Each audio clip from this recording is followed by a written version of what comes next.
Hello.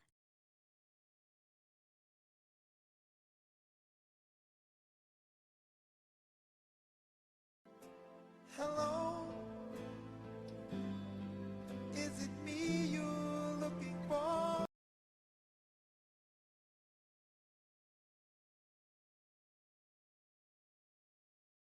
Fuck!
Hi everyone. Did I spook ya? Did I spook ya? Oh, I'm almost done. I have 106 achievements that I'm about to add. I just gotta go through and make sure everything's immediately getting cheats. Hi Coco. I just need to go through and make sure that I have everything in that I need.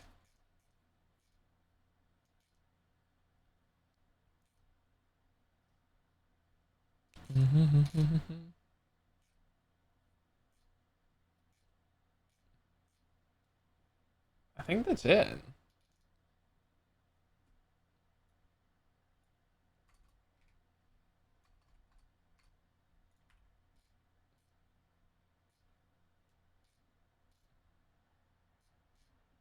Do I have that one?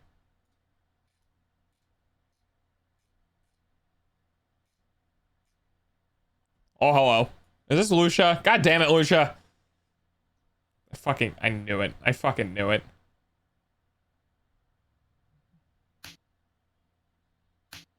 Really? Why can't you just let me do this in peace? God damn fucking.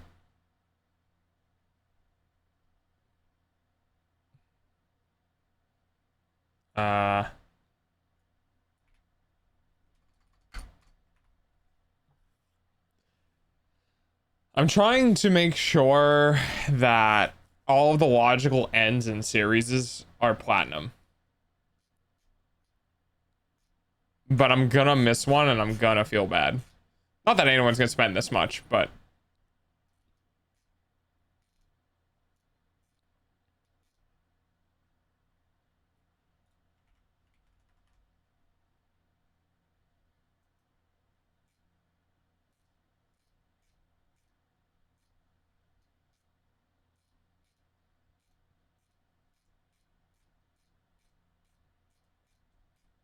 okay. I think we're good.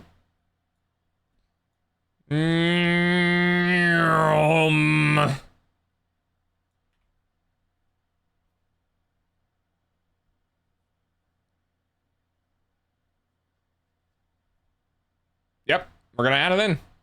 And hopefully it doesn't break.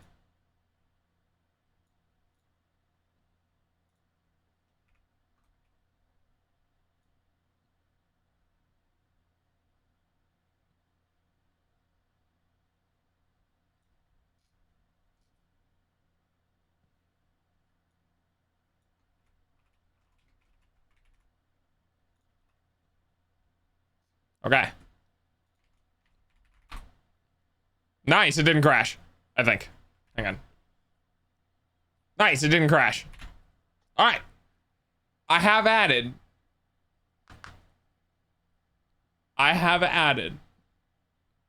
70 different achievements. I've added 70 different achievements for bits. For specific bits. It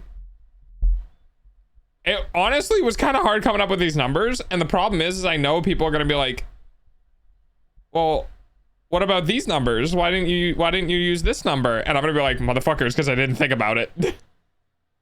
But I have 70 numbers ranging from a penny to a grand. So, yep. Don't give me more than $1,000 in cheers because you won't get any achievements past that point. But there are achievements that go from one bit to up to 100,000 bits. I think. Yeah. So there's a lot of things in there. There's a lot of things in there. I'll probably try to think of more. But like, I don't know if I'm gonna be able to. And the thing is like, if I ask people for stuff, I wouldn't be able to tell them if I put it in or not. You know? Because then it would be like gaming the system. So I have to do it myself.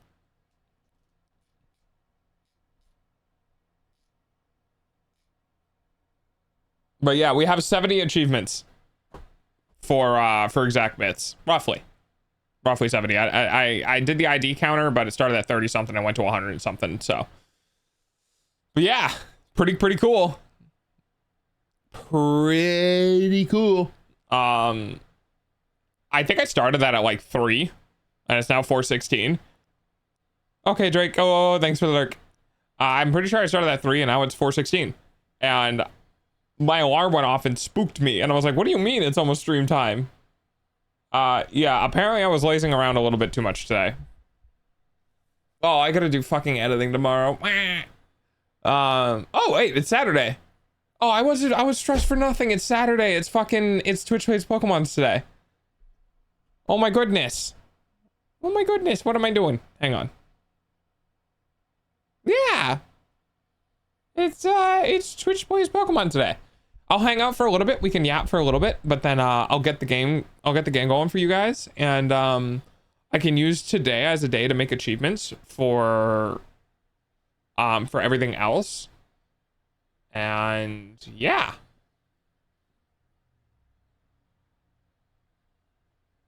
Oh, so for those who are here who are not lurking, I love my lurkers.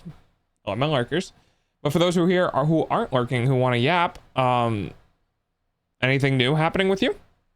Anything new or fun? Any new anime, new games you're playing, new food you've eaten, change of sleep schedule, anything fun going on with you guys?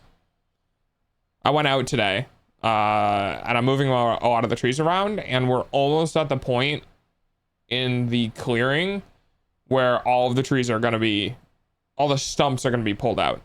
So come next year, I don't know if we're going to work in winter, but we'll see. Come next year, hopefully we'll be able to lay the foundation for the tiny house, and we'll get started on building the structure. I am very interested to see how it's going to go. I don't know how I'm going to get internet access out there, as well as I'm not entirely sure how I'm going to get things shipped there. I'm looking to do, I think, a 4x2 array of panels, either 4x2 or 5x2. I think I have to do a 5x2 because I think some places have a 10 order purchase minimum on crate items. So I might have to do a 10x2.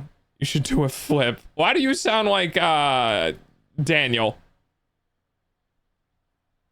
We have other people. Wait, do I have the button for that still? Nope. There you go. There's your flip. That's all I can do, though. Do it. That's it. That's all you get. Thanks, Coco.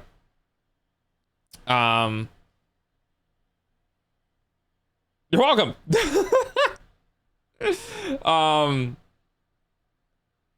Yeah, we have somebody else in chat who pops by now and then and also does do a flip. And apparently that's left an impression on me.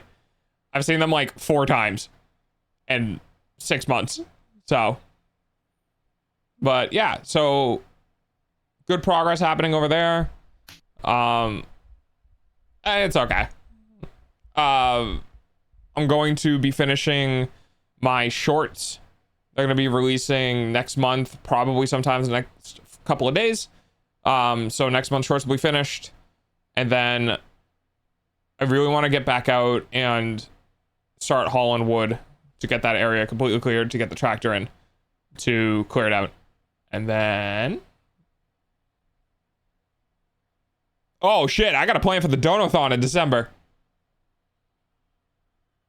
Hi, Sin. Oh, thank you, Thor.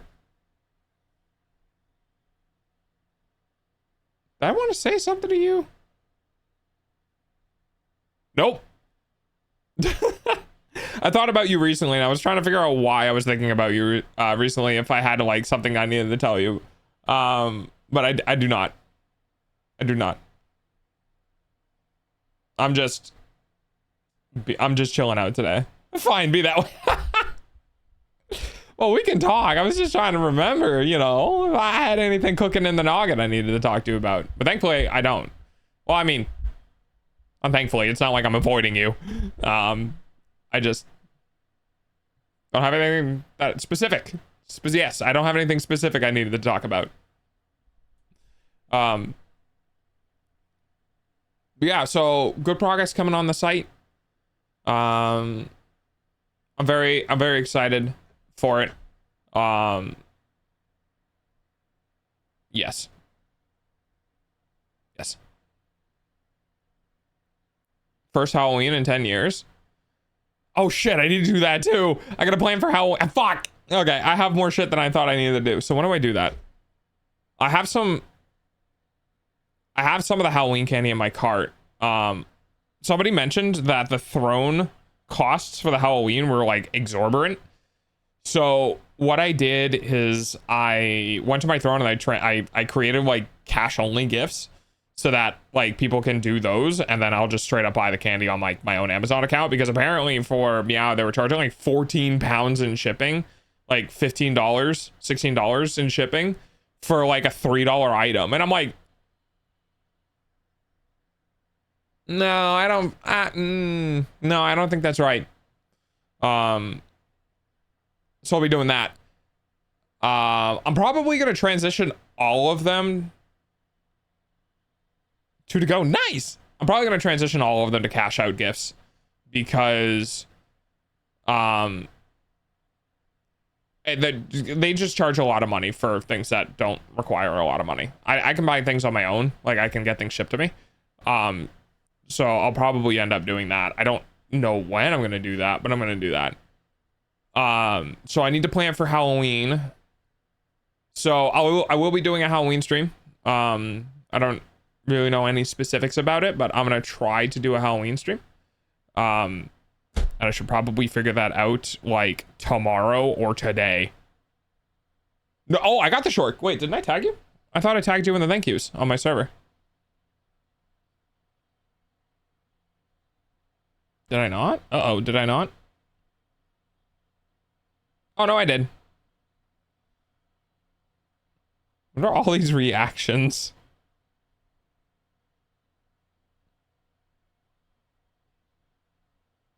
Reactions. Oh my god. But yes, I did get it. I did get it. I got it. I put my phone down and I needed to look at it. 18? I got it 8 days ago. So about a week ago. It's right there. I can see it. It's on my bed. Yeah, I love it. It's great. It's a great short. God, what am I gonna do for fucking Halloween? Got 3 miles to rig, and my sister's been staying with me for an undetermined amount of time. Oh shit. No, I'm not mad. Like, I get it. Shit happens. I panicked because I thought I didn't, because I remember taking the picture, but I don't remember posting it in the Discord. Apparently I did post it in the Discord, which is good. But yeah, I thought I forgot to post it, because that is something I would do. Like, I got the picture, and then get distracted by something else. But yeah. Has the disability? Oh, that's good. I'm glad. Has the disability thing gone through for you? Well, not gone through as in not like activated, but has there been more development on it, rather?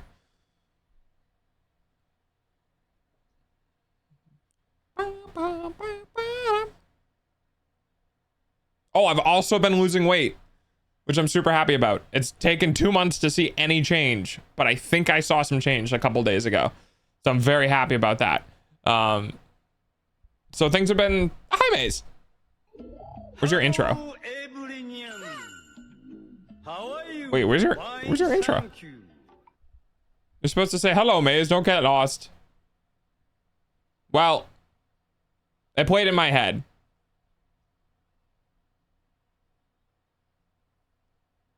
Running on government time. Won't see any pay for another 8 months. Back pay started up in August.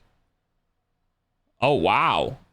So, okay.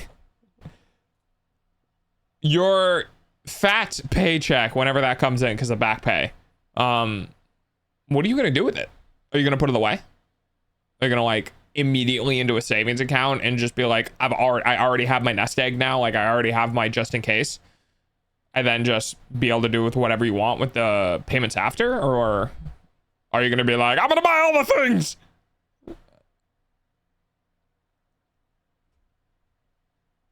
Because, like, I'd probably buy one expensive item and then put the rest away myself. Because, like, I love myself and I deserve a treat. I don't know what I would do specifically. In my situation right now,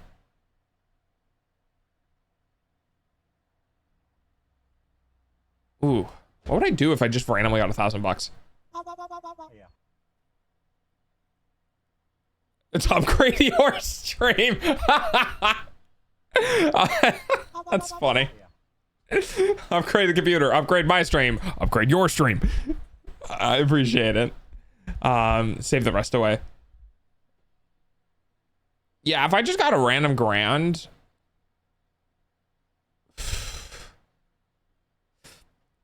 part of my brain is like, put it back into streaming, put it into the model. The other part of my brain is like, buy a battery for the house for electricity. Or like, there's a lot, you know what I mean? Because I'm building a structure. $1,000 is like, it's a lot of money. But it'd go immediately. Oh man. I think it's one of those choices where it would just sit in my account. Like, I'm not even gonna lie. I think it would just sit in my account until I had like a week or two to think about it. I don't think I'd be able to make the choice right away. Oh, let me turn off my fan. Hang on.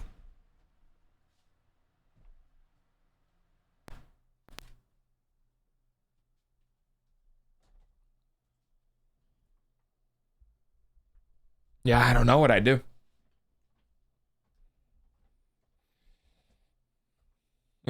Go to Moist, ask for investment advice. Oh, actually, you know, speaking of Moist, that's pretty funny. I actually gave Moist investment advice today. Because for those who aren't aware, and this is kind of cool, so I'll yap about it for a little bit, and then we can get into Twitch Plays Pokemon. Lithium sulfur batteries are starting to take off. There are 3 companies looking for, or who are being funded to build like huge factories. Like, we're talking like, not like doing a thing so you can kind of produce them and like kind of sell them at like a, you know, a small local operation. No, we're talking like gigawatt hour battery productions per year. Billions of watts. So I told Moist about it, and I was like, hey, look, not investment advice, but hey, look, I keep getting these articles and I keep looking at this and it keeps moving forward, but it seems like we're actually going to be breaking through into new battery technology in the next 5 years, which is huge, because right now our battery tech is dependent on lithium ion, and lithium ion batteries are, well, they're not heavier than, you know, lead acid batteries. They're still much lighter than that. But they're still heavy batteries. So lithium ion batteries for applications like heavy electricity draw applications like a car or a bike or a house, whatever, are still a shit ton of weight. Like a metric fuck ton of weight. They're super heavy. So these lithium sulfur batteries are going to have, I think, about twice the energy density for the same amount of weight, or half the weight for the same amount of energy. So we are genuinely moving into, and they're also going to be cheaper to produce because they're using sulfur they're using sulfur in combination with lithium rather than just lithium. So it's going to be really cool. How long has that been there? Come on, Fuji, don't be like that. It's gonna be really cool. Our battery technology is finally getting an upgrade, and it's gonna be really, really important for electric vehicle operations. Like I'm not joking when I say cars are going to actually legitimately double their range. Like electric cars are legitimately going to double their range because there's I'll read that now. I just heard since waters and 3/4 of the time arguing that I don't care about my model or the skin color, and I welcome any haters that come in because one, it's entertaining me, and two, I really don't care that I won't get my heart rate up. Don't know if I'll go back though. Yeah, maybe not. I don't think that platform is going to survive. It's good for, like you said, it's good for transferring people over, but that platform attracts an audience, I should say. But yeah, so EV, electric vehicles. Like the reason why I went to Moist and told Moist that like, hey, you might want to consider investing in this is because the very first factory that can get batteries out its doors is going to get pummeled with purchases by like Ford, Toyota, fucking every car brand because you can have half the weight at the same voltage, or you can have twice the voltage at the same weight, or not voltage, like capacity. They can essentially make a car that is lighter that gets more range, right? Because it's a weird equation. I don't want to get into it too deep because I don't know the specifics of it, but it's basically the rocket fuel problem. The more fuel you add to a rocket, the more thrust you need to carry that fuel, right? So by taking these heavy weight batteries out of the car and replacing them with lighter weight batteries, you'll get an increase in range because the actual car doesn't need to move heavier batteries, right? So it'll be able to accelerate faster. It will be able to move with less energy, essentially. So every car manufacturer is going to go out and buy it because they're either going to do one of two things. They're either going to put the same amount of voltage and amperage in the batteries, the battery packs under the vehicle, and say it's now lighter weight than ever and gets more range. Or what I'm predicting they're going to do is they're going to, oh no, they wouldn't be able because there's a finite amount of room. So, oh yeah, that's interesting. It's gonna be a 50-50 split, right? So, well, not 50-50, but it's gonna split. Essentially, cars are going to have lighter batteries that are a higher energy density, because the fact of the matter is that the batteries themselves are lighter per square inch, I believe. But on top of that, they also contain more electricity within them, which means that the vehicles are going to get more range from having lighter batteries, but they're also going to get more range from just having more capacity. I don't know the charge rates. I'd have to look back into it. I know they're not like solid state batteries. We're working on solid state sulfur batteries, which once the lithium ion sulfur battery or the lithium sulfur batteries get a huge influx of money, is probably going to go and back into research for solid state sulfur batteries. And solid state sulfur batteries are going to be a bigger boom in the battery industry than lithium sulfur, because they'll charge near instantly. And that's end game right there. Hi, Dingus. That's end game right there. Once we get to solid state batteries, it's over. It's like actually over for combustion engines, because you're just gonna walk up to a charger, plug it in, it's gonna dump amperage into your car and instantly charge it, and you're gonna drive off. It's actually gonna be crazy. Hi, Cozy.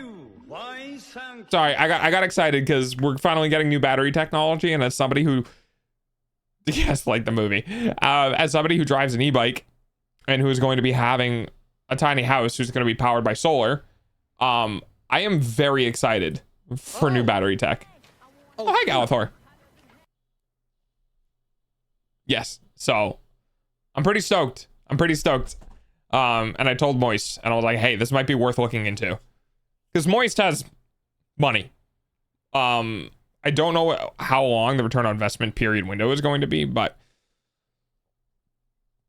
he's got to where he got. So he'll probably invest it intelligently. But yeah, I'm excited. Also, we should probably start Twitch Plays Pokemon now, huh? So let me get that pulled up for everyone. Because today is Saturday, which means it's community day. Which means you guys get to play Pokemon on stream. Hi, Zell. What are you squinting at me for? You missed my battery rant. Or actually, I don't know if you were here for or not. But I just went on like a solid 30-minute battery rant. Oh, hi, Nim. Oh, wait, is...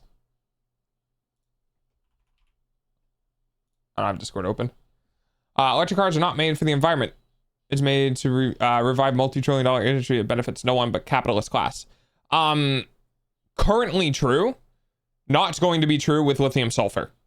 Currently true because lithium is really, really bad for mining. Like in general, mining lithium is not good for the environment. It's also not good for like human health and stuff like that. Fucking the people who do it, basically.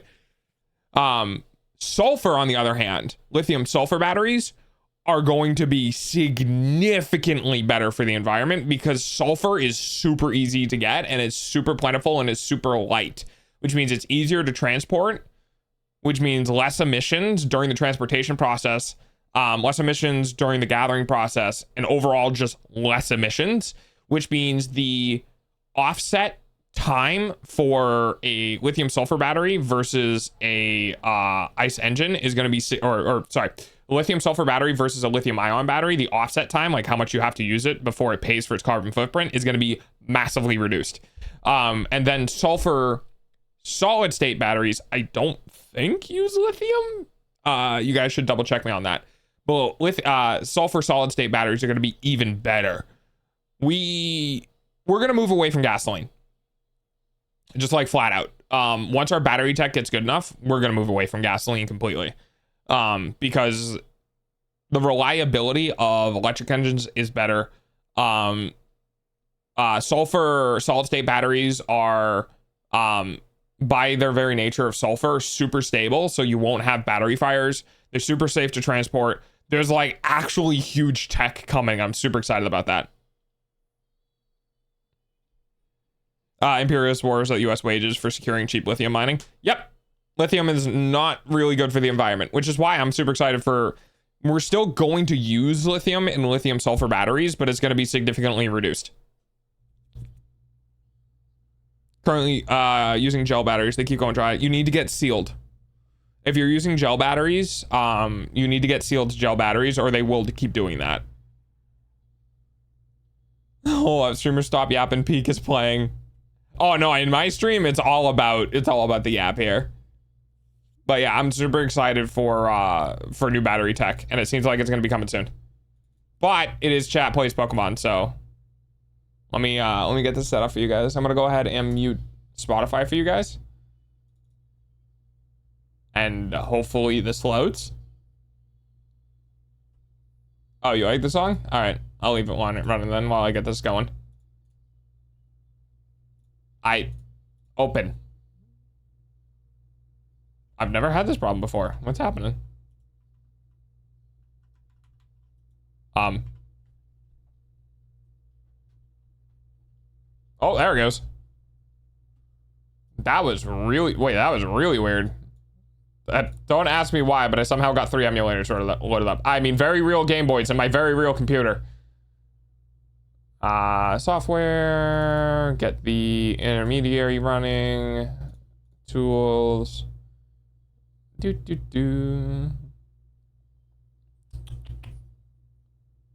scripting, file, recent, that one, okay. And then we should hopefully see Oculus too as well. No. I personally don't, but if you ever see someone named Ashen May in chat, you can talk to her. She does. Alright, let me move over here. Alright. Get the moving background going. As soon as I find it. There we go.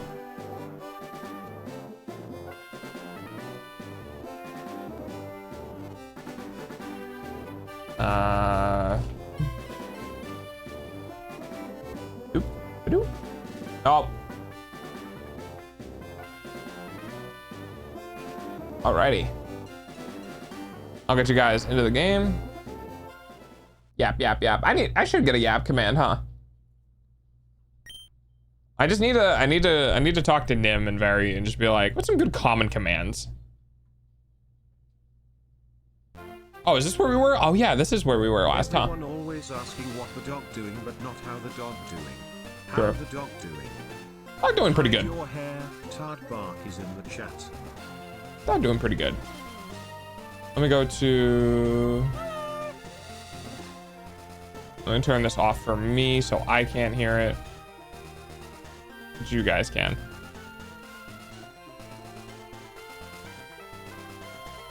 PSPs were so far ahead of their time. Oh, dude, 100%.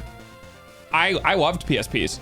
I think the PS Vita was better, but I also think... all right, hang on one second. Oh, there we go. I think the PS Vita just needed more game support and it would have been great. I really do. Have you seen her list? I have. I helped her write them out. I guess I could just go steal her commands, but I'm not going to do that. Got an old PSP recently and modded it up, so now I can play all the games I owned long ago. Nice. I really want to get there's a couple of like handhelds I want to get. I want to get a Steam Deck, kinda, but I also want to get a PS Vita and homebrew the shit out of it. There's one of 3 oh yeah, that's true. It's just to mix it up. Yeah, that's fair. Yeah, she has a lot of commands. Also, oh my god, Zell, you're here? What happened to work? Did it blow up? Did you finally get time off?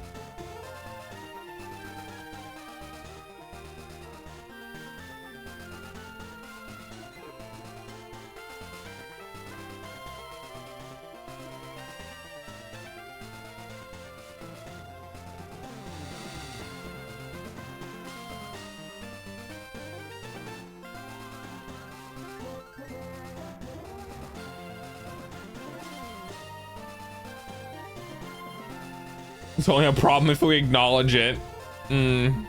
Tech debt. Yummy tech debt. I've just been busy watching all the streamers playing my team's game. Oh, yeah, that makes sense. How's that going? I could never do that. I don't think I could ever do that. I would just look at it and be like, I'm gonna go hide in the corner now and just look at the feedback. That's definitely not from very specific people. I don't do good with bad feedback. I really don't. Which is kind of difficult. I wish I could do better with it, but it's a part of the autism thing that is in my brain that I have no control over. This is just how I work, apparently. Just fuck me, I guess.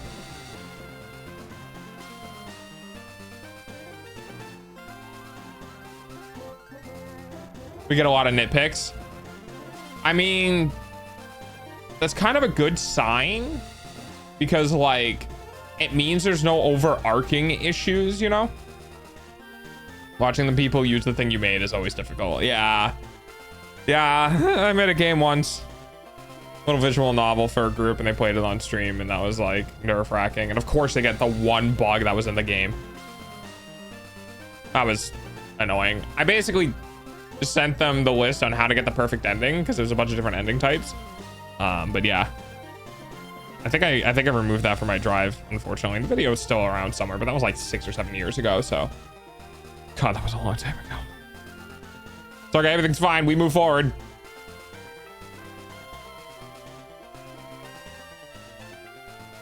What game was it? Mr. Six Halloween Adventure. It wasn't anything special. It was a game I made in my fucking early 20s. It was a visual novel. It used... I mean, the guy was cool. I asked him for art and he gave me art because it was for a project. But yeah, that wasn't anything fancy. It was never produced. Like, it was never put on sale anywhere. Because it was a shit little game that used Googled assets that I probably would have gotten nuked into copyright hell for using, and a whole bunch of other stuff. It was just a little like passion project that I made for a group of people.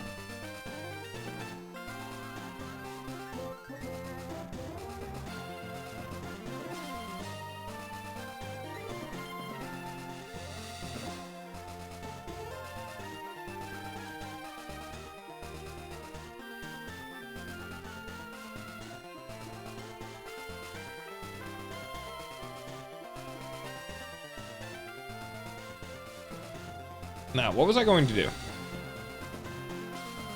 I think I was going to work on more achievements. Just like make more. Because now I have 70 achievements tied to numbers, which is cool. I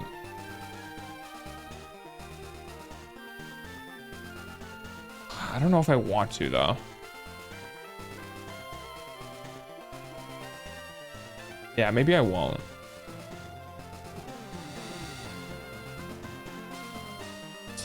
It's gonna be funny if anyone ever finds that one.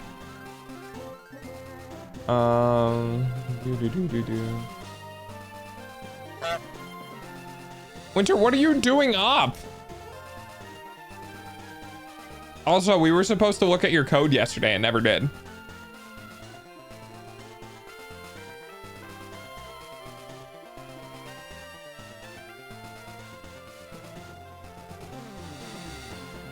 Just playing Valorant comp. Ew. Ew. Tac shooter comp. Ew. So I thought I would pop in here briefly, but I just don't really feel like I can stay here given you're busy with others. I hate feeling like I'm bothering. My guy. Who? Like, there's like 4 other people. It's not a big deal. You're overthinking it. You're overthinking it.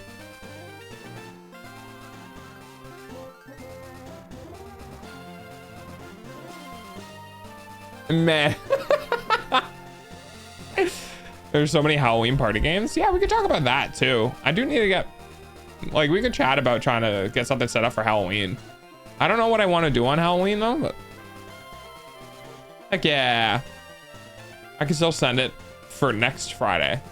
Yeah, we could do that. For sure. Yeah, I'm trying to figure out what I want to do on Halloween. I definitely know, oh God. I have too many things too close to current time that I need to get done. I think that something is going to fall through the cracks. Get your viewers to make spooky game. I'm still struggling to rewrite it so that the players can form whenever ship goes down. You need to make a class. Make a class with, you can make an array. Like if you make an array, right, of ones where each one is the health of that part of the ship, then when they hit the ship, you flip the 1 to a 0, and you do that for all of the parts of the ship. Then when the array is all zeros, you can check if the health of the ship's like array is all zeros, and then if it is, that means it's dead, and then you can pass that, you can use that to fire it off. Anyway, have fun. I'm gonna head out before anxiety kills me. Zell, you're always welcome here, bud. You know this. You know this from the start of like when you first joined. Like every single person in my chat is just as valid as anyone else. Like I can talk, I can handle communicating with many people at once. Spooky games would be interesting. I don't know if I can handle spooky games given my disability, but I want to do something themed at least with Halloween. But like an array for all of the ships. What the fuck? Wait, hold on. I can send you per DMs. Okay. I know, but I also just like private talks too. Oh, well then I can reach out at some point. Just poke me. Like you don't have to worry about bothering me per se, because if I can't talk, it just won't reply. So like the only thing you need to worry about is rejection in that case. But like if I have a couple minutes, I can always shoot a couple of DMs. Like I don't mind. Okay, thanks. I'm invalid. The only things I know are pineapple and pizza. Dude, I love pineapple on pizza. So like, yes.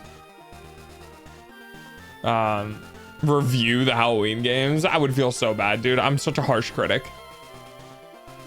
I'm making fun of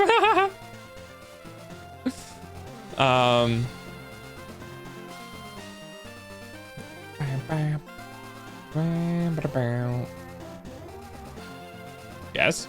Oh god damn it, it's Lucia. No. No.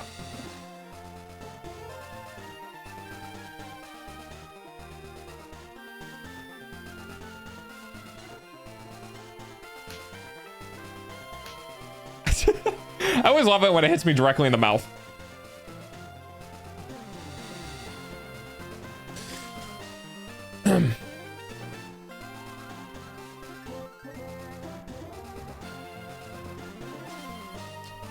What was I gonna say? Oh, right, Halloween. Yeah, I don't know if there's any good Halloween themed. Oh, there probably is, but I don't know of them.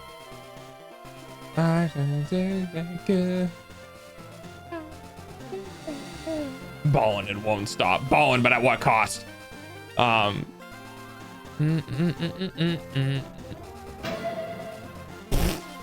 Thank you, Zell. It's very on theme right now. Although I don't think there's any love balls in this game. I got some love balls for you.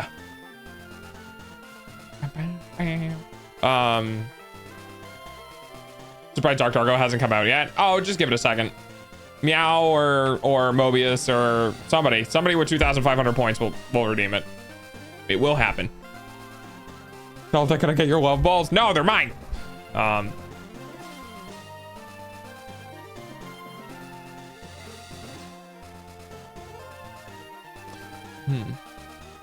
Yeah, what's some good spooky games? I have to assume I'm gonna be doing it solo. Because people are gonna probably be busy going to like Halloween parties and shit. And of course it's mixed reviews. Dude, what Call of Duty game has come out that hasn't been mixed reviews?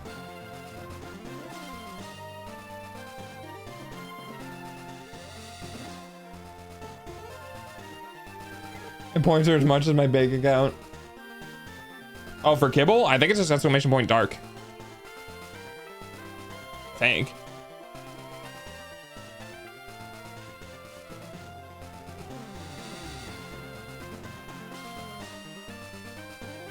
All right, let's see how many sex games there are new and trending.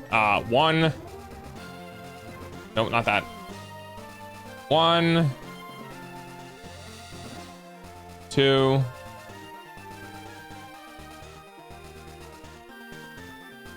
Wow, only two. That's impressive. They don't want to admit they love COD. Yeah, that's fair.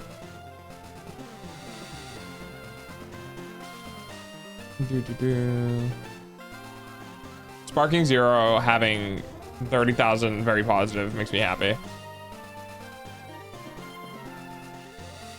Some good. No, not that.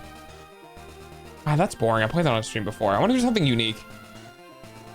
Like a hentai game and play him on Kick. Shitty code go burr. You said the program? Okay. The last time I scrolled free-to-play games, dude, free-to-play games are always, yeah.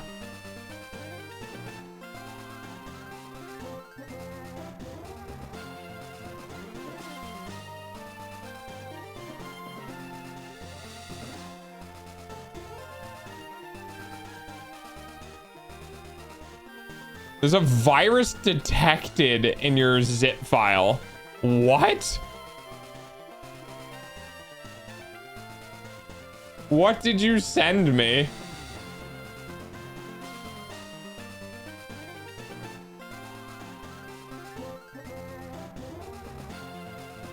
The fuck? Hang on.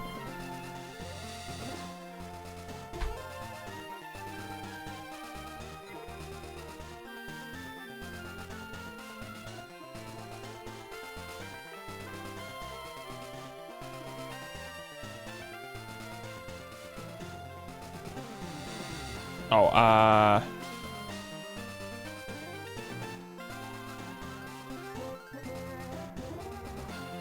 Hello? hello? Hi.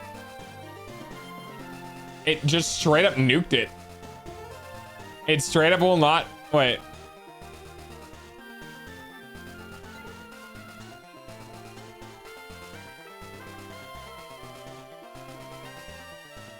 It says it's a Trojan.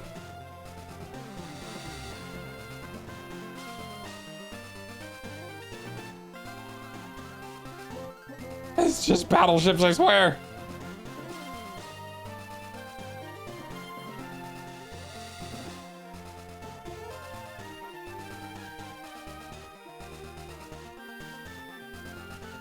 Program it. I mean, that's not necessarily true. I gotta, like, hang on.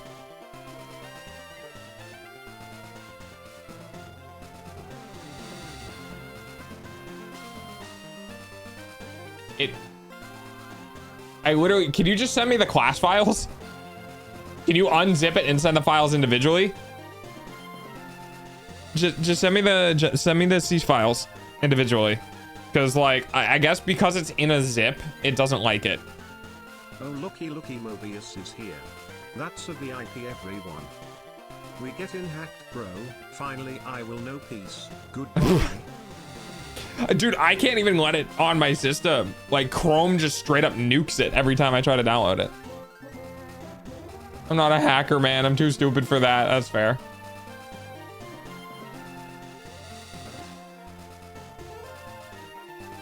Might have blocked me from downloading a file.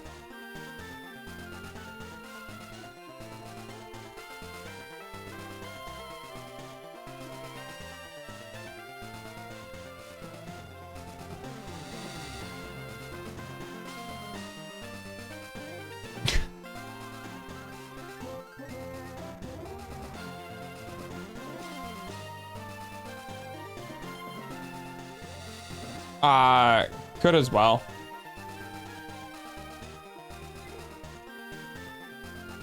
There we go. All right, I got it. Ships, program, and something. All right, cool. This should be fine.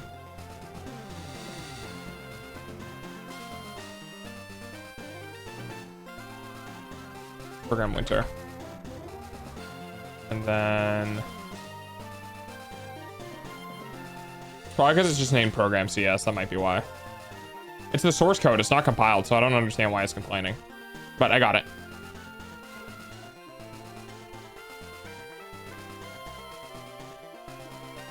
If you get tanked, we know who did it. I swear it's not me. No, it looks fine. Let's see. Let's check out the program real quick.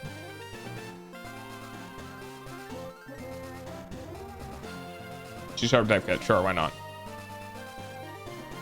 6 million downloads. 3 stars. Nice. We got start game. We got the variables. God, it's been a while. So we have a 10 by 10, a 10 by 10.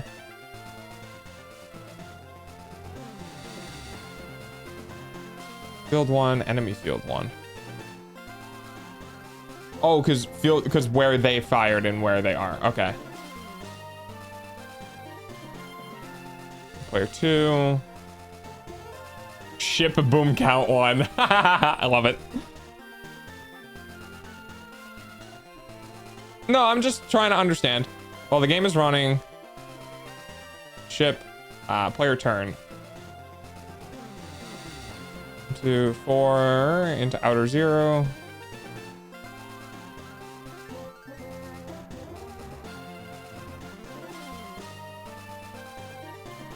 All right, so we have, what's your 2 other files?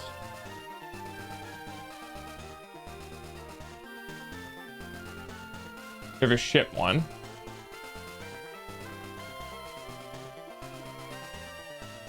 Public will place ship.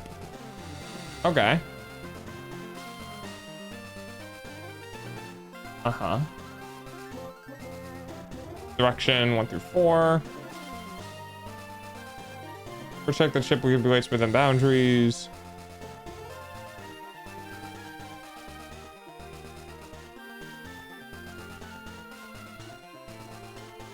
Boundary. Jesus Christ. .NET Core SDK cannot be located. Sign in to use your Visual Studio's subscription benefits. Okay, let's just close those out. I'm just taking a peek at the code.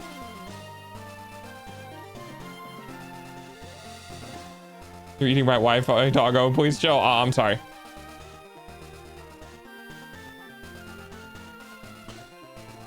So the first thing that comes to mind is first check if the ship can be placed within the boundaries. When you look for, oh no, that looks right. New Y, coordinate Y, count direction. Only God only knows it.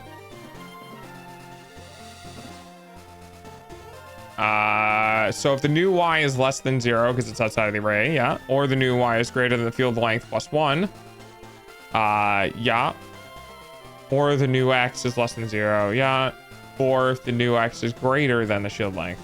Okay, I mean, your new X is linked to the coordinate X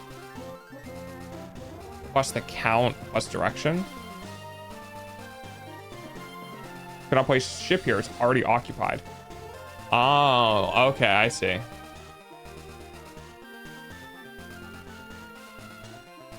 Okay.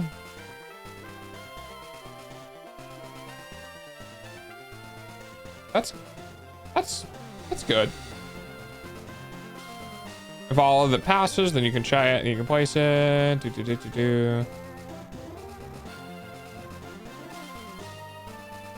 So you're counting through the occupation. Ship placed successfully. Okay.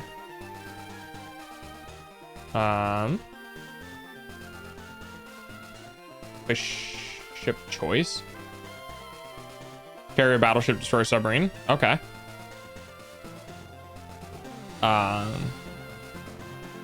I can put this in the corner. Hang on.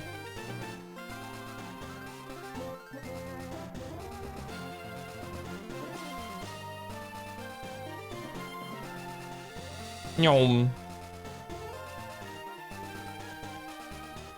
Okay.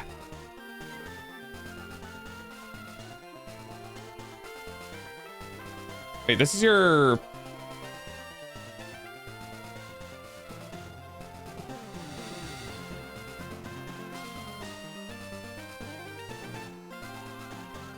So the first thing that sticks out to me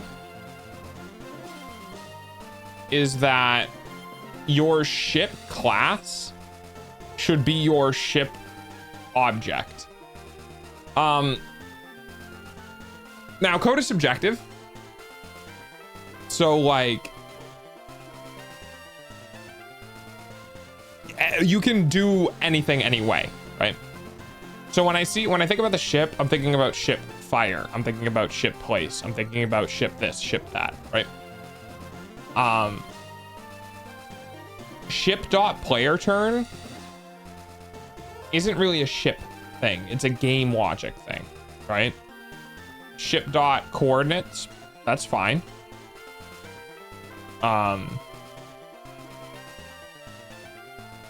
Ship dot like ship choice, that makes sense. So like those are okay. So when you're doing something like this, so the first thing that comes to my brain, right, is can I make a new... Okay. So I think this using system namespace, new spile field. Delta, Is this important? I figured out what you could do on Halloween. Just watch the My Little Pony Oh my Halloween God. special.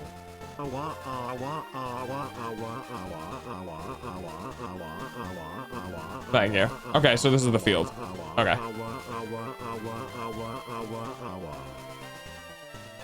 You just need to grab. Okay, that's fine. Yeah. Okay, so so let me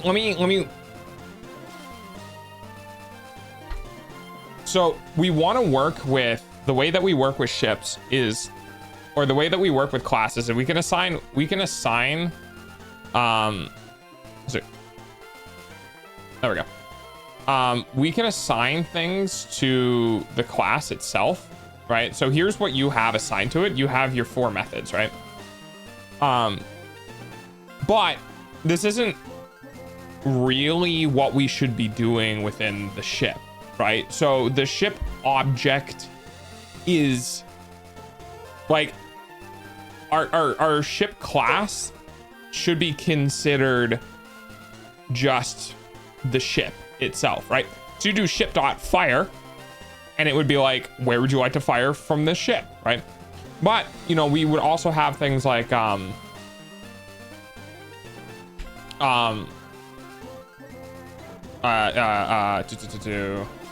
private int array of like let's do something like parts, right? So the parts would be different between all of the different types of ships, right? So we would have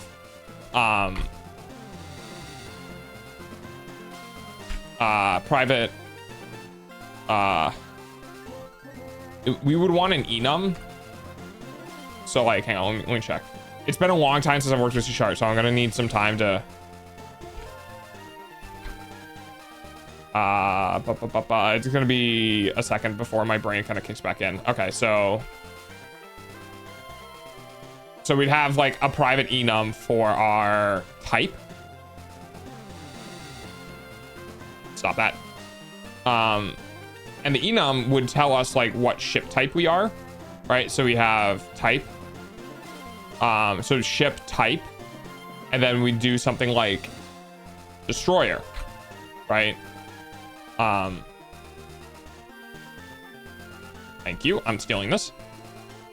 So we have a destroyer, a battleship, our destroyer, carrier, battleship, and our submarine, right?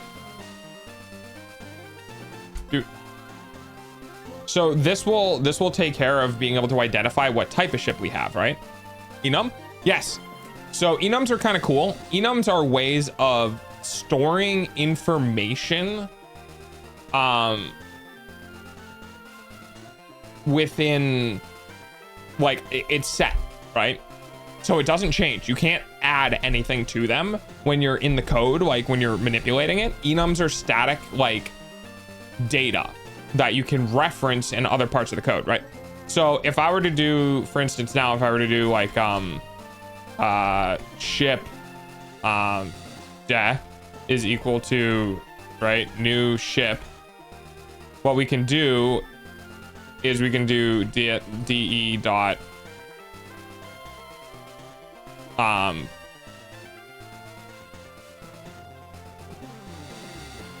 but we'd have to assign a type, so we'd have private I think it would be private enum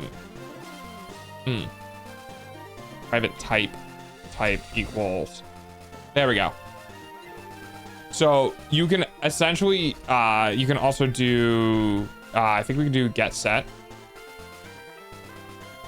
You can do something like this, but basically what you would end up doing is you could do de dot type equals ship dot type dot battleship, and now whenever this ship gets referenced, right, you can go if de dot type equals ship dot type dot battleship, right, then you can do logic with that. Okay, Lucia. So this is how you can do specific logic for very specific types of your ships. Yeah. So it's basically just a little field. Okay, so let me do it a different way, right? So down here you have this, right? You have your ships 1, 2, 3, 4. It's literally the same thing, except your 1, 2, 3, and 4 now have names. It's more human interactable. It's more human readable. So you could essentially do the same thing, right? So, you know, if ship.type equals 0, right? If ship.type equal 1, if ship.type equal 2. But the advantage of using an enum is that it stores those 0, 1, 2, 3, 4 internally, so you don't see it, but it stores them in these names instead. And that makes it so that you can reference it easier, right? Because if you're in the middle of coding, you're like ship type dot, was it 2 or 3? Fuck, right? It prevents stuff like that from happening.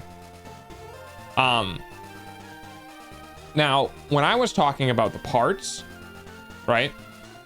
When we were talking about the parts, the reason why the parts were important was because the parts array, yes, that happens a lot. Exactly. So the parts array could be equal to 0, 0, 0, 0, right? And the reason for this is because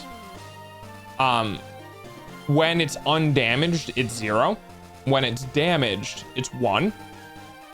So, you know, like the ship is like a 1x4 or whatever. Like it needs to go place here and goes this way, place there and it goes that way. So this essentially is our ship. Like if you squint your eyes really hard, just picture that this is literally a ship. So when this part of the ship gets hit, it gets flipped to a 1. When that part of a ship gets hit, it's flipped to a 1, right? At some point, all of these values are going to be 1, which means this is destroyed, right? Because all parts of the ship got hit. You can also do the inverse, where instead of doing 1, you can do all things as 0. Hi, New Day. You can do all as 0, right? And the advantage potentially of doing all of 0 is all you would need to do is check the sum of this array. So like, well,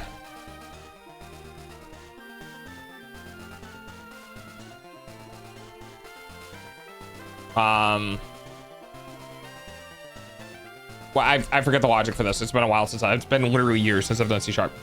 But essentially what you could do is you can create a new sum, get the sum of the parts, and if the sum of the parts is 0, then you know the ship is destroyed because all of the ones got flipped down to 0, right? So when you're working with an object, right? When you're working with a class that's labeled ship, you really want it to be all the things that ships do, right? So even your place ship isn't necessarily what a ship does. Now you might be able to do ship.place, but again, that's not what it does. In your field, right? In spy field, this is where you would do a thing, right? So in here, right, you would do spy field or, right? So you do spy field dot, right? Place ship, right?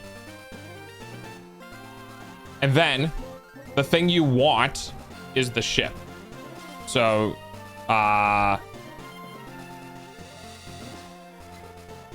we would need to import, right,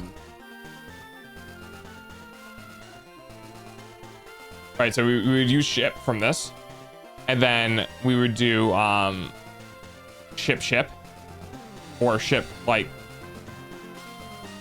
placement ship, right? And then we would reference the field that we're on to determine where the ship is getting placed, and then like return those values. Do I need to do an array for all of the ships that get placed?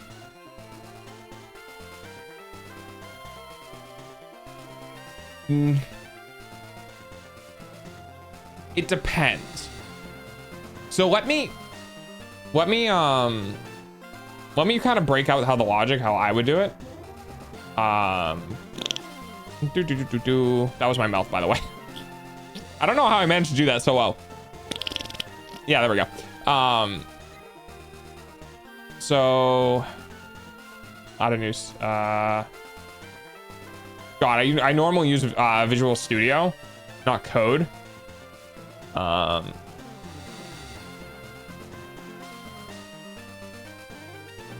all right, so this, since this isn't, here we go. So the kind of the first thing that we want to do is, I'm just gonna bring this all the way to the bottom. It's not that. So the first thing we want to do is, let's think of everything that we have to use, right? So all the things we have to use is, we need the target board. But do we actually need a target board? No. Why don't we need a target board? Because isn't the target board just the other player's board?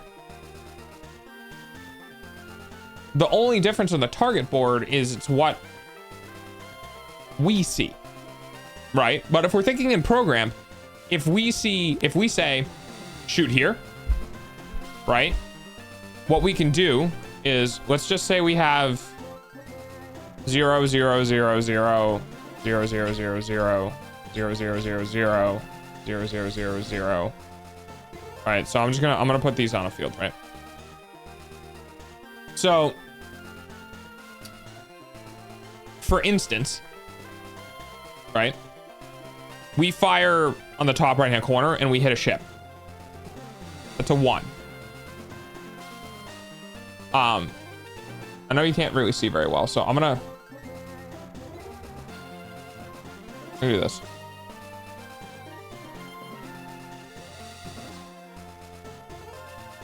Okay. So we fire in the top right hand corner of the ship and it's a 1, right? That means we hit a ship. We fire here and we miss. It's a 2, right? Because it means that we've already fired in this location, but we haven't hit a ship. Now, if a user goes like check map, right? Because we want to see, we can say, okay, let's change these numbers then. Let's just do 3. We'll do 3 by 1s, right? So we can say on this field, in this location, there's a ship, there's a ship, there's a ship, and then there's a ship, there's a ship, there's a ship, right? What we want to do when a player can check the map is, we can say return all zeros, and return all 2s, and return all 3s, right? And then replace 1s with 0s. So a 0 indicates a location that doesn't have any information whatsoever. You didn't shoot there, you didn't miss there, there's not a ship there, it's just no information. A 1 is an indication of a player's ship, but a player's ship just for the player. A 2 can be a fire and a miss, and a 3 is a fire and a hit, right? So when I say return all 0s, 2s, and 3s, I wouldn't get any information about where the locations are. I just flipped all the 1s to 0s. Now the only information I have is where I fired on, right?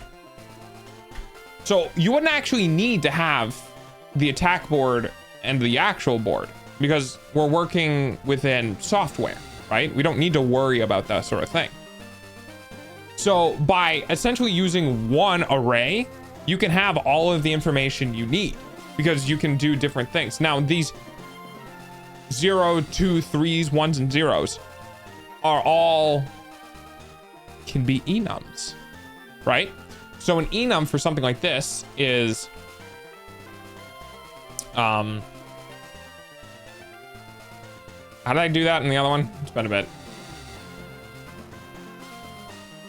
Shit, parts. Okay, private enum type. There we go. So what we can do is we can do private enum like board value, like or spot. I don't know the right one. Spot or no. So it would be field dot occupation. There we go. So we'll name this occupation, right? And what this means is that when you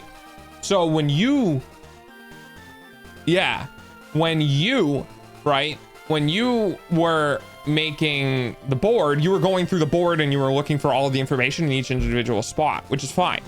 Now what we could do is, instead of just being like ship type 0 1 2 3 4 5, we can do spot type. So the spot, each spot will have, right, will have nothing, like at all. We'll have player miss or opponent, I can't spell. We'll do enemy. Enemy miss, right? We'll have enemy hit, and we'll have ship, right? So those are our 4 enum types, our 4 like values. So in this example, right, I had these here. So we loop through. What's the value of spot number 1? Nothing. 2, nothing. 3, nothing. 4, nothing.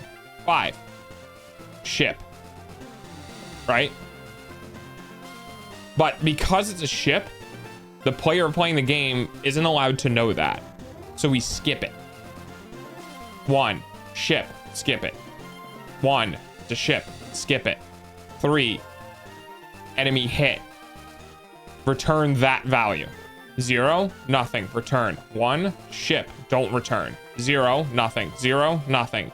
2, enemy miss. Return. 0, nothing. 1, ship, don't return. And then return everything else. So when you loop through the structure, you can determine what's there, and then you can filter that determination for what you want to actually show the player playing the game, right? So you can have the enemy field be both the information about where they place their ship and the information about what's happened there. So you would do so that would be an enum for like occupation, and then but that would be in the class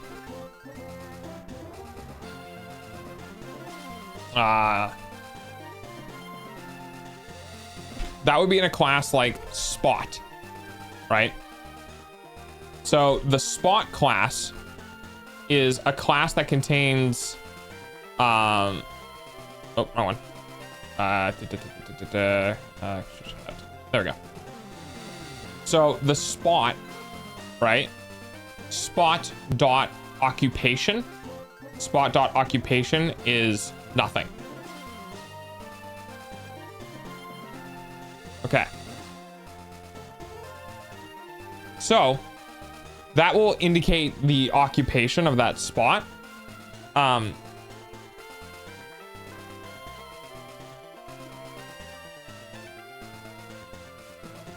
So determining whether or not a ship gets killed is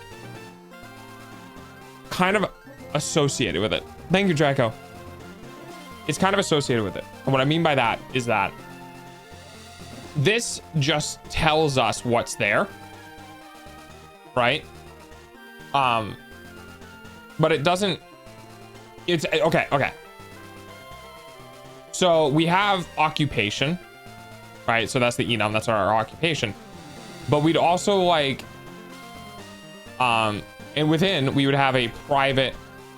So this is a spot. So remember that this is just one instance, right? Private, ship. And we can do like get set, which is, you know, public. This is a bool. And then like set ship, right? So essentially what we would do is when we get to this spot, right? We say, hey, this spot has an occupation of ship, which means we should be able to get what ship is occupying it, what class, right? Our ship class, what class is occupying it, right? So when we do set ship, we would just do, you know, ship equal, all right, it's lowercase, ship equal, right, whatever ship we gave it. So ship to set, right? So ship is equal to ship to set. So when we set the ship in this spot, we can do the same thing of get ship, in which we return the ship object, right? So we just do return ship. So now when we go to the spot, we can say, hey, we're putting a ship here. So set this spot's ship to this. And then you go, okay. Then when you do the attack, all this comes together. Get the ship. And then, well, this is working on a kind of a, we have a spot array tied to a ship. So in other words, let me like I said, there's different ways to do things. I'm kind of like thinking through. If we have that, right? And you're like, okay, how do I do damage to the ship? Well, what if we just had the ship object and we set its occupation to like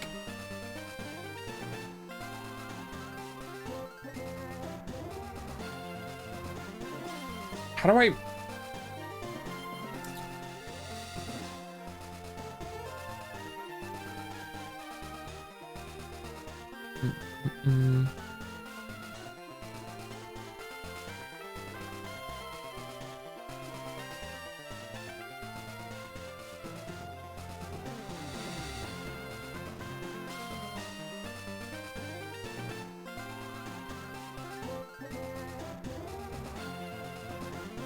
all right, how would I do this?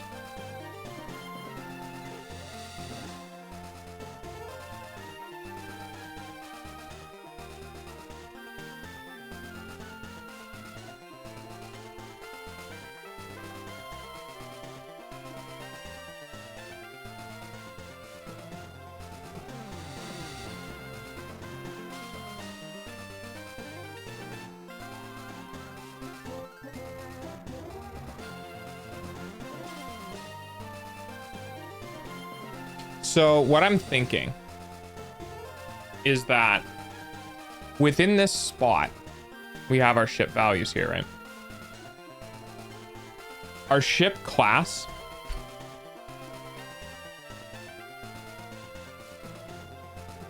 our class ship, right, has just a health.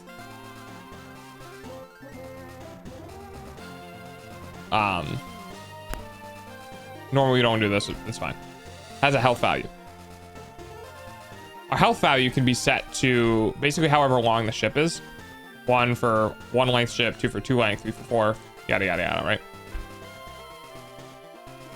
When we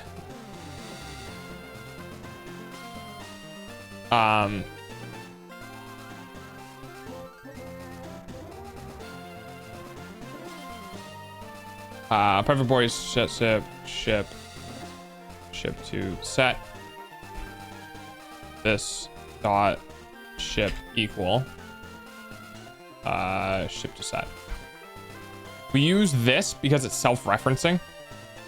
It's whatever instance this class is. This dot ship is that one, right? Now we're just gonna basically copy this. We're gonna paste this. We're gonna do, this is going to return the ship, and then we're gonna do get ship. Oh, you want us to do uppercase? Okay, that's fine. Set ship, get ship, and then we want to return the ship, right? And now we have our ship. It's got 4 health. So what we end up doing, right, is we do spot array spots, sure, why not, is equal to new spot array. Right, so now we have an array of spots, right? We can do a 2D array, which is to basically do God, I forget. But essentially what you can do is you can do we do x or int x length is equal to, let's do 10. Sure, why not? We'll do 10 by 10. Int y length is equal to 10, right? And then for x length, I keep forgetting I'm working in fucking C#. What do I do for loops again? Man,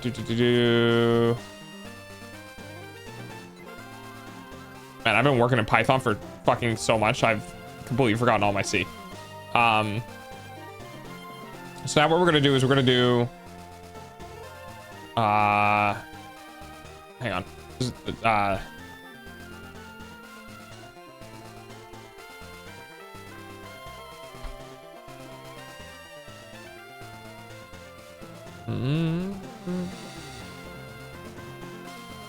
Yeah, that's fine. We'll just. So we're gonna do zoop. For int less than x length, will increase, right? So in this loop, essentially what we're going to do is, I don't really know if this is inclusive or non-inclusive, but for the purposes of an explanation, can actually, right. So for the purposes of explanation, I keep forgetting how little you can see. So what I'm going to do is I'm just going to do spot. We would essentially need to make a new board, right? So we would end up making a new board. So new no spot. I thought no, stop that. I want a spot. So spot s equal new spot, right? But what we can do is we also need to do, we need to have this hold information. So I'll just do this. I'm just doing public for now. Follow the best practices for your typing. Don't do what I'm doing.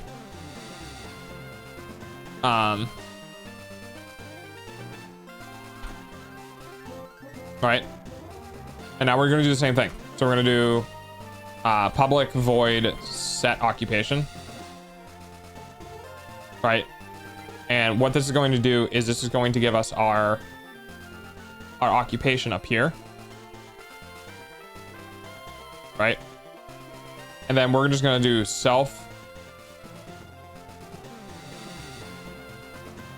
or not self, this, sorry. This occupation is equal to occupation. And then get will return it, right? And the reason for this is that now what we end up doing, right? I love autocomplete. I do too. Now essentially what we're going to do is we're going to do s dot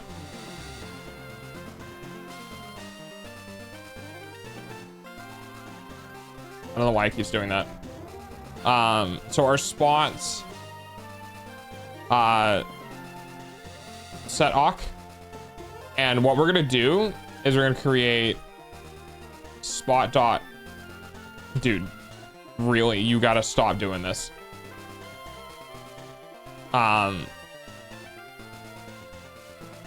Occupation, and then spot occupation, we'll do nothing, right? Thanks for the cheese. So now what essentially what we're doing is we're making a completely fresh grid, right? So by looping through, we're making a new spot. We're setting that spot's we're setting this spot's occupation to nothing, right? And then we're going to do is it add?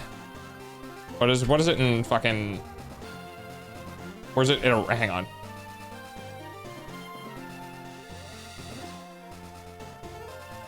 Is that right? Just about a bit. Hang on.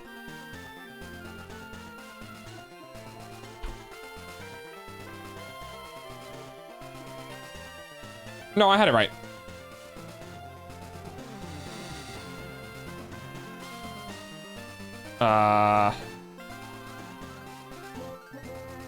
And then I think if I do this now. There's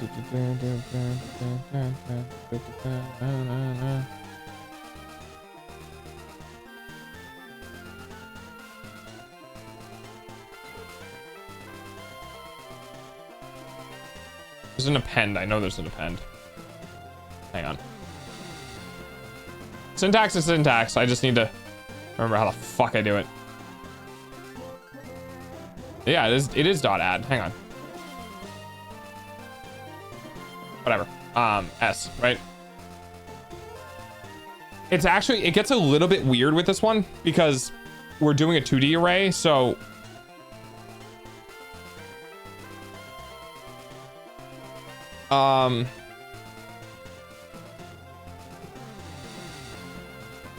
yeah, different syntax. Yeah, it gets a little annoying. So for every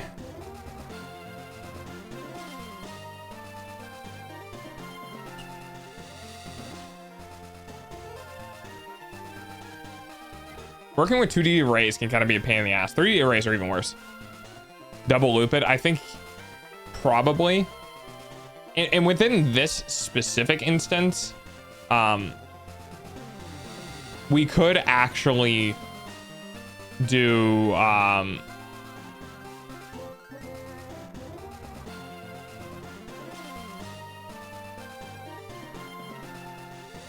is there a way to create a bunch of instances? I have.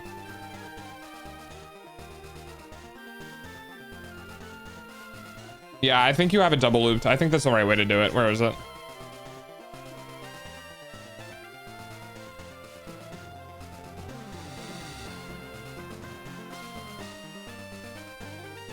Yeah, I'm wondering if there's a way to.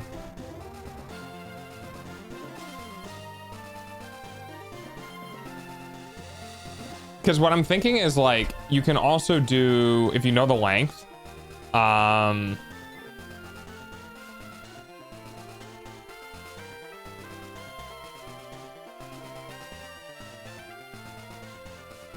you can also do something like this.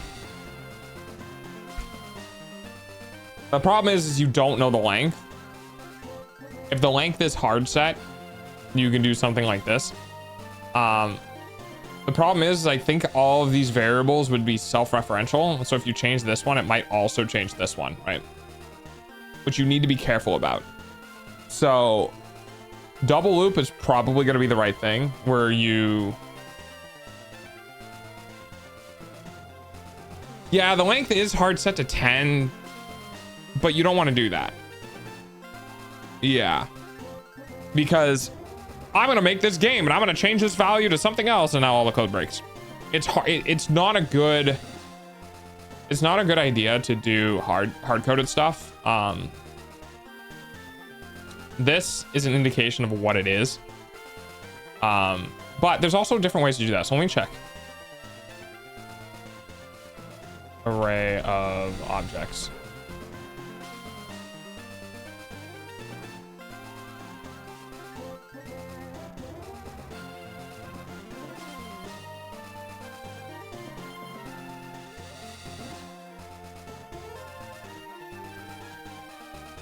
Multi-dimensional arrays, double bracket versus bracket comma.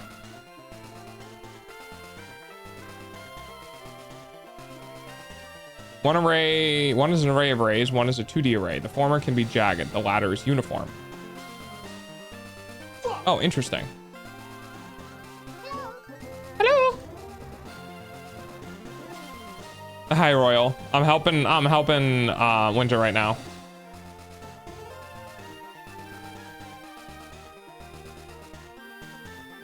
Oh, I see. Okay.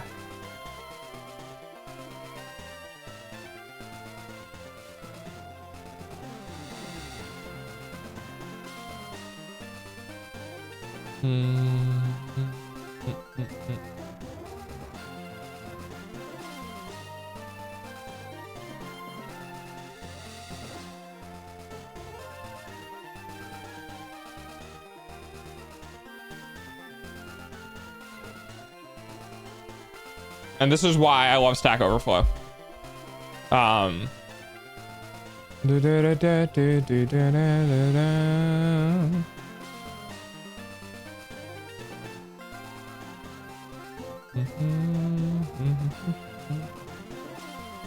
So this one has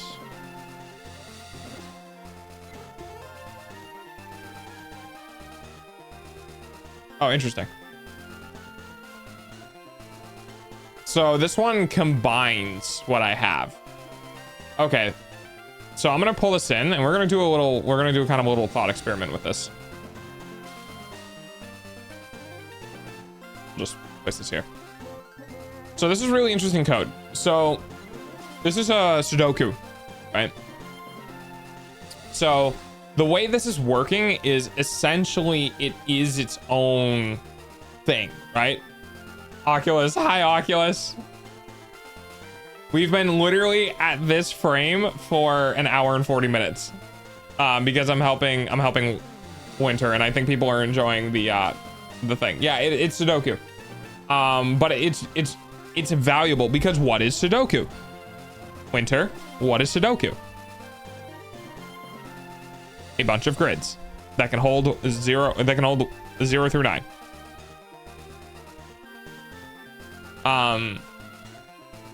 So this has a grid value of, is it a 1? Is it a 1? Like whatever, right? But within this has its 2D array, right? Of its grid. So what you can essentially do is you can take this occupation enum and you can just be like,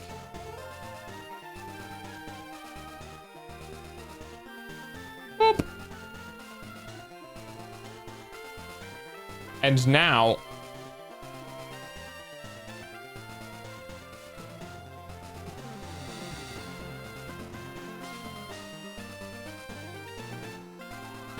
right?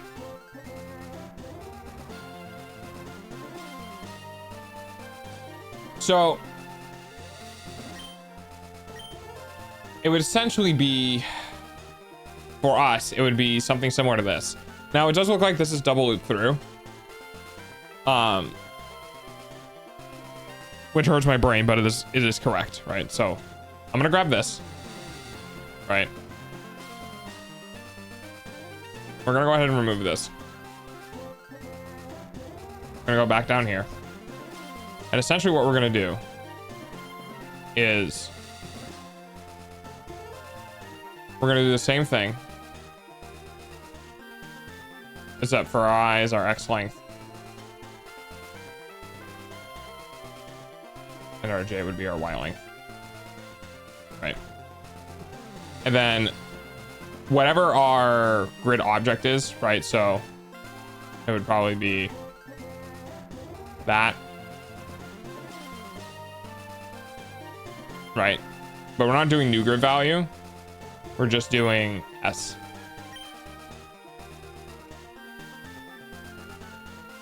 Right. So it's a new spot. Actually, sorry. Do this. Do this. We'll move out of here. We'll move out of here. No. Sure. Anyway. I tried back. Okay. So we create a new spot, right? Now what we can actually do is I think we can There isn't, I think there is a way to do initialization. Right.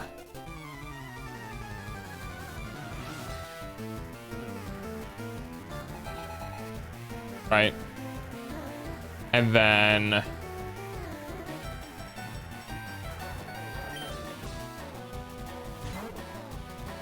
I know there's a way, like when you generate the actual class, there's a way of handing it what you need immediately. So you could just do, so you see how it auto-filled with this? So you can essentially do you can do this in one line. When you create it, right, you're saying, I want this to be nothing by putting the information within the actual class declaration itself. Thanks, Tim. So you can do something like that. All right.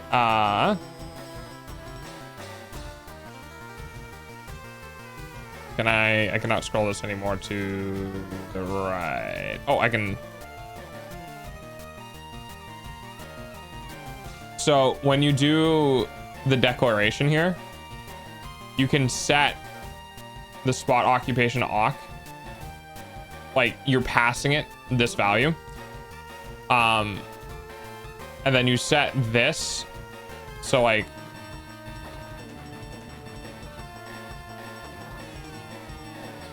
right?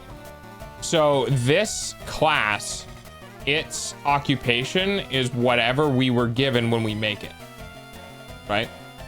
So when we're doing down here, when we're creating it, you can't really see it fully, but when we're creating a new spot, we're setting the occupation immediately to nothing, right?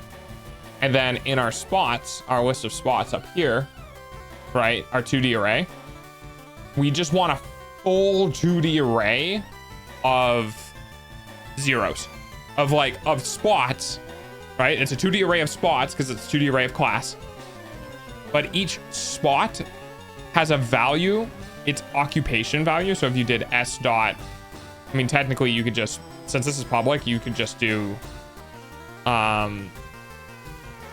like spot dot occupation or fucking enum. I don't know if this is gonna work. S, no. Okay, we're just gonna do this. Var t is equal to, right? And then if we do spots 1 1, right, it'll return the object. Now sometimes you can't autocomplete, but you can cast it to force it to, which means like you can do I think if you do this, fuck, how I think if you do, then you do, there is a way to cast this where you can have it allow you to autocomplete. Now basically what it is that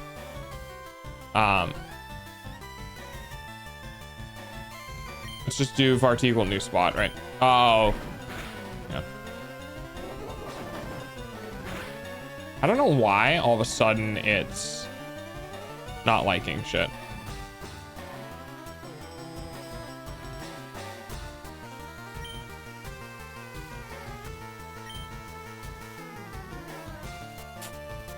Yeah, I don't know why it's not liking that.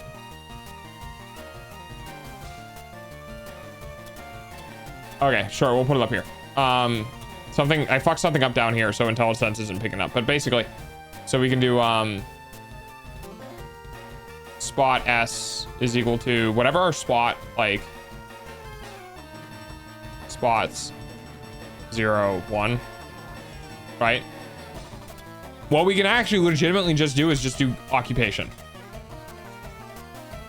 and that will return the occupation here. What you can do is you can basically you can change this to set only, get only, whatever, but you can do dot occupation, and then what you can do is this is a field. So the occupation type returns occupation, right? So we change this. This is no longer spot. This is occupation. Well, it's technically spot dot occupation, right? If So let's just assume this has already happened, right? And we're going through. Now what we can do basically is we can do if s, right, is equal to spot dot occupation dot nothing, right? It means that our 2D array of occupations doesn't have anything in it.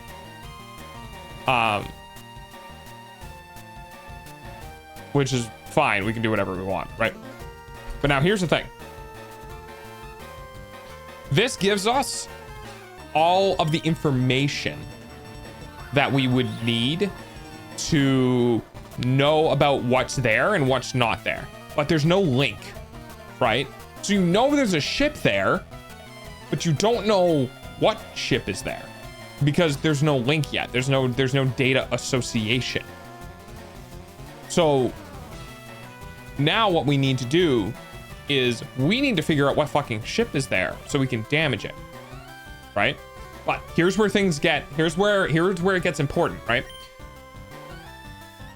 We don't want to damage a ship in a spot that's already been damaged, right? Because in our array here, right, we have information about there's a ship here and it's undamaged because it's a 1, right? It's just ship. Once this flips to an enemy hit, that is no longer eligible for being damaged, and we can use that to our advantage, right? So here's what we do. Now that we have that in our spot, we can set a ship to that spot, right? So in this spot, it has this ship class, right? What we can do is within our ship class, we have a health amount. We are only allowed to deduct from the ship's health amount if its spot value is not a hit.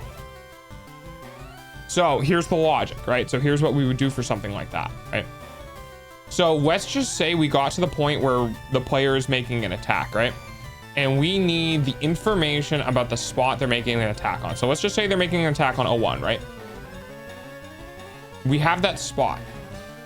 If, right? So if the... God, am I doing my if statements wrong now? Hang on.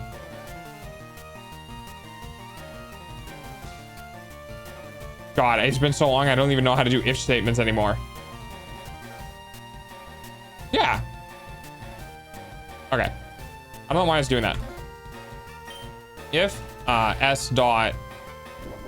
Oh, no, sorry. So... Yeah. So... God, I'm all over the place.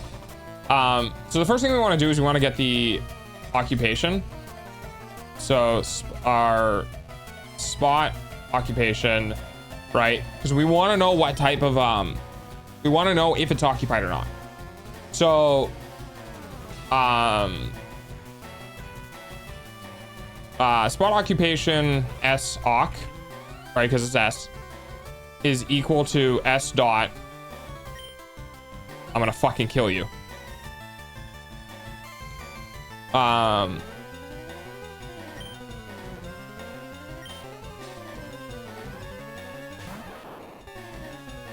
s dot occ, right?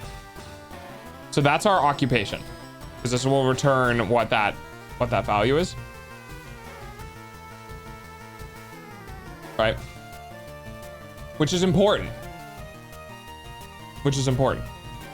Because now what we can do is if our occ, so if our occ is equal to spot dot occupation dot ship, it means that occupation, right, that occupation has not been fired at and hit and is not empty. We now know there's a ship there and the ship hasn't been hit in that location, right? So here's what we do. We can now do ship ship in awk is equal to s dot s. Dude, just stop auto completing for the love of fucking god. So I can't do s period because it auto completes. I can't do s. It just keeps, dude. Fucking Christ. Okay. S dot get ship, and getting the ship will return the ship that's in that location, right? Once we get a ship in that location, we can do ship ship in awk dot health minus equal 1, right? So we're getting the ship that's in the location, and we're setting that ship's health to minus equal 1, but only if the spot that we hit, right? Only if the spot that we hit hasn't already been hit, right? And this is important because it means that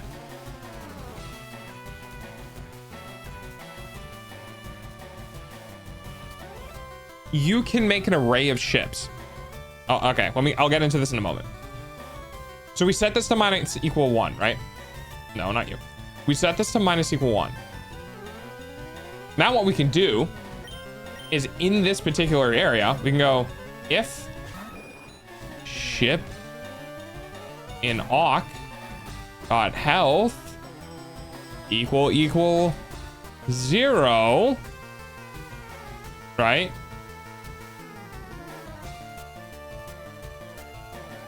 That means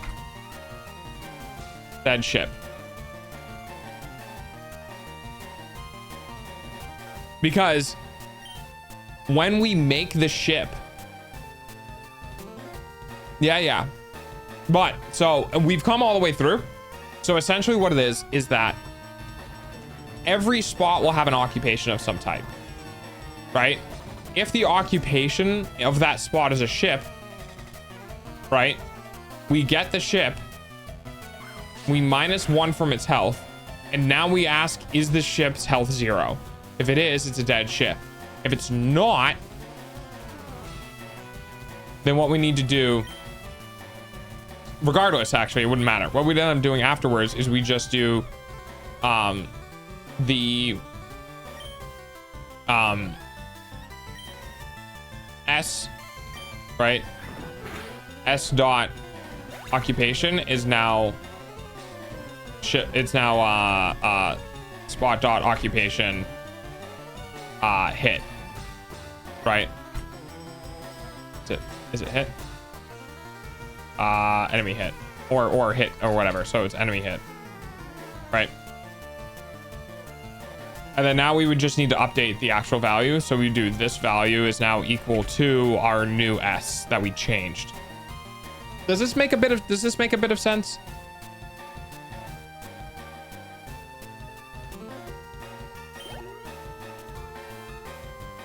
So we only really need, right?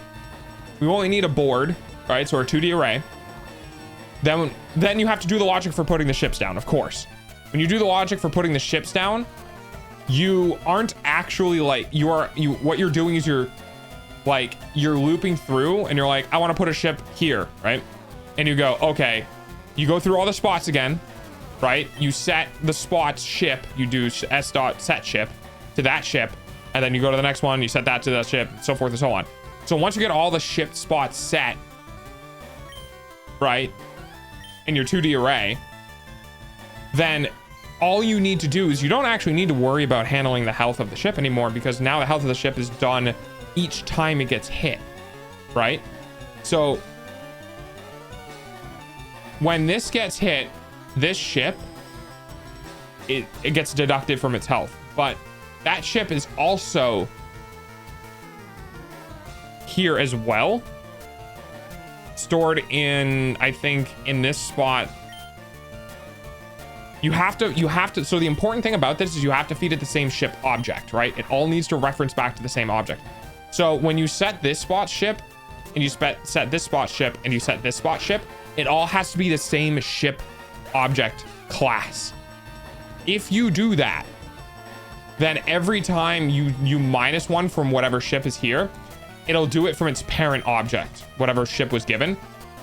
If it has 3 health and it takes up 3 spots, when this one gets done, this one gets done, and this one gets done, when this one finally flips, then this ship health this like ship in the occupied spots health will be set to 0, and then you know it's a dead ship. Right?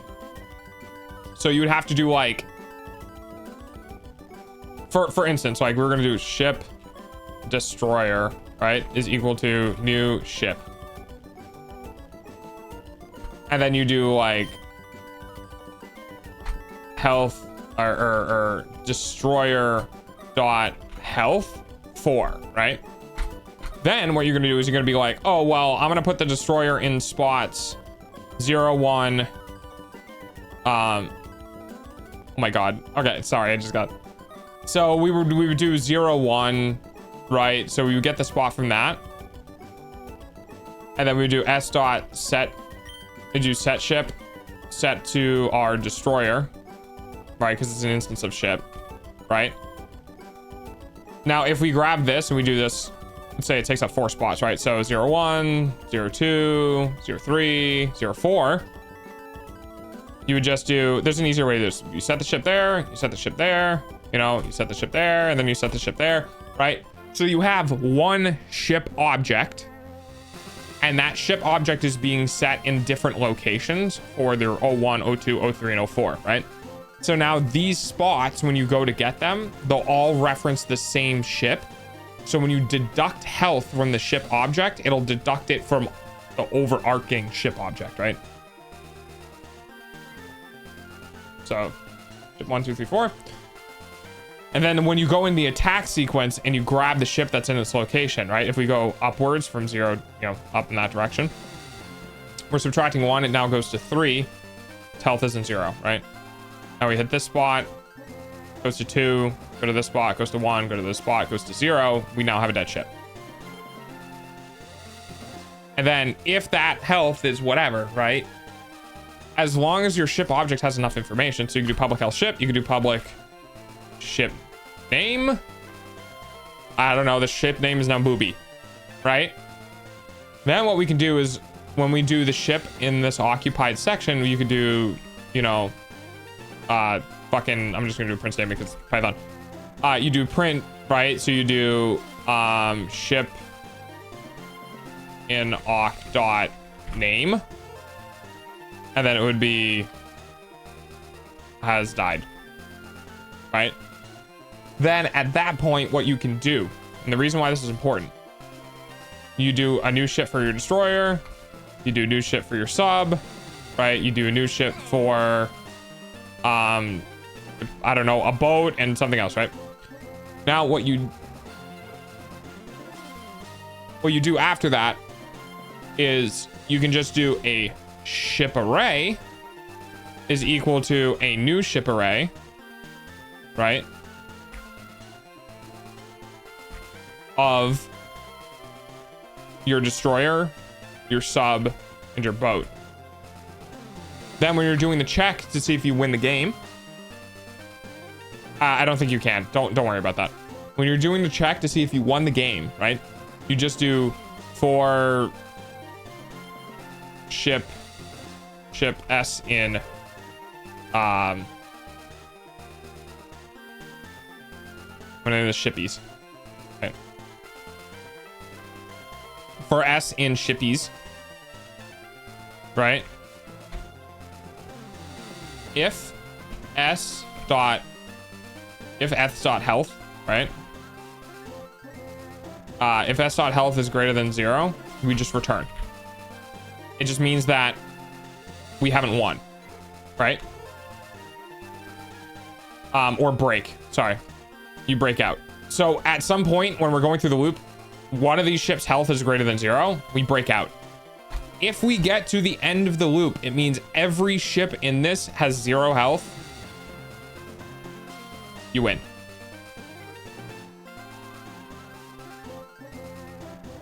There you go. Yahoo Delta, how's it going with user today? Me hoping user had a good I am having a good one. So that's what I would do. Of course, it's maybe not the most logical way of doing it, but by doing this, you have one set of data that can serve for literally everything. You have this data can serve for handling all of your ship information. It could serve for feeding the other player the information. And then every single time, you know, an attack goes through, you just loot through the ships and check if any of their health are more than 0, break. If you get to the end, it means they're all 0, and then you do your win.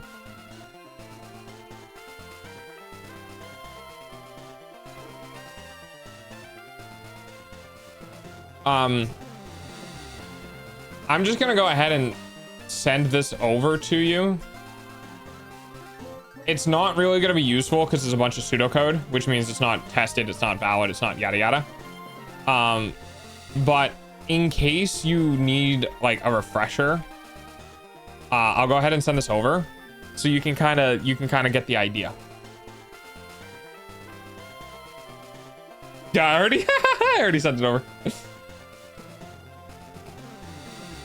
But it'll be a good remembrance.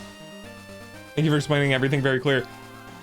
I honestly was thinking I was doing a shit job of explaining it, because like I know what was going on in my head, right? But I didn't really know how to like articulate that. But yeah. Okay. Hopefully that helps you out with kind of how to do it, because you might have been thinking the kind of key point here is try, and this is really hard, don't think about the physical world, because the physical world will mislead you. Think about how you can make something in program represent the physical world. Because if you go from physical world to program, you will have translation problems. If you go program to physical world, what it can allow you to do is it allows you to set something up that doesn't make sense in the actual world, right? Because when I showed you the array, I was like, oh yeah, you can do it this way. You can do it in the array. And you were like, well, that doesn't make any sense, because how are they going to do the thing? Well, it's like, well, think about it. You don't need to have everything shared. You just need to have very specific ones shared. Anything that's one, you don't share. Well, they're going to have a gap. We just replace it with a 0. But yeah. So hopefully that gives a good explanation. Just remember, when you're doing your objects, like your classes, they're only meant to represent themselves, and their method statements are only really meant to change themselves, right? So if you do this from scratch, keep that in mind. Your classes are self-contained packages. They can only work with what they are. Call of Duty like there's money on the line. LMFAO can't play that shit to have fun anymore. Delta, pull my hair out, tie it in a tight and hard knot, and knock me the fuck out with it. Oh, poor Lucia. Because the way object-oriented programming works is they're just boxes, right? They're just big old boxes of shit. And it's kind of important to remember that, because your box is never supposed to do, it's never supposed to do anything that you wouldn't expect. Like, for instance, if you have a class object that's a tree, right? You expect that tree to grow and produce fruit and lose its leaves, right? You don't expect the tree to like water itself, right? So your tree can't have the water statement within it, right? Because it can't water itself. You don't expect it to, you know, whatever, like do other things, right? So even though it interacts with it, it interacts with it. It's not it itself. The thing that interacts with it, like the human class, will have water tree, will have pick tree, will have take care of tree. But the human can't make the tree grow because the tree is responsible for that, right? So you can think of your classes as their own type of thing that can't do anything else other than exactly interact with itself. You can have processing classes or helper classes, right? Where they can be used as more of a library thing, right? So a librarian can tell you where a book is, but the librarian might not be responsible for getting the book, right? The librarian can be like, you can go, hey, helper class, where do I find this? And it will be like, over there. And it will return like maybe an ID, right? But it's your job to go to the bookcase and go, hey, bookcase, I need book with this ID. And the bookcase goes, here you go. But you can't walk up to a bookcase and be like, hey, bookcase, where's this ID? Unless the bookcase knows, right? So in object-oriented programming, everything is in packages. Everything has to be in packages. You can move packages, you can use packages, but packages can't reference anything outside of them unless it's like in a hierarchy, right? So if you open up a box, your box can have more smaller boxes, right? And those more smaller boxes can have more smaller boxes, right? So you have a nesting doll. So that class might be responsible for managing those smaller boxes within it because it was given those boxes, it was given that obligation, right? So it can manipulate those things, but it can't go out and get other boxes, right? You have to give that box to it in order for it to be able to work on it.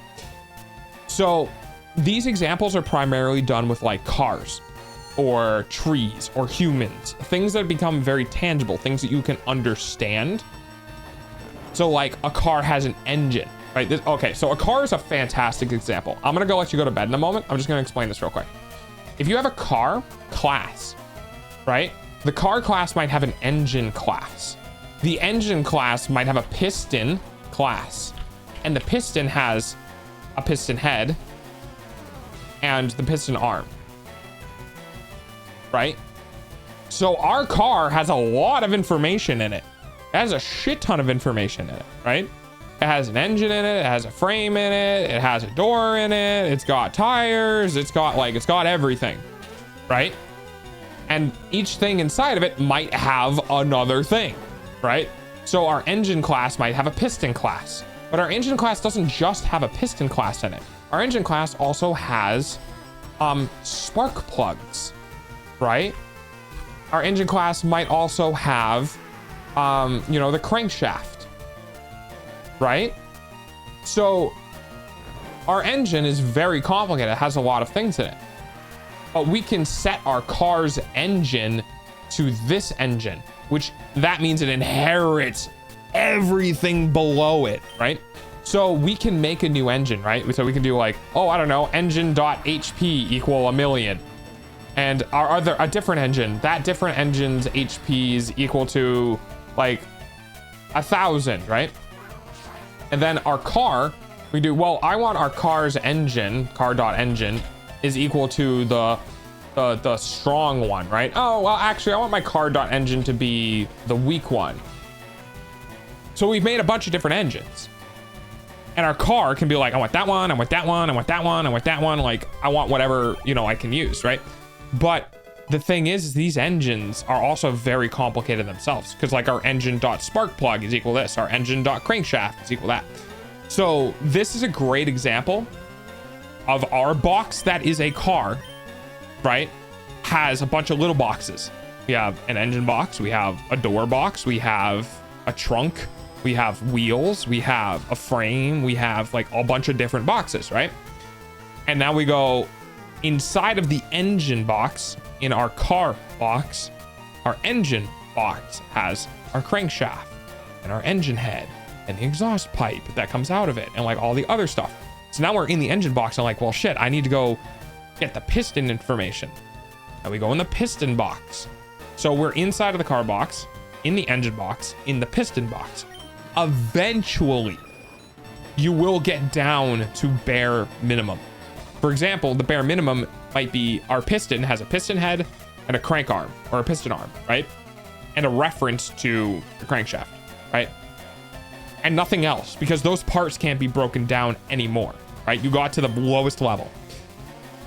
The reason why we call it object-oriented programming is because every object, like a car, has objects associated with it, like an engine or a wheel.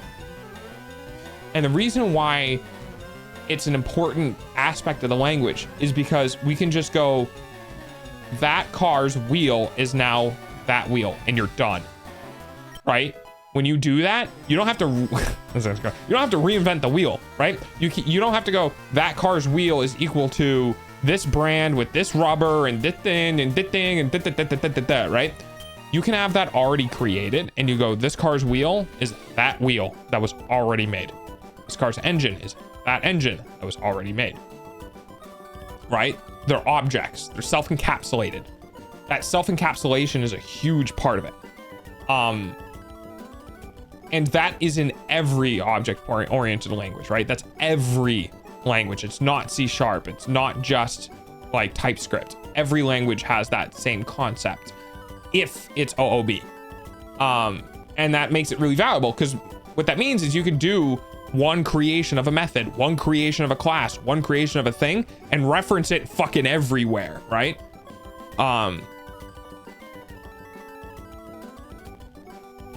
Like the car object, right?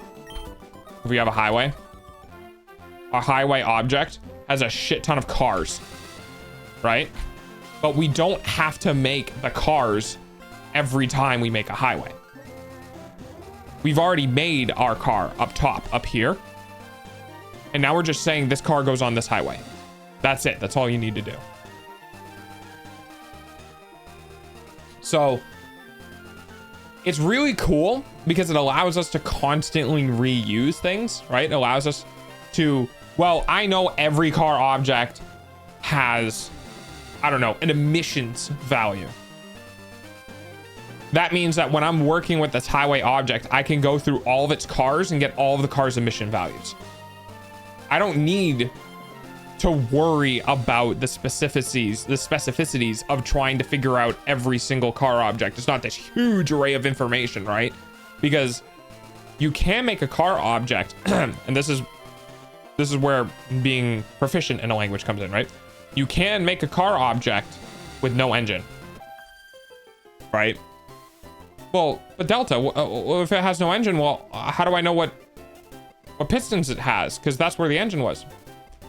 The car's piston, the car's spark plugs, the car's crankshaft, right? Why does this not make sense? Because it breaks object orientation. Because now I can't just do car engine equal blah blah blah. No. Now I have to do car piston equal, car spark plug equal, car crankshaft equal, car, you know what I mean? That's why it's so valuable. The more you can encapsulate things, the more you can quickly shift things out, the less you have to do each individual thing, right? Because you can continue to break this down, right? So I remove piston. Now it's the car's piston head and the car's piston arm and like all of that stuff. So breaking object orientation means that now you can't just do car.emission. You have to do car, what would the emission come from? The muffler, or the car's emission would come from the engine. Oh, but the engine, we don't have an engine object. So how does the car's emission get generated? Well, the car's emission gets generated from the piston's explosion rate with like all these things. So now we're gonna do car.piston and get like car like RPM and get like car gas. right? It gets more and more difficult to create instead of just having car.emission, which can be created when you do the car. And then when we're working with the car, all we got to do is dot emission and we're done. That's it. So to explain this better, right? Our box example, our car box, we go in the box and you have all the other boxes. The engine box and the tire box and the door box, right? You can open those boxes and dump out their contents into the car box and throw out the boxes. You will still have the same amount of information in the car box, but it's way harder to use. And what happens if some of the boxes, right? So we took the engine box and we dumped it out into the car box. Now we have all of the engine components in our car box. It still works. But now we don't have the engine anymore. So now we have to manipulate them all themselves. And what happens if the engine box has the piston box, right? Like, oh, well, now we emptied the piston box out. So now all of the contents of the engine box and all of the contents of the boxes within that are all dumped into the car box. And I go, hey, get the engine from that box. You look at me and go, I don't have that. I go, why the fuck don't you have that? I was like, well, because we disassembled the engine object doesn't exist. We have all the things that make up an engine in it, but we just don't have the engine object. It's like, well, I want all the things that make up an engine. Be like, okay, which ones? Like, I don't know, all the things that make up an engine. Well, you're gonna have to be more specific. I was like, dude, I don't know, the piston, the this, the this, the this, the this. And I goes, okay, here's that information. And I go, okay, good. And then you realize you forgot like a part of the engine. Right? So by having everything encapsulated, it makes it significantly easy to work with. And that's that explanation. So when you're working on this and you're making your classes, keep in mind that your classes are boxes, they're objects, right? And you can put things about them inside, other classes about them. You have a tree class. Your tree class might have a fruit class, right? And you might be like, well, what type of fruit does the tree bear? Oranges or apples, right? So you can have that.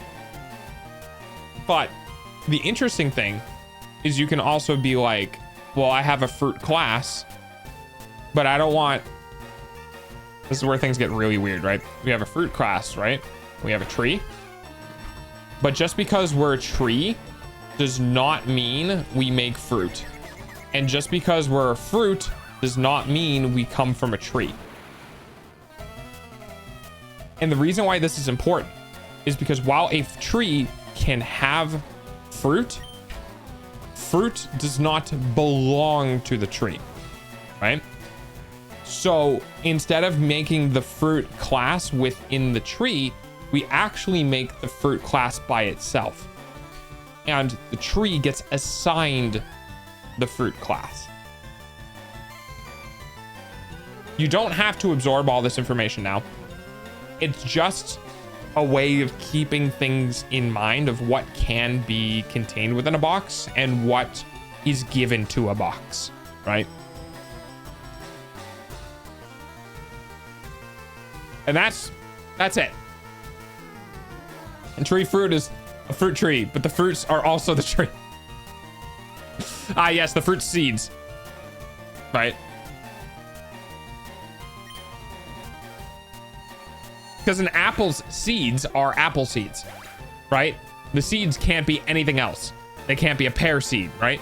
Well, a tree can have pear fruit, or a tree can have apple fruit. An apple cannot have pear seeds. An apple has to have apple seeds. So then the seeds within an apple can be unique to it, so it can stay within the apple.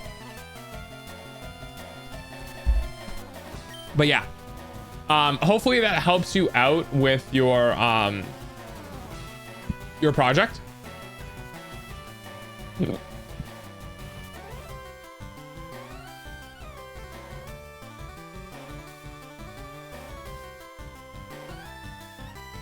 I don't know what else I can really teach you there.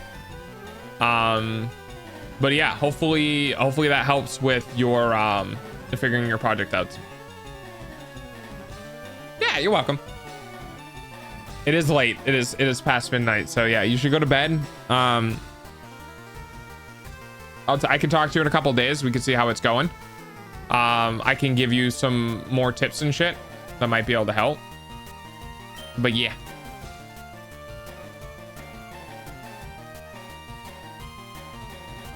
Class is very different than I first thought of. Yes. It is important. We have you up in the background. Fair enough. It is also important to, you know, take some time, go out, take a peek at object-oriented programming, like structure stuff, and just passively read through it. It's pretty cool. Like the whole concept of the languages and stuff are pretty cool. They can be a little jargony, which is kind of annoying, but there are some places that will have more like realistic stuff, like the car example and stuff like that. You can read through stuff like that, and it'll help you kind of potentially realign with what you need to, like, how you need to think about doing it. It's a good read. There's a lot of good reads out there, especially if you want to really kind of dig into the individualism of stuff. Yeah, it's super cool, super fun, but you need to go to sleep, so I'll stop talking your ear off.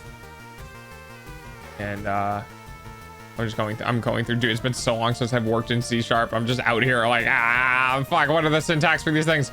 I've spent literally I don't know, 100 hours in Python recently, and I'm just like, man. Yeah, it's more like concepts, less like what do I explicitly do, and more of like explaining to you why we work in a specific way, and why that works better than not, you know. Syntax switching, yeah, it's rough.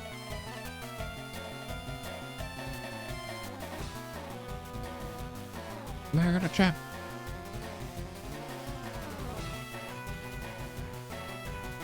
All right.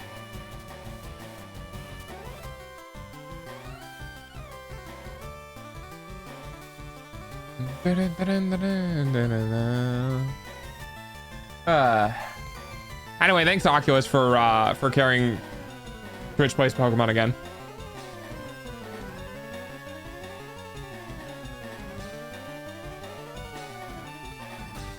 Yes, go to sleep. Yeah, you've gotten enough information for tonight. You should feel comfortable that you'll have more to tackle tomorrow. I understand coming up with ideas and then going to sleep is really annoying, because they're like, oh my god, I have an idea how to do this. I can't sleep now. I can't sleep. I have to do this. But you can kind of work on it in your brain on how you want to do it and go through it and all that sort of shit. But yeah, go to eat. Thanks for hanging out. I hope my explanation was good enough. And yeah, have a good night. But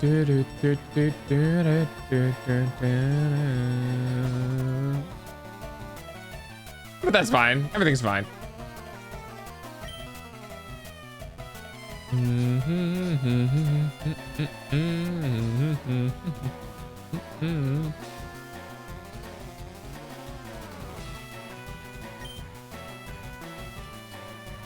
Fun and addicting game, but stay far away from the chat features and jobless freaks who moderate it. Good old Warframe.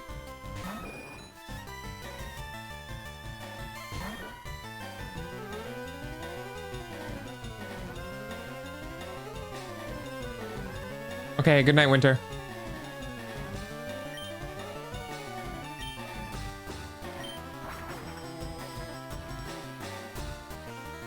Oh, okay, we're just gonna stop working. That's fine. Oh wow, it really just. All right then.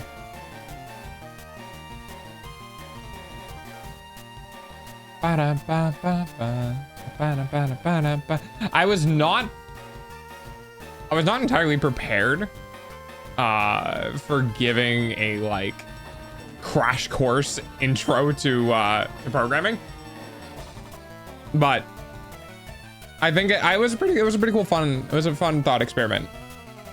On like how to handle doing something like battleships in software. It was pretty cool.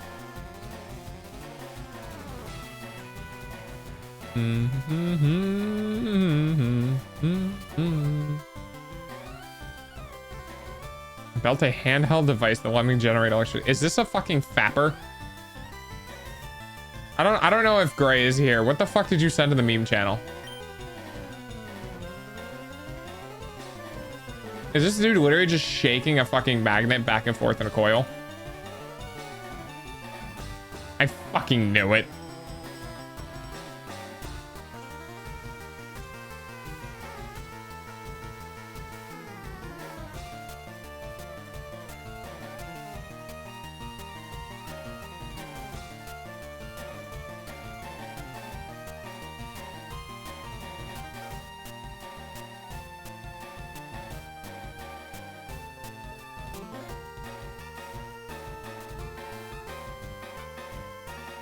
I could do that as a project.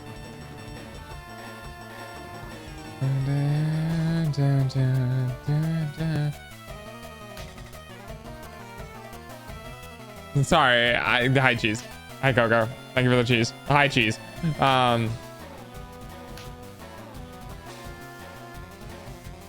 My thought, I just had a thought where I'm like,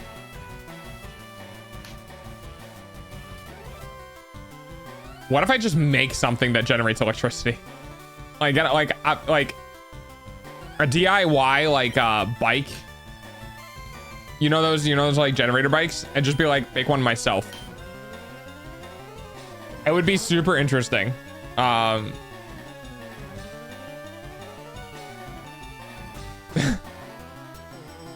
Because I can transfer, because I need to lose weight anyway. I might as well transfer that energy into a fucking into a battery or something, right? And just get one and just like hook it up in the garage and just like go out to the garage and like bike to charge my bike. Which is just, it's a funny way of thinking, because I'm like, if I use my bike, electric bike, to charge a bike,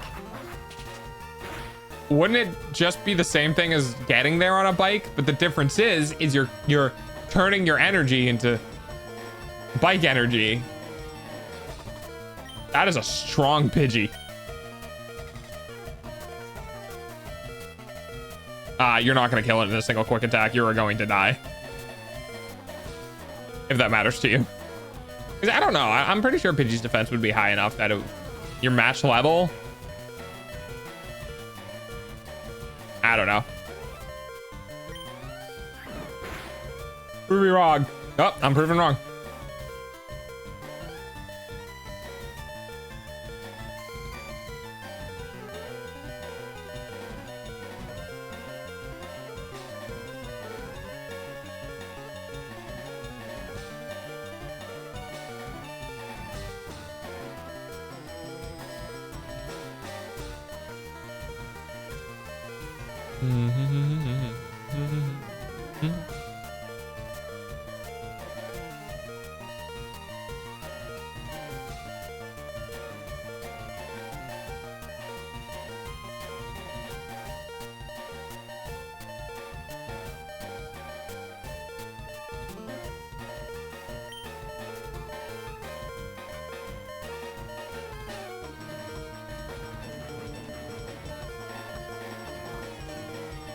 I wonder.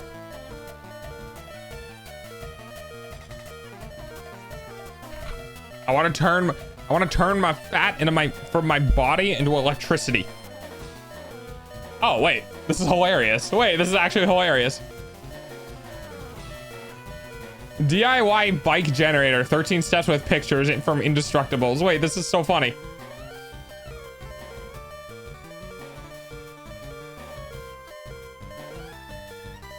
The gearing is a little weird, but I can see this working. A bicycle stand, bicycle frame with a back wheel, 12 volt lead acid battery, DC inverter, DC AC inverter, DC DC battery charger. Why would you need an inverter? You're just making DC energy by turning shit. Adding the fan belt to the motor.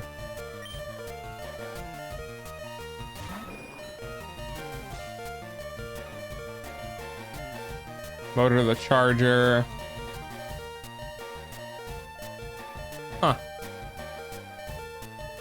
Well, I don't want a pattern. Oh no, I guess I do. Battery to inverter. Oh yeah, so you can charge AC electronics. Yeah, that's fair.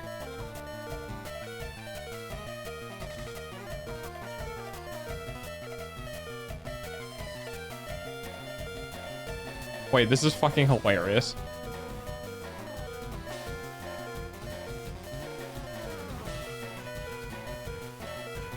I love that this is in a science lab. I'm looking at something in a science lab about like before it can be introduced unsupervised in the student union. We will definitely should encase our electronics so no one can touch them. You think?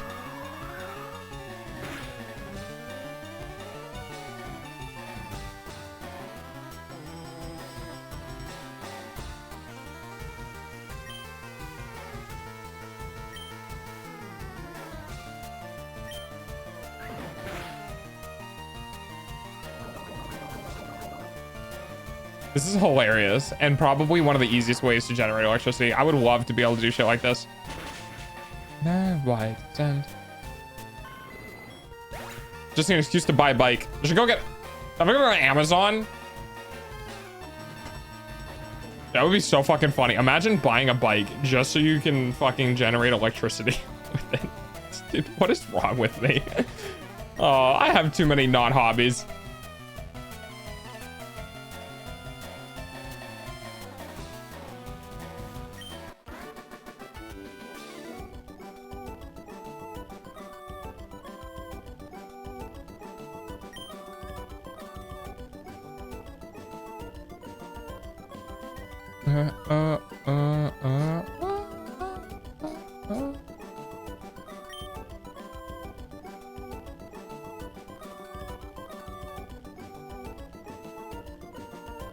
Yeah, no way. It's amazing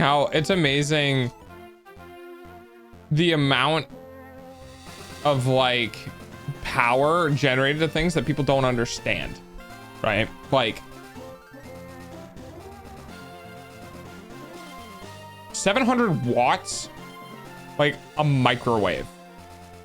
A microwave will take like 800 watts of power, right? 800 watts of energy.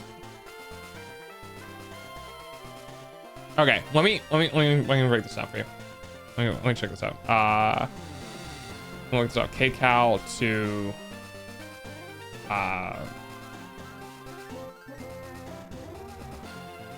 so 1 kilocalorie is equal to 1/10, 100th, 1,000th of a kilowatt hour. So 1,000, 1 kilowatt hour.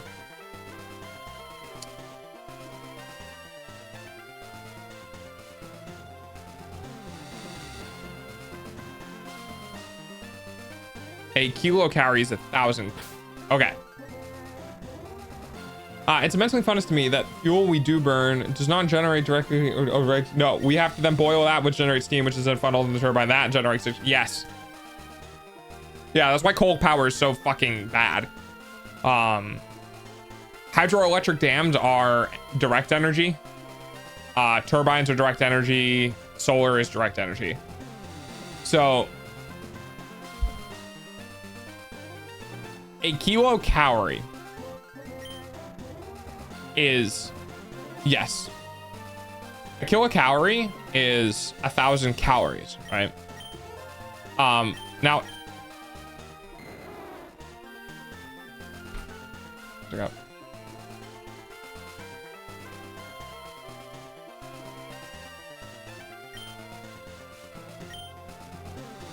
Food is measured in kilocalories, which are the same as calories. The terms used interchangeably in nutrition do not need to be converted.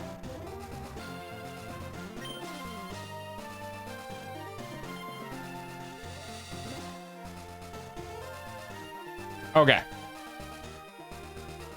So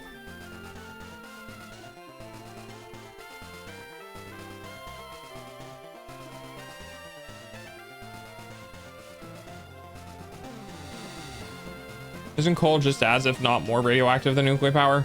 No, it's not inherently. Not that I know of, at least. I could be wrong, though.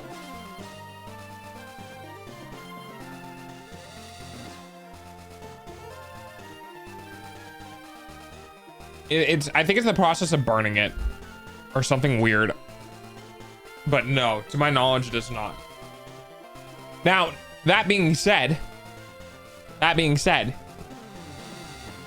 you might be referencing the amount of radioactive energy produced into the environment from coal versus nuclear. So it might be you were looking at a article that was talking about how bad, like how radioactive burning coal is in its entirety versus how much radiation we've gotten from nuclear power plants in the environment. Which could be true. It could be that we have irradiated the environment more through burning coal than we ever have producing nuclear like waste. That I know of. That could be what you were looking into, because we burned a lot of coal.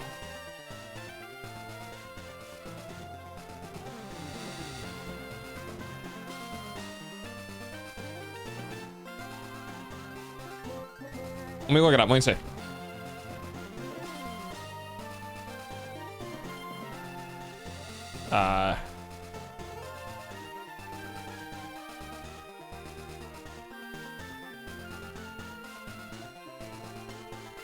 Ha! Get fucked.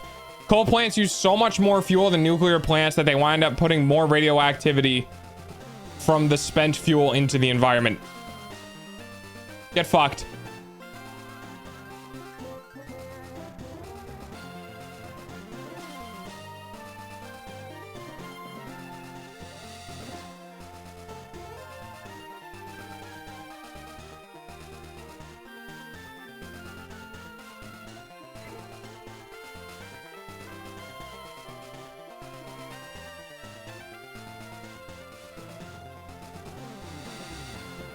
Undergrad chemistry student here. I'll try my best. Coal, as previously stated, contains trace amounts of radioactive uranium and thorium isotopes. Now, these trace amounts are exactly that, trace amounts, which is why coal is safe to handle and why no one's concerned when they see it being hauled in mass train carts.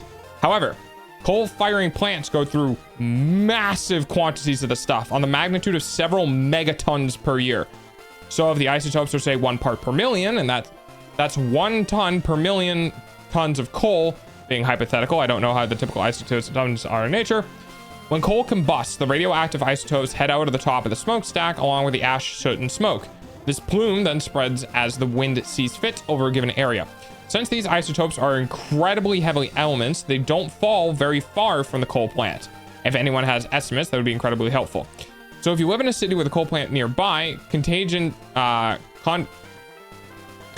wind directions, you could have radioisotopes falling down on you at almost all parts of the day, whereas in nuclear power plant, everything is ideally supposed to be contained within a closed system. The work you get from safely operating nuclear power plants is much more managed and controlled from the release of isotopes from coal burning. So it seems like it's not a comparison about how much has been released comparatively one to another. It's about perfect operating environment. Which one releases more? In perfect operating environment versus a nuclear plant versus a coal plant, the nuclear plant would not be as much as a coal plant. So, okay, so I was wrong. It's not how much overall has been released. It's a comparison between operating a nuclear plant, how much radiation gets released, and operating a coal plant, how much radiation gets released.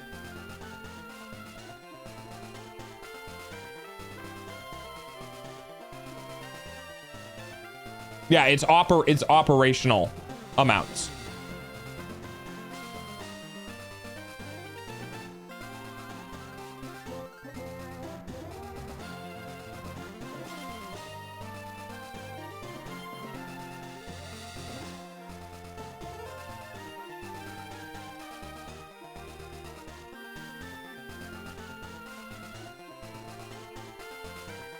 Nuclear plant explosion make the area uninhabitable for the thing is though is that, I mean, I don't know how familiar you are with it, but like all of the meltdowns, all of the like nuclear meltdowns we have were from gross negligence. Not like kind of sort of, but like super gross. And also that's not true with thorium uranium reactors, because thorium needs a catalyst in order to emit its radiation. So those meltdowns, if the catalyst gets removed, immediately stops producing radiation. So like, nope, not anymore. But you know, nuclear power and fucking companies doing propaganda runs on shit has really done a lot of damage. We can't have nuclear power plants because they might explode. This is not an argument. Every nuclear disaster has ultimately come down to human error, either in placement or management. It's true. Yeah, because we place it in places prone to tsunamis. Dude, it's been so bad. It's been so bad. It's like, I think it's humanity's #1 fumble. Like, honestly, the fact that we just fucked up the creation of these plants because companies or governments or whatever don't want to put in the amount of money that it would actually take to do it correctly, has led to significant disasters that gave it a really bad rap. Yeah. Nuke plants mainly release tritium, controlled amounts. Coal plants release uranium and thorium. Uranium and thorium gets concentrated, then dumped into a big ash pile or an unlined pond. Still no rule that they have to be lined in most places. Oh no. That's no good. In some cases, familiar with tritium, it's a hydrogen-3 weak beta emitter with a 12-year half-life. In the environment, it bonds to oxygen, ends up as tritiated water. You catch some radiation from drinking it, but it doesn't bioaccumulate, and it would take consistent prolonged exposure to get a dangerous dose.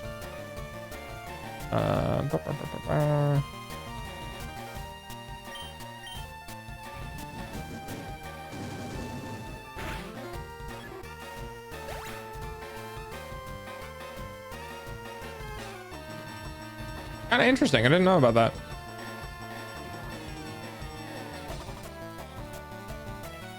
That's kind of cool. We have no replacement for nuclear. You are correct. Hey, doggo. Hi, Anna. Yeah, no, nuclear is the way of the future. Well, yes. We'll be going from fission to fusion. Once we get to nuclear fusion, dude, we have all the energy we'll ever need.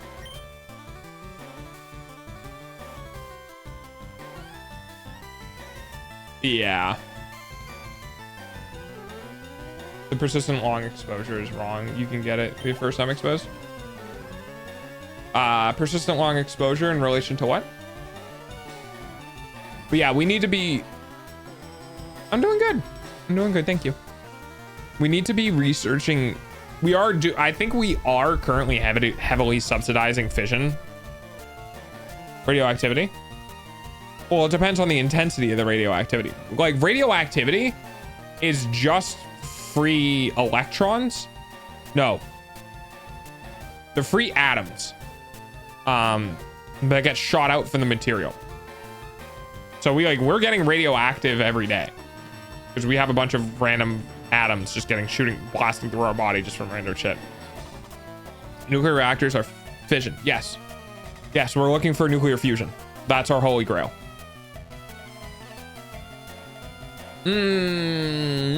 Are hydrogen bombs fusion? That's been going so far. It's going pretty good. Switching to thorium reactors, yeah.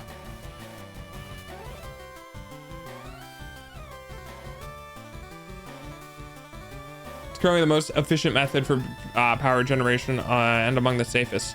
Simming its grows for fear of past disasters is counterproductive. Yeah, but the reason why we're fucking doing that is because money.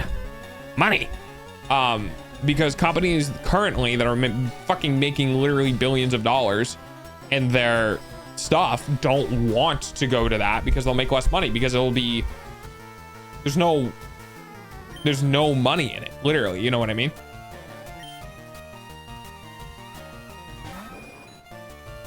Takes a nuclear bomb to detonate a hydrogen bomb because it needs that much energy to explode. Oh, okay. Thanks for the lurk, Nada.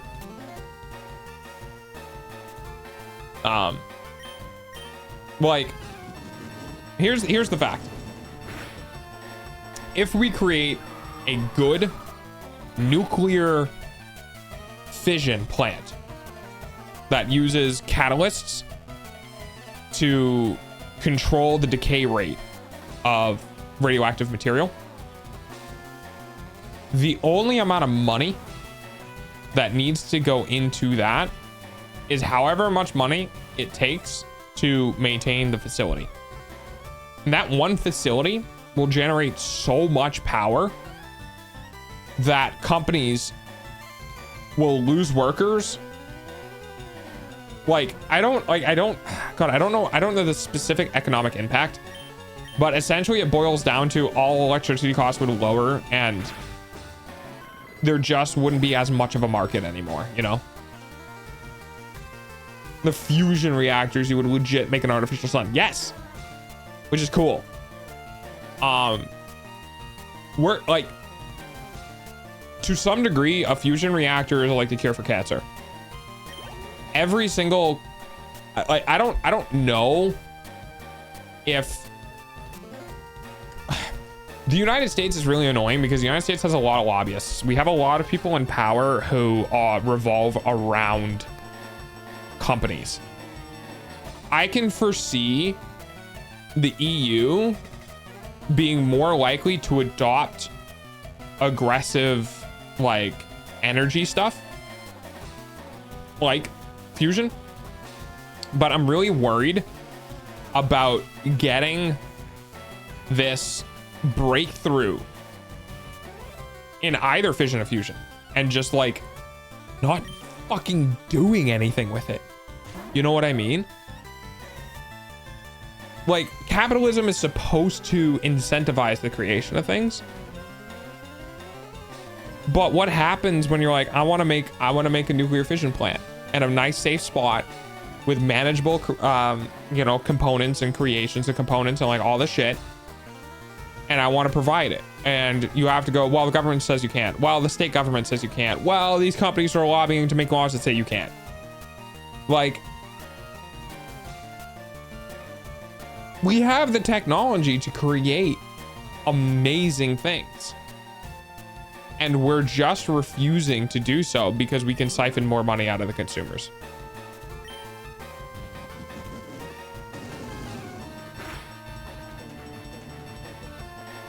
Yeah, Galathor said it best. You all talk about the nuclear future when 99% of our politicians don't understand how phones work or internet searches. Exactly. Guys, we already have the technology. I think one of the biggest problems is just the fact that, like,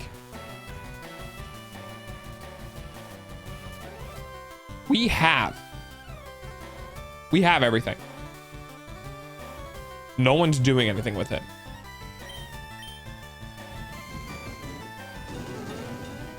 What do we do? Like, how do we get past money? You know what I mean? I feel like the only way the guys who make the water engine always end up dead. Oh yeah. Wait, I heard about that. Non-factor in 10 years.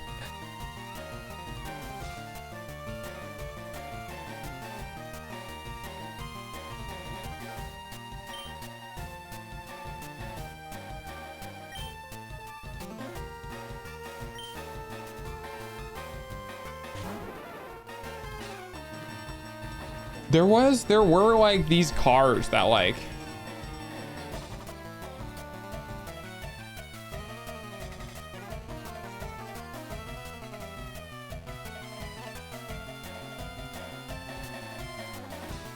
what was it? There was a specific car type that somebody made and it was like really, really good and he got offed. They're addicted to the concept of money. Yeah. my thing is like,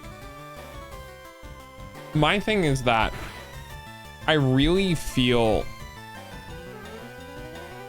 like we're getting to a point where humanity, I feel like there's gonna be people who would be willing to do projects for not that much back pay just because people are getting pissed at having to deal with everything else. Like,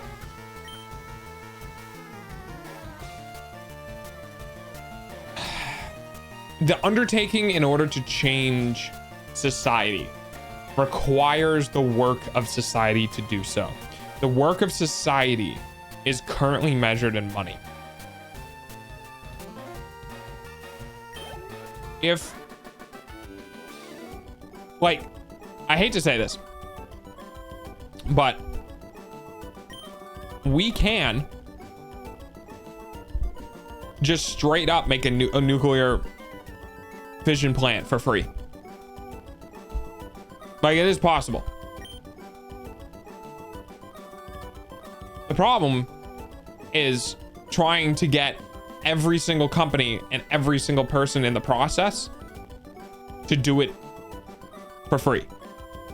You know what I mean? Like, human beings can mine the metal, and human beings can ship the metal, and human beings can build the metal. Like, nothing, strictly speaking, needs to cost money. The only issue then comes down to, can we get it through politics? You know?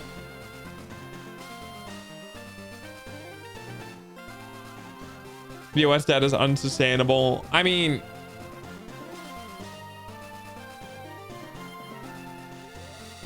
it's kind of weird to think about. If the United States financial structure collapses, doesn't that kind of take everyone down with us? Because isn't like the United States dollar like extremely strong? So does that debt never collapse because no one would want it to? Like, if China just goes, pay up on your debt, and we go, okay, our economy collapsed, and then China goes, wait, shit, you were paying us. Oh fuck, our economy collapsed too. You know what I mean? Like, do you push that domino over and then everyone gets fucked?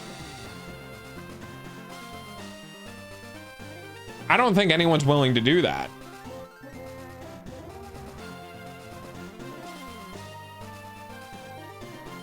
Because if our economy gets fucked, like, everyone we're associated with, all of our tech companies, you know, that, like, there would be a mass technological downfall. Google would have problems, which means YouTube would have problems, which means Google search would have problems. ChatGPT would, like, the entire world's data infrastructure would just stop working. Like, you'd have to do a mass migration of, like we have physical data centers within our country. We can't move data centers. We have to move the information from data centers off of them. And if we have such a bad economic collapse that companies literally can't afford to move data, we actually straight up will not be able to recover some of the things.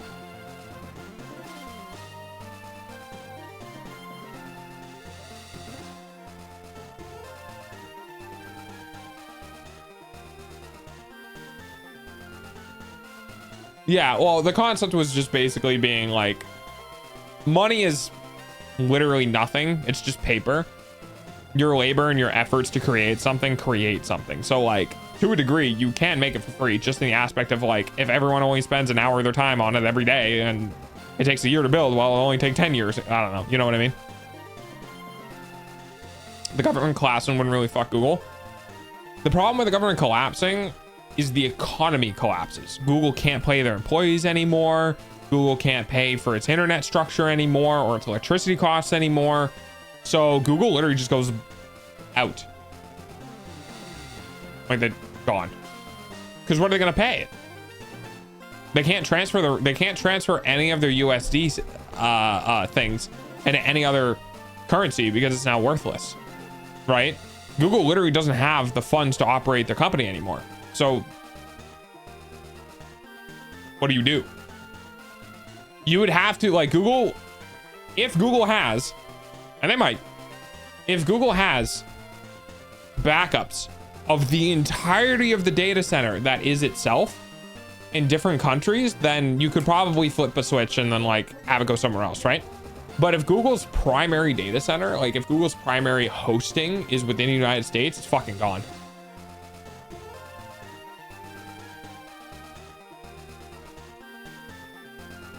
I don't know if we would ever see our debts get reaped. Google doesn't bring anything of value. Literally every advertisement, 4 to 96% of the advertisement on the internet would go down. Shit ton of Chrome browsers might just straight up stop working. Every Google account, every single Gmail account login would, like, you wouldn't be able to do two-factor authentication, or you wouldn't be able to do email confirmation codes because Gmail would go down. Every single Gmail account would go down. Every person who gets any email would no longer be able to verify their email address or do like anything through their email. Like the internet would just fucking explode. YouTube would go down. People who make money off their YouTube platform outside of the United States would all collapse. Every single person who makes money on YouTube would collapse. It's like a huge deal. Google is privatized. Google is owned by Alphabet.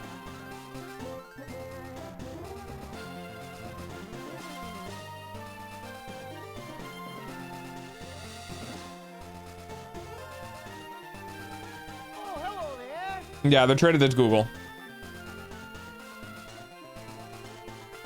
Well, see, that's the thing, Tardbark, is I don't know their data center structure.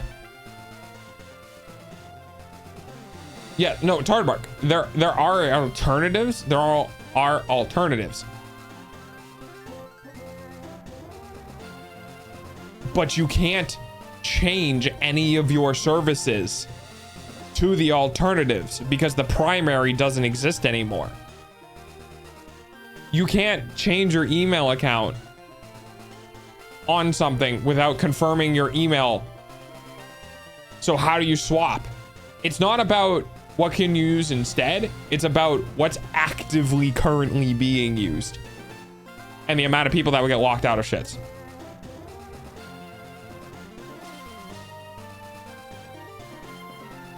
Fuck. I mean, that too. But like, I don't know. It depends on the state. It depends on how big it is. Getting locked out of anything is only a temporary problem. Well, it's also how much money Google distributes through the global economy. Google's value is purely artificial. I mean, it's really not. Every single advertisement that gets served through AdSense would go down. All of them. Every, like, hilariously enough, 96% of the internet would just stop having ads. Let's see, what else do they own? Oh yeah, I don't know. How about all of Android? And all of Apple. Goodbye, 99% of phones in the planet.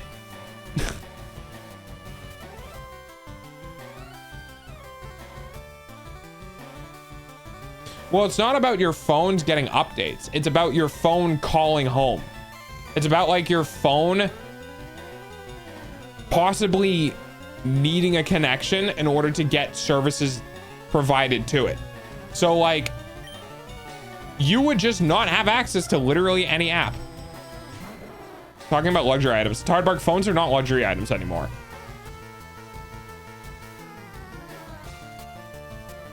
The Android operating system is run by Google. And a bunch of API services. If we lost all cell phones, because of a market crash in the United States, we would be screwed. What are you going to use to call people? Landlines? Oh, okay, have fun with that one. Like, I don't even know if like that on Chinese brand would be safe. Can't be swapping between Android and then say all cell phones. Android and Apple. Android and Apple market share OS. Android has 86, iOS has 13. So 99.86% of phones would go down. I'm pretty sure 99.8%, pretty fucking close enough to say all.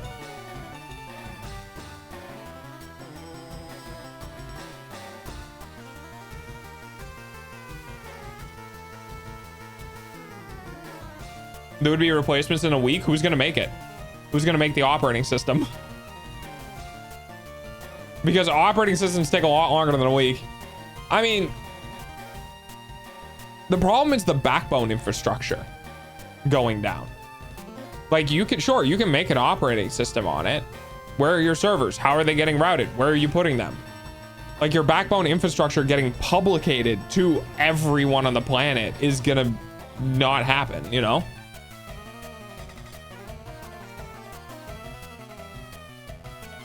So who's gonna make the OS?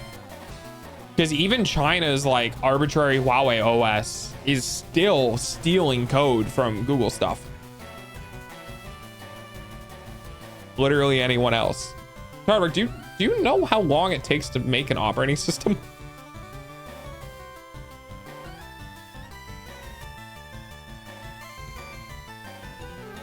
What, like, there wouldn't be any other company though. You would have to end up spinning up a company. Like you would have to spin up a company to create that sort of thing in a different country. And it's not coming out of China. Because no one's buying an operating system out of China.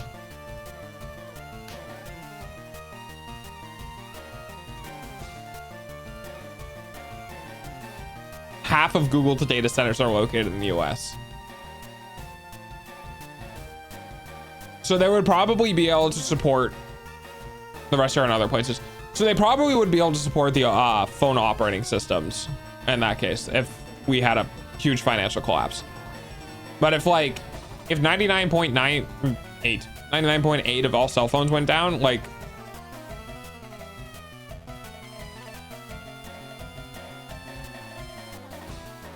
it's hard to quantify what it would have in an impact on OSs. Because like we still technically have AOSP, which is the Android open source project, which is the source code for it. But like, yeah, it would be fucking, dude, it would be disastrous. It would be disastrous.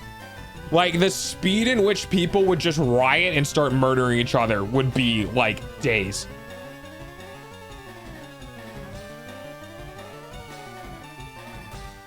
I have 2800 drop frames, but I think everything is okay. On my end, it seems all right.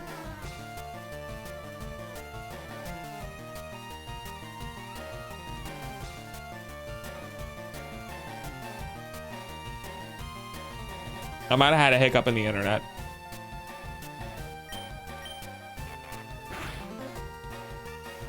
Dude, so many people would be out of jobs too. Can you imagine not being able to Google something? Not being able to like Bing something? Like what would be the search alternatives?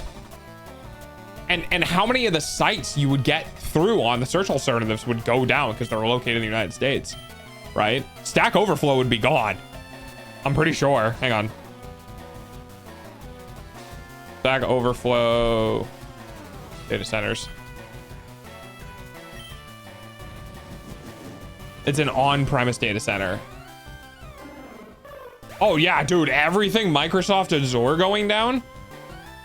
All of the cloud structures would just poof. Dude, GitHub would go down. We wouldn't even have access to the open source project. You'd have to find people who have it on their like local systems. Oh man, dude, so much of the internet would just fucking disappear. That's crazy.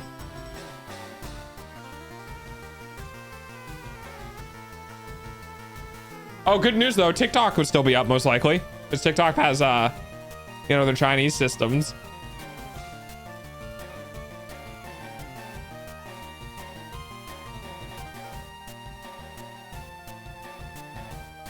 All of the United States would institutionally, yeah. Hardmark, I work in software engineering, my guy. I can tell you how shit works. Like you're the same person who told me that Intel would never recover and this, like, don't invest in like all this other shit. And then you're just like, oh yeah, if the United States goes down, don't worry, we'll magically have software the next day. What?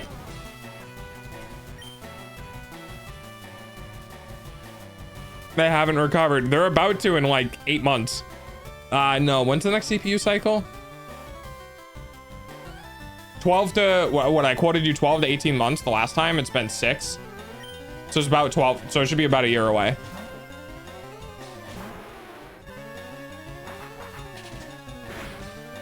Mentality is why Tesla has been overvalued for years. Yeah, but Tesla is not Intel though.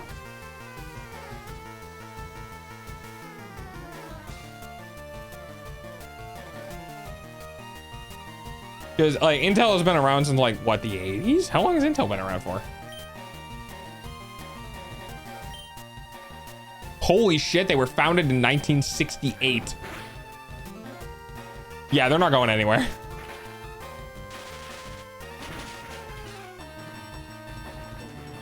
It's just like AMD. AMD had their issue through the Boulder series like a decade ago. And now they're like passing Intel in like general perception and use. I never said Intel would disappear. No, I know. You're saying that it was such an impact that it would potentially... Didn't you say it would spell the end for Intel? Like, I thought you said that, like...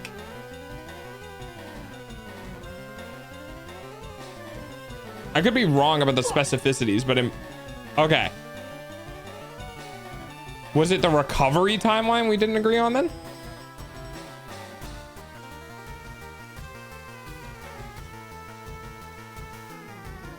Stock would never recover to peak. Oh.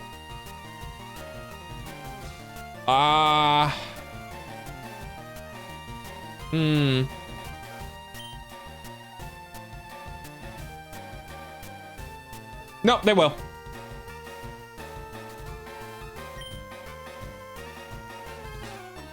Oh yeah, I agree. Oh dude, absolutely. Like, yeah, there would be companies who would be fucking foaming at the mouth to replace whatever like was lost in the US the institutions within the United States. But the problem is it wouldn't happen that quickly, because you also have the issue of propagating it and the problem of choices. Because if like 30 options pop up overnight, no one's gonna know which one to pick. But also those 30 things aren't gonna pop up overnight, and also the collapse of the infrastructure would make it more difficult for those things to pop up overnight. Utter breakdown and lack of services. Yeah, people would hear about that and then like less than 24 hours later start robbing shit. But it's true, the services wouldn't...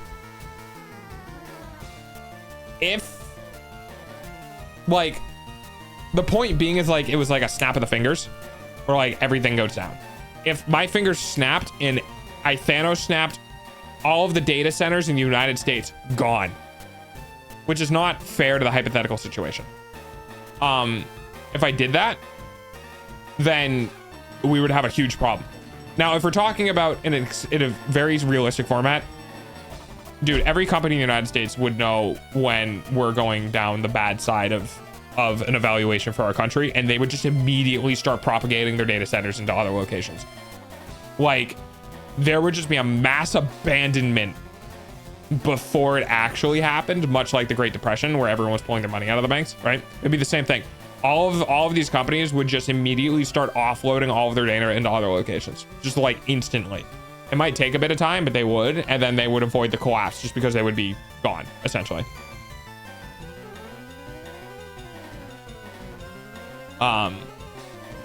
Yeah, the data centers, like those sort of stuff within like hospitals and stuff, yeah, that would be a problem.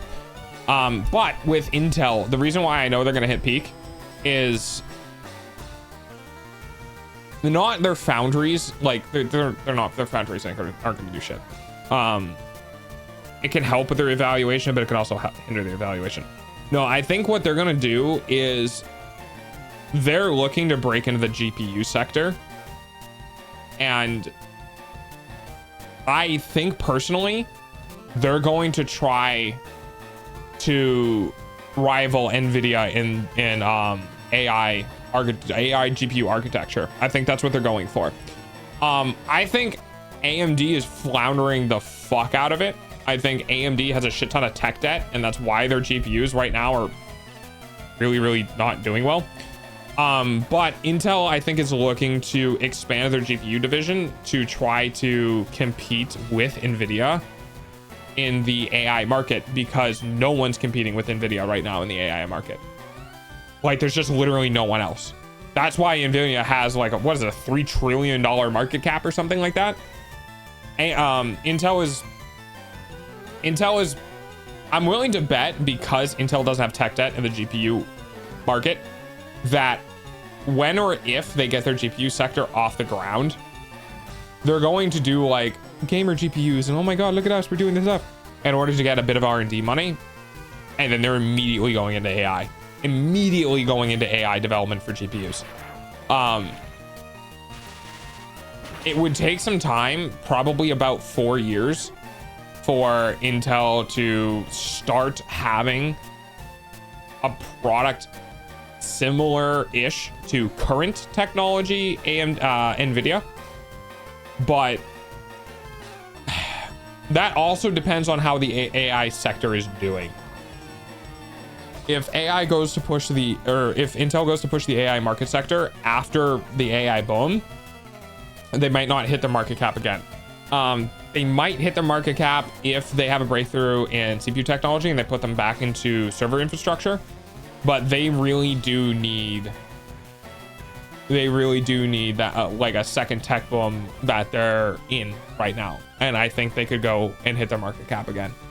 After that, I don't know. Like, I don't think anyone foresaw NVIDIA just screaming away in its evaluation because of AI. I think Intel's got another peak or two in them. I think this is a minor setback. I think literally in 2 or 3 years, this will be a non-issue, but they're gonna have to get GPUs out if they want to hit their market cap again. Oh, AI? Oh yeah, dude, AI. It's copium. Well, you can't look at the chart though, because the chart's just history. You want to look at a chart, go look at NVIDIA's chart, because that's what happens when you get in the AI.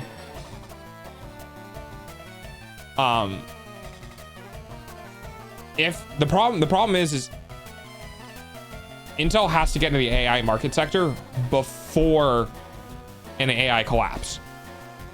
If they're not able to get their GPUs into the market before AI collapses, if it collapses, I don't know. If they can't get their GPUs into the market sector before AI collapse, then yeah, I don't really know if they'll re-hit the market cap. Because they were sitting on the laurels for a pretty long time without AMD having anything to show for it. But if they can produce a GPU strong enough to compete with NVIDIA, and they price it proportionally under NVIDIA, so like if you get, I don't know, arbitrary numbers, 100 teraflops of AI compute, and it costs, I don't know, $1,000, and Intel is what is it, 1,000? So 800. And they come out at like $750. The cost and proportions can be pretty good. The peak was 24 years ago. I mean, yeah, but like, so hang on. Let me look at a video chart. We will look at you over the 5 years. 2023. Their peak was 2 years ago. So they climbed and then they fell to what? 1252.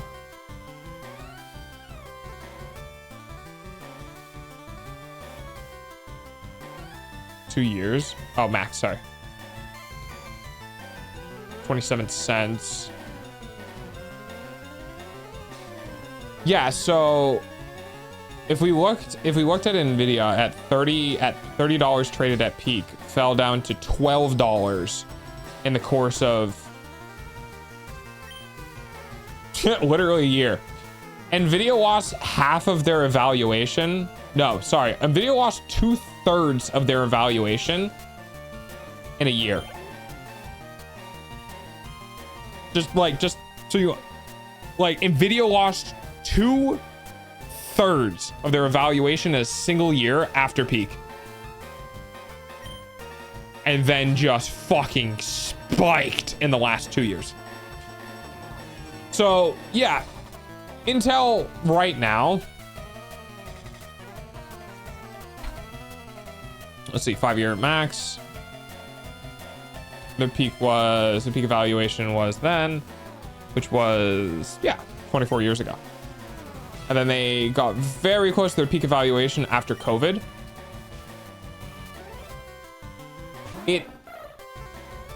I mean, they're only evaluated at $22 versus Nvidia's 120 something a share. If they get into AI, if they get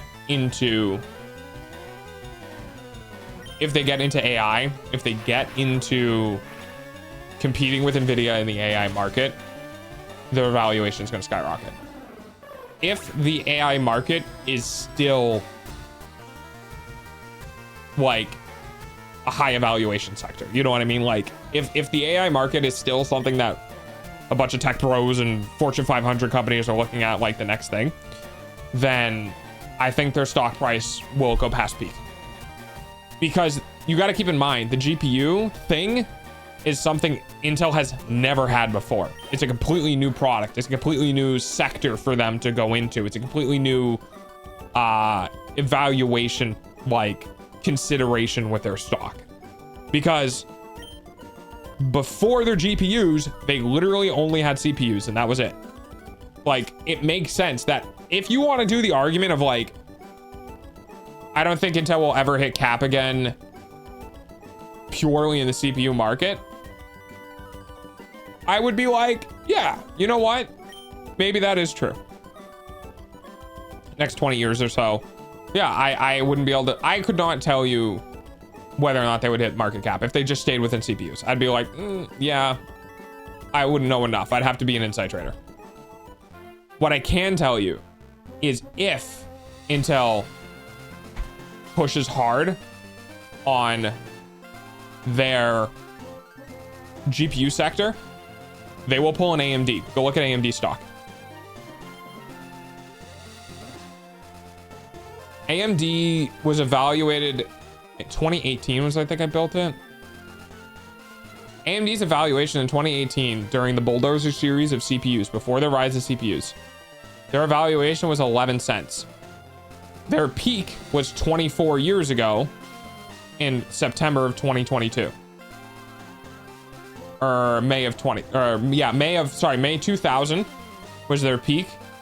And then in 2018, when I was getting the AMD CPUs or the 8350 or whatever, their evaluation was $12 and they were 24. Their peak evaluation was 24 years ago.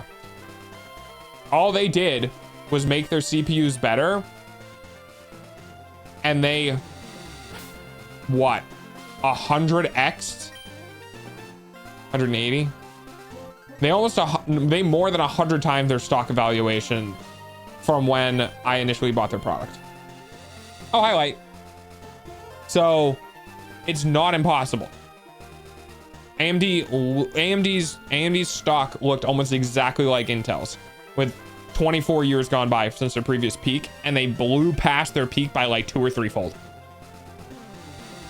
It's possible for it to happen, but I think they need to release their AI. They need to release GPUs to compete with Nvidia in the AI sector. Until that happens, I can't really say anything. Like, I'm not disagreeing with you if they don't release their GPUs. I just don't know. But I think they're going to do their GPU release, and their stock is going to go up.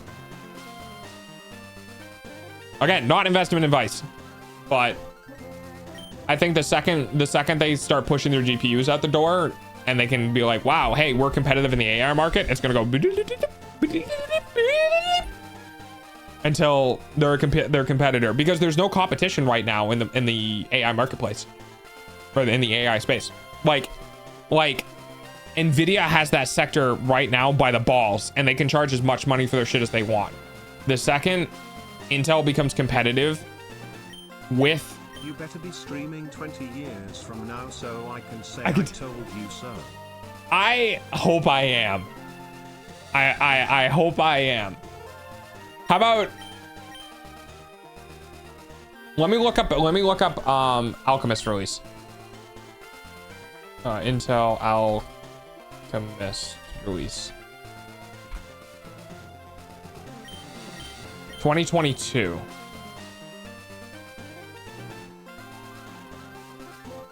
$2025 is Battle Mage.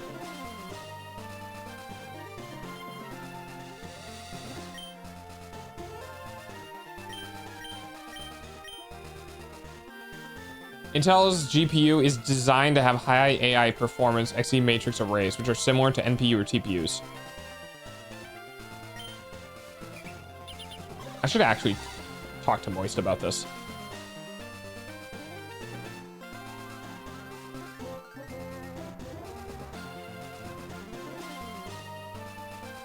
AI apps are awesome on Intel cards. You can even get it to use full flux tensor. Yeah. 2 to 4 years. 2 to 4 years. And I'm willing to bet Intel stock price triples. Current stock price, not peak. What are they currently evaluated at? From the screen to the ring to the pen to the king. They go to 60. Yeah. 2 to 4 years, current stock price triples, which would be near their peak. But I think it's going to go higher than that. I think it's going to go higher than that. I think Intel right now is pushing super hard to get their GPUs out. And I think following the timeline of when they realized AMD wasn't competitive in the AI market space is when they started wanting to produce their GPUs. I think Intel stock is going to skyrocket. I'll to make a corny song like KSI. Dude, I don't... Can I get help? Oh, yeah, sure. What you need? Oh, are you trying to fly somewhere?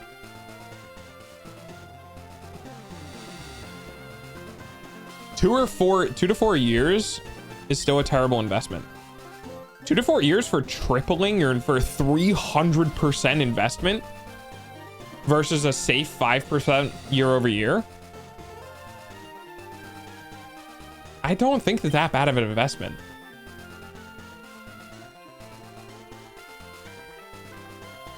I need a Pokemon Center. Oh, it's gonna 2 to 3x. Their peak evaluation was $63. Current Nvidia evaluation is 120 something, and they don't produce CPUs. If Intel is competitive in the AI industry, they're going to have the AI industry stock evaluation, but they're also in the CPU industry, which means they're going to have CPU stock evaluation. If they overtake Nvidia in the AI industry, their stock evaluation is going to be Nvidia's current Maybe not current. Let's say 4/5. Let's say their evaluation within the AI stock market is $100 per share. Nvidia currently right now is peak 120. They're at their peak or damn close to it. They get competitive. They overtake Nvidia for whatever reason. They're going to have the evaluation of $100 per stock just purely from being in the AI industry and being competitive with Nvidia. And then whatever additional evaluation comes from being competitive in the CPU space. Like I said, it's a completely new market sector. Their peak right now, yeah, that's fair. Their peak right now is half of Nvidia's peak. And Nvidia only does GPUs. That's kind of my point.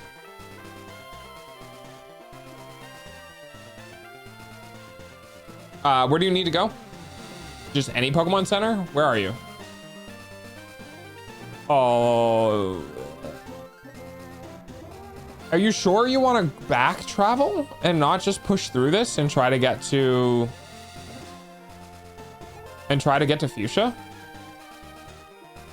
Do we need cut or something? Like, why are we going back?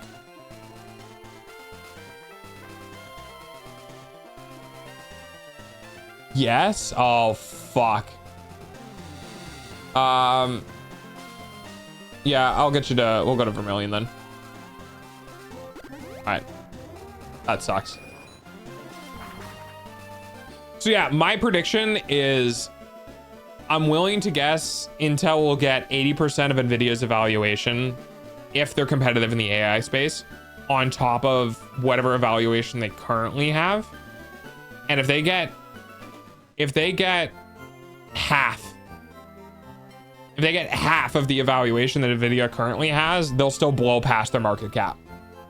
Because Nvidia's evaluation being 120, if they get 60 for being in being competitive in the AI space, on top of their current evaluation of 22, they're already past their original market cap. Now, if I had multi-millions of dollars, can I get to the ghost tower? Yeah, if I had millions of dollars, I'd put my money where my mouth is. And I would actually probably be doing it right now.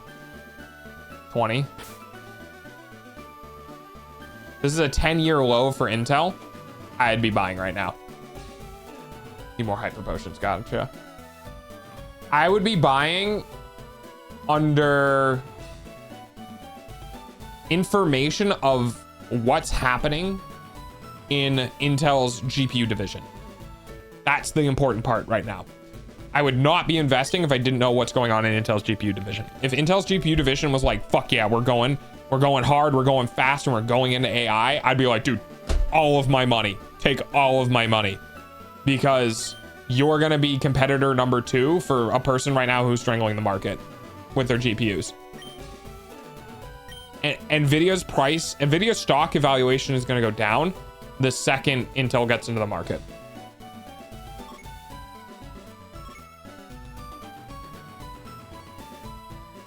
Maybe not by a lot. But that Nvidia AI bubble is gonna pop. That stock is, I think,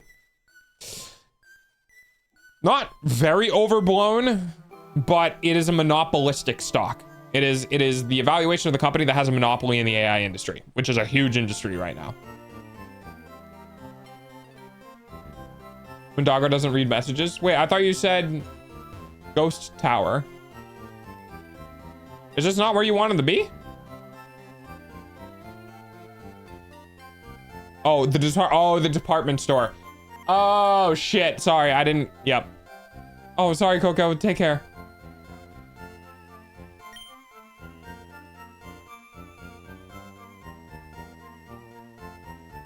Now that I thought of it.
Okay. Do you want me to fly you to the market?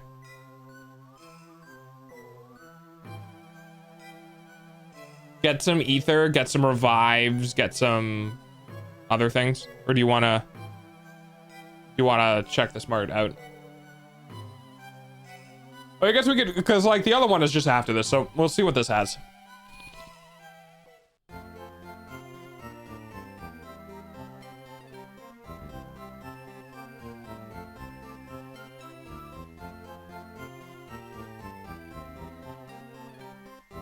I've decided to make breakfast. Oh no. What you making? Don't think this department store has super potions.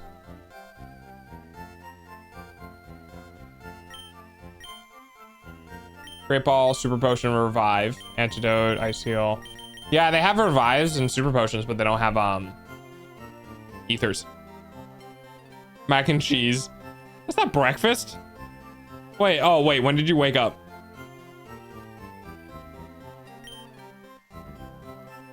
Oh yeah, you know what? I should do some research into, let's do some research into Intel's market stuff.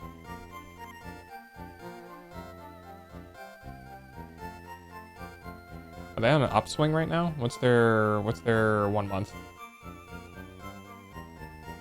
Starting an upswing, 6 months? Yeah, they've crashed 30 to 21 year to date. So they stabilized. They've fallen over time, but they stabilized. 1 year. Yeah, maybe I do put my money where my mouth is. I don't have a sizable amount, but I could probably 59.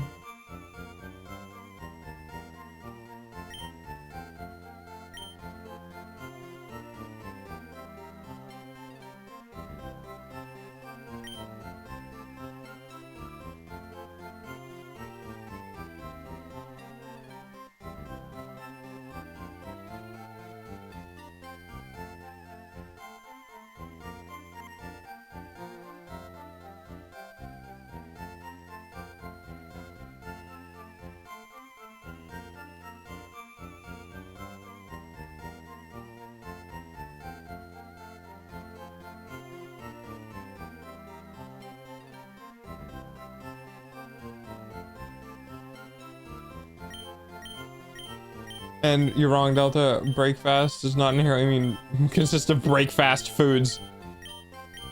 You like how I read that as you were going to, you know, clarify it at the end? It's pretty funny.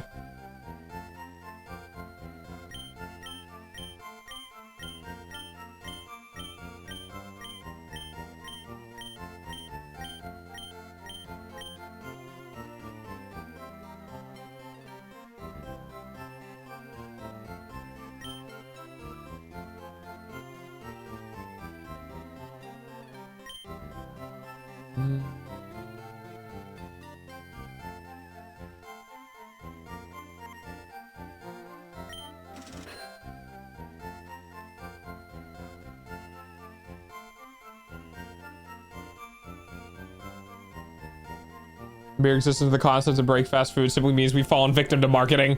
I will break my fast with whatever I want. For me, it's eggs and bacon.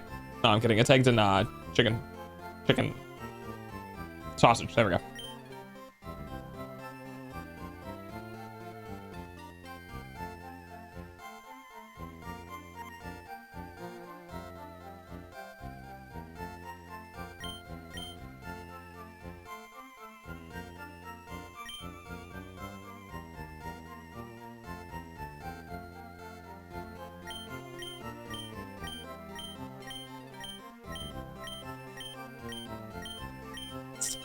Previous Gelsinger previously said he will not compete with NVIDIA and AMD in the AI training space. Ooh. George company has no shortage of respect with the company's providing for success. Next phase of Intel's restructuring, cutting another $10 billion in costs, laying off 15,000 employees of 7,000 agreed to voluntary buyouts. We must focus on strong restructuring x86 franchise as we drive our AI strategies while streamlining our product portfolio and service to Intel customers and partners. The company is exiting the AI training market and focusing on interfacing, in which A-Studies is until... Ooh.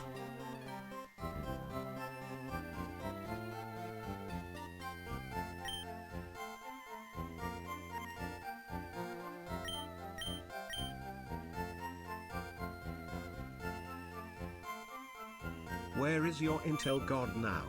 Blah ha ha. Very true though. Like I said.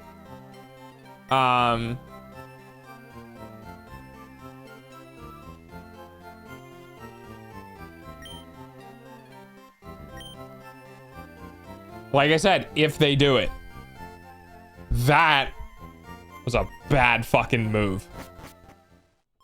That was a bad move. You should, like, they should have pursued it. Should have fucking pursued it, dude. You could have made so much money in that pursuit and then use that money into transferring into your CPU division.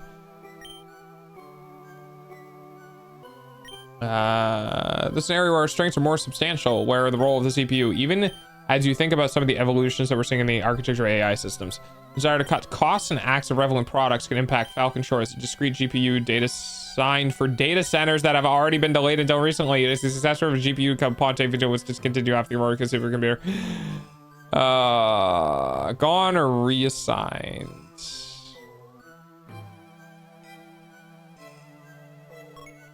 Galsinger acknowledged that Intel was way behind its competitors on GPUs and AI training chips. As I view it, in the four-horse race on this side of the page, NVIDIA, Trinium, and Infinity, Google's Intel's number 4. That's hard. Customer estimated that 70% of the computing is not in the cloud. 80% of the data remains on-premise. Intel has installed the good x86 chips on premise were done and wants the company to build on that. Dude, you're already in the fucking data centers. You can't get more in the data centers. Starting to see businesses ask those questions about AI. It's on the other side of the page where the strengths become stronger. Our Xeons are stronger and our system platforms. Intel is not competitive with NVIDIA, AMD, and Google and AI training chips. That race, you know, they are so far ahead. Some of the other challenges that we have, we're just not going to compete anytime soon for high-end training. Nope. All right. That's it. That's all I needed to hear. You're fucked, dude. You're fucked. It's not happening.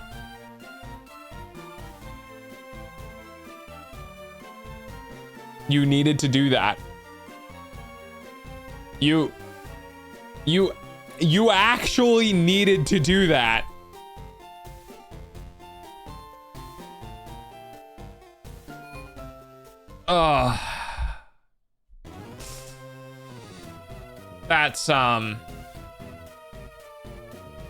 That's rough.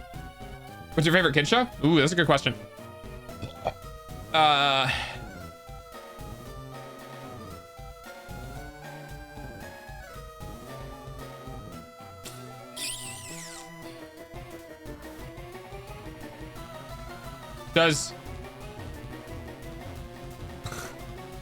Okay, we can't have that being in the allowed list. Does Mythbusters count? I don't know if that was necessarily a kids show, but like I really liked Mythbusters.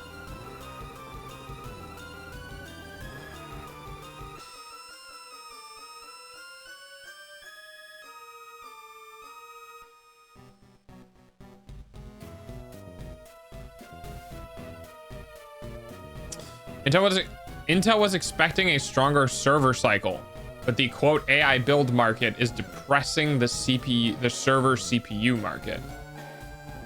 Yeah, it fucking exactly. So move.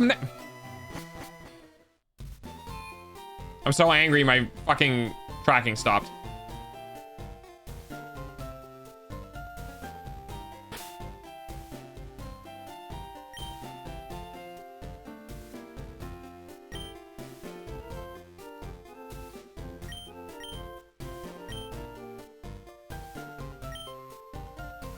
Mythbusters is a sub-kid show. It's any audience. All right, cool. Oh no, I don't think you're hating on Intel. I don't think you're hating on Intel. I don't. as a matter of fact, I think given the new information that I have, I agree with you. If Pat Gelsinger doesn't make moves to go into a clearly monolithic, where do you want to go? Do you want to go back down? Like down here? If AI doesn't make moves to go into like a obvious market that is being dominated by one sector, like it doesn't, dude, it does not matter. Wait, did they say AI training market or did they say, hang on,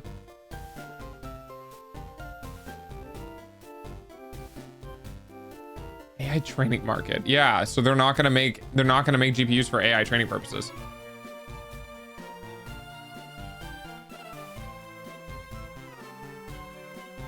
I want department store. Weren't you just in the department store? Wait.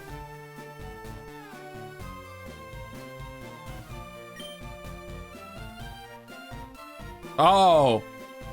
Oh, hang on.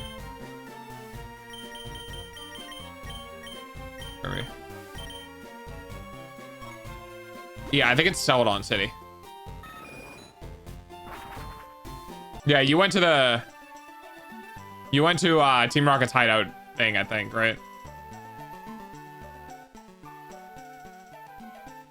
Yeah, this is where you want to be. Okay. Yeah, I think that's a bad move by Gelsinger to do that.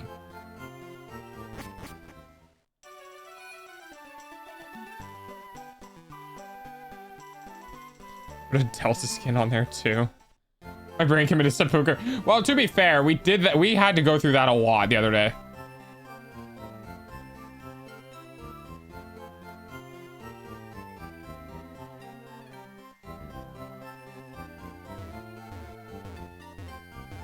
Gonna mod you onto that game and then it drops. Go for it.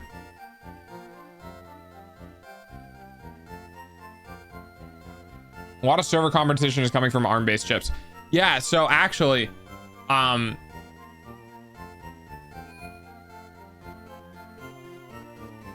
the poll, dude. Jesus Christ, I have 41 quotes already. So with the new information that I have, there's a real possibility AI Intel stock evaluation actually continues to go down for a bit, because not only are they going to have to compete where, if they're choosing not to compete in the AI infrastructure space and they're like, we're going to continue to compete in server infrastructure. Hey, Intel, I got some bad news for you. ARM is going real fast with its architecture in server infrastructure, and we're also going to be getting RISC-V CPUs pretty soon here. I think x86 is dead. I think x86 and x64 is dead in the server infrastructure. I think once we get RISC-V or proprietary ARM CPUs, Intel's out. So like, yeah, I think that'll be over. I don't see them.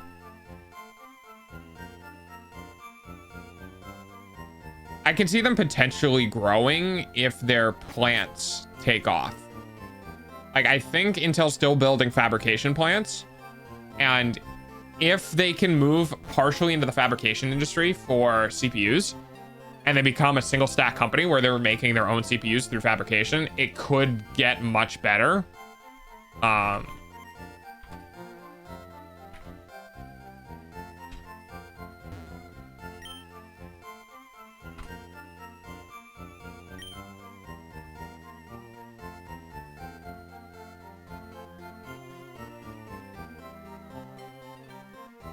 They have a couple of fabs in Arizona. They're looking on adding 1, 2, 3, 4, 5, 6, 7 fabricators. Wait, this production year is 1976.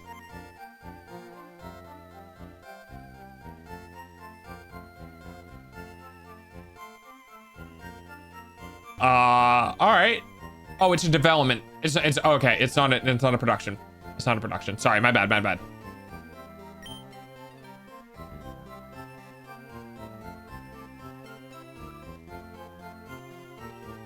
So they have what? 1, 2, 3, 4, 5, 6. They have 7 fabrications planned. Wait, 8, 9 fabrication plants? Jesus Christ. Oh, but they closed a lot of their sites. Decommissioned, closed.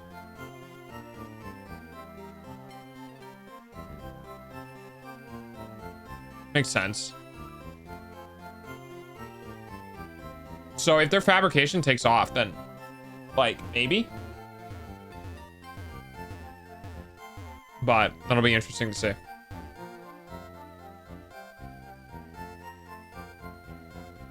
Intel relying on their new fabs, so TSMC exists, and the only way for Intel to come out ahead on that is to get their production costs down to TMC levels. Yes, if they're selling fab space or disk space.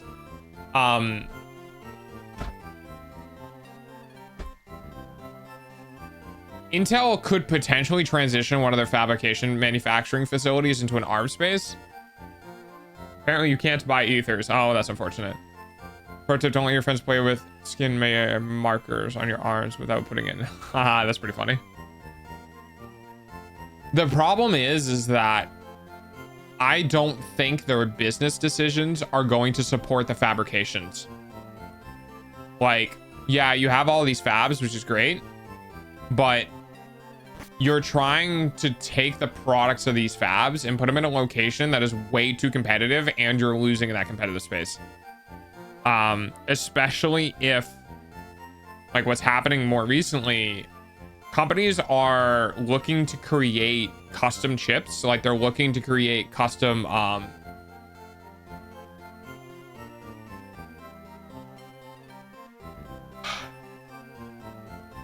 ARM is really strong. ARM is really strong. ARM is in a space right now where they don't have the weight of other architecture support on their architecture. And that's really, really good, because that means they can run at a significantly lower power to their performance. And power is a lot of fucking money when it comes to data centers. So Intel is trying to compete for a space they are literally not going to win against ARM. Like they actually won't. The only way for Intel to win against ARM/Qualcomm, like whoever's producing it, where are you trying to go? Here?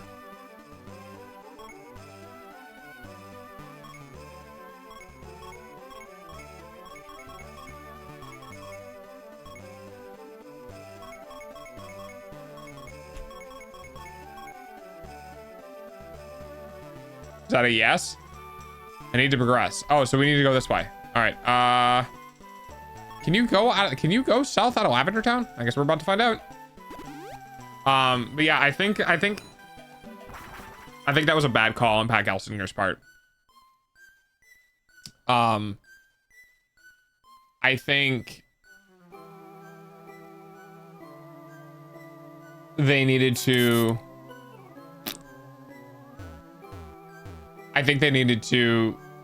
not do what they decided to do, basically.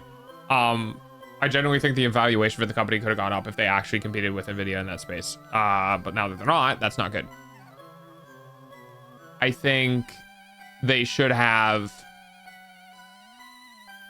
seen the fact that their competitors in the server space are better than them, period. And the only way to compete in that is to remove instruction sets from your CPU.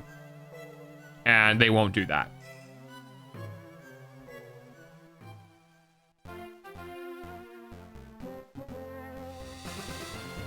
I will 100% agree with you when I read an article that they're cutting management and rebuilding from the top down. Yeah, I think that's a big problem right now.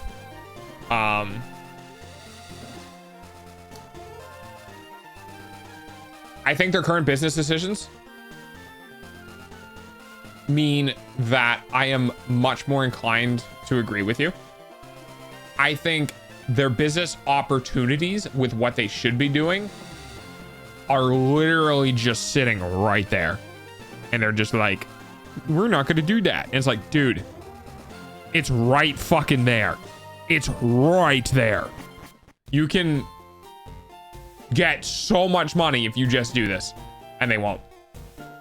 So yeah, I agree that I think a lot of the reason why their stock is falling is just because they're being mismanaged.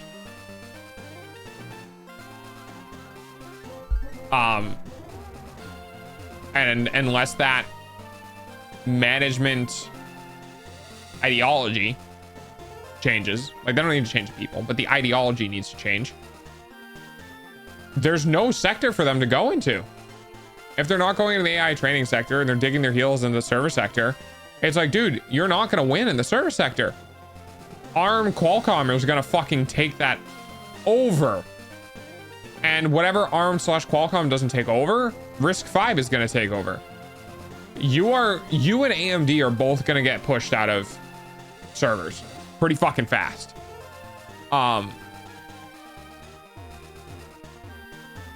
Like, if you look into the Qualcomm Snapdragon 4 laptops, dude, their battery life is like 3 to 4 times better than x86 CPUs. It's like actually insane. If you went to a company and said, hey, we can lower your we can lower your electricity cost by 75%,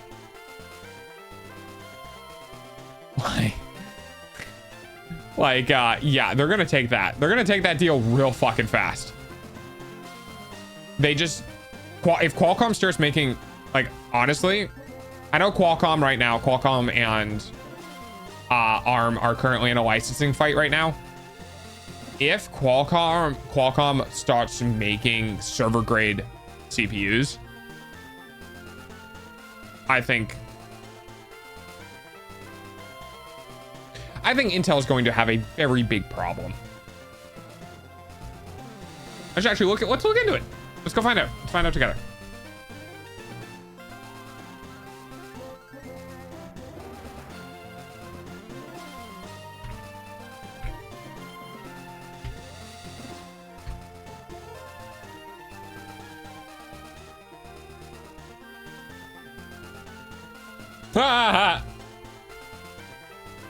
Qualcomm rumored to venture into April 2020 or April 26, 2024. So this year, Qualcomm rumored to venture into ARM-based server processors again, adopting TSMC's 5nm process.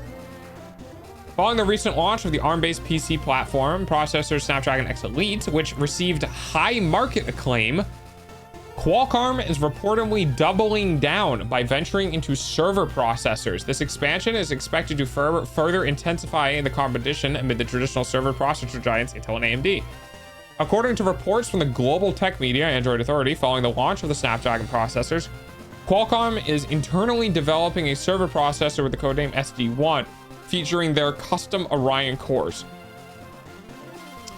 Reportedly, the next generation processor will manufacture using TSMC's 5nm process, featuring 80 cores with a maximum overclock speed of 3.8 gigahertz, 16 channels of DDR5, maximum transfer speed of 5600 mega transfers, 70 PCI 5 interface links, and support for CXL level 1.1.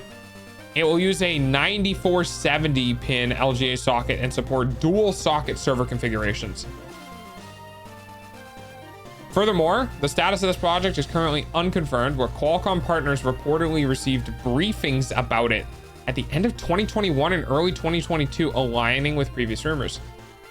This isn't Qualcomm's first foray into server processors, but the recently launched ARM based series since 2017 was just gonna do later. Yeah, that could have been funny. It could have been funny. But yeah, I think if I'm gonna be investing in anyone right now, I'm investing in Qualcomm, especially with the market dip that they just took from the Qualcomm ARM debacle. Yeah, I'm investing in Qualcomm because they can make an insane impact with their power reduction in the server industry.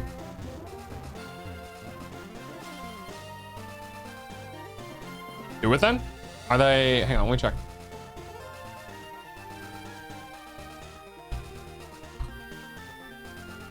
Holy shit, they're 170 per share.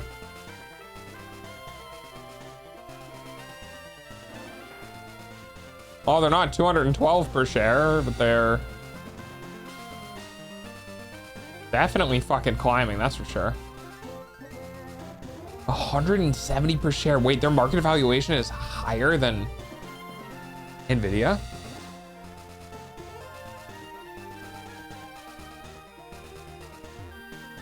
Yeah, their per share is higher than Nvidia. What's their market cap? 100 okay, so it's 189 billion versus 3.4 trillion. What's Intel's market cap? 96 billion. Wait, dude, Qualcomm is twice Intel's market cap. That's crazy.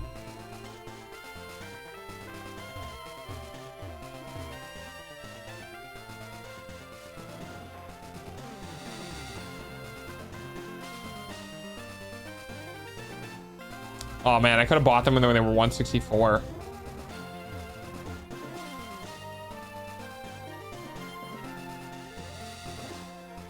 They're at a 6-month low, which is good for me. Year to date, they peaked in June.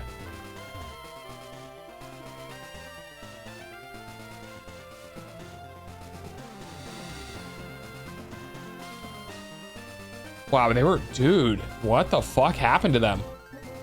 Oh, it was the Snapdragon X Elite. That's what happened to them. So their evaluation was $105 last October. They peaked at 215. Their evaluation doubled in a year. That's crazy.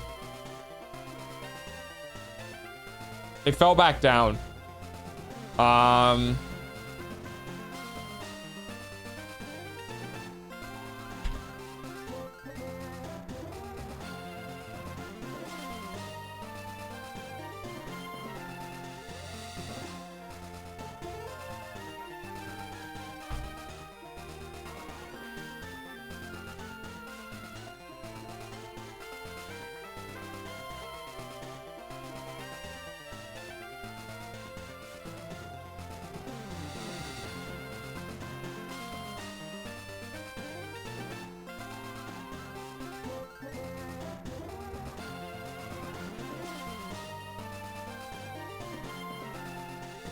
It's Liberty Day on Helldivers. Logging on to see if they did anything for it. Ooh, interesting, Mobius. Let me know if they did anything.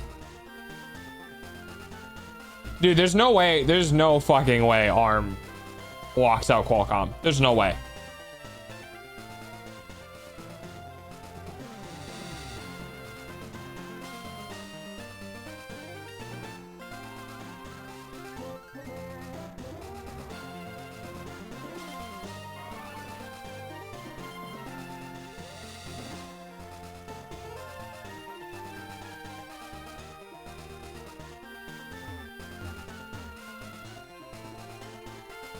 I'm gonna go clean up my ear real quick. But yeah, there's no way ARM drops Qualcomm. They're way too profitable for them.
Oh no, the dog is getting into stocks.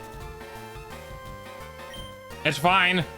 Dude, I'm so invested in the fucking tech market. I see so much shit. I don't have insider trading information, which would be great, because if I did, I'd be able to, you know, do whatever.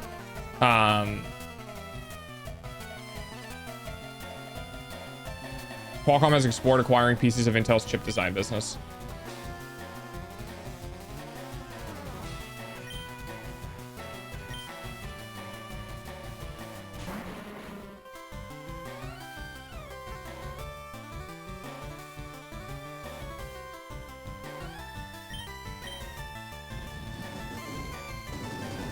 Qualcomm is reportedly interested in buying Intel. Wait. September 30th?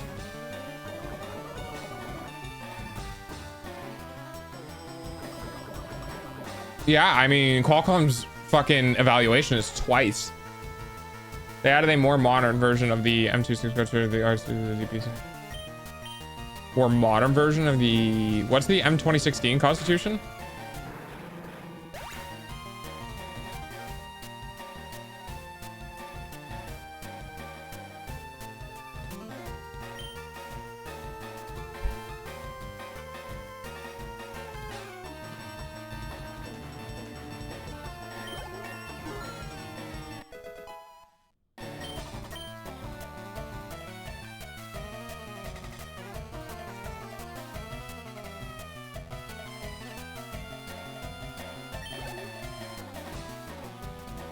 Oh, okay.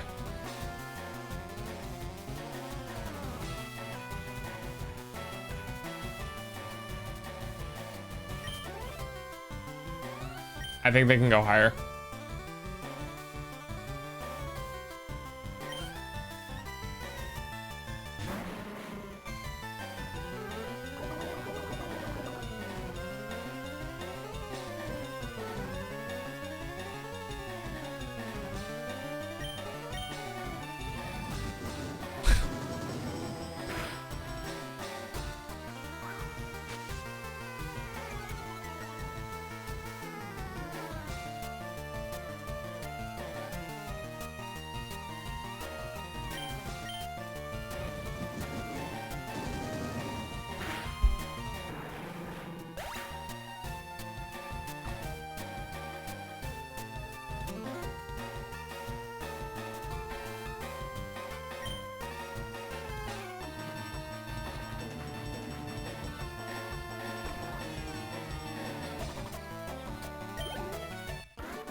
AI server just as Qualcomm's weakness.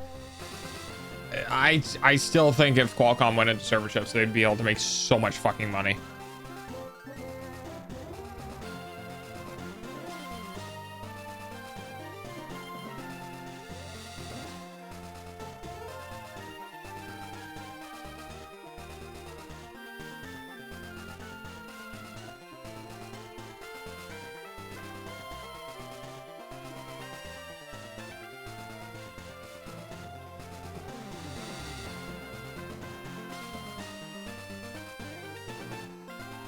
This could legitimately be a death blow to Intel.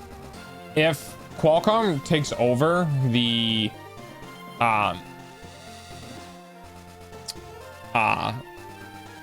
server industry, like Intel's not gonna have anything left. Maybe I will invest.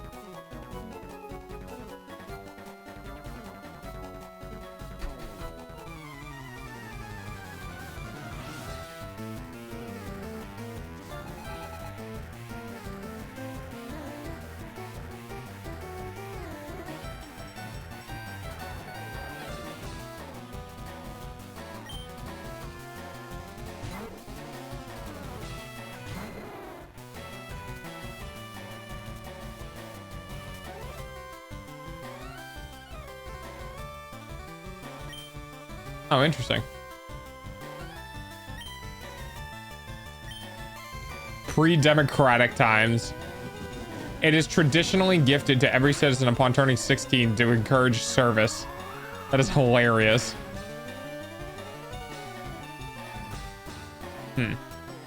Yeah, I'm interested. I think Qualcomm can really skyrocket if they take out AMD and Intel out of the server industry for server CPUs. I think they're gonna take it.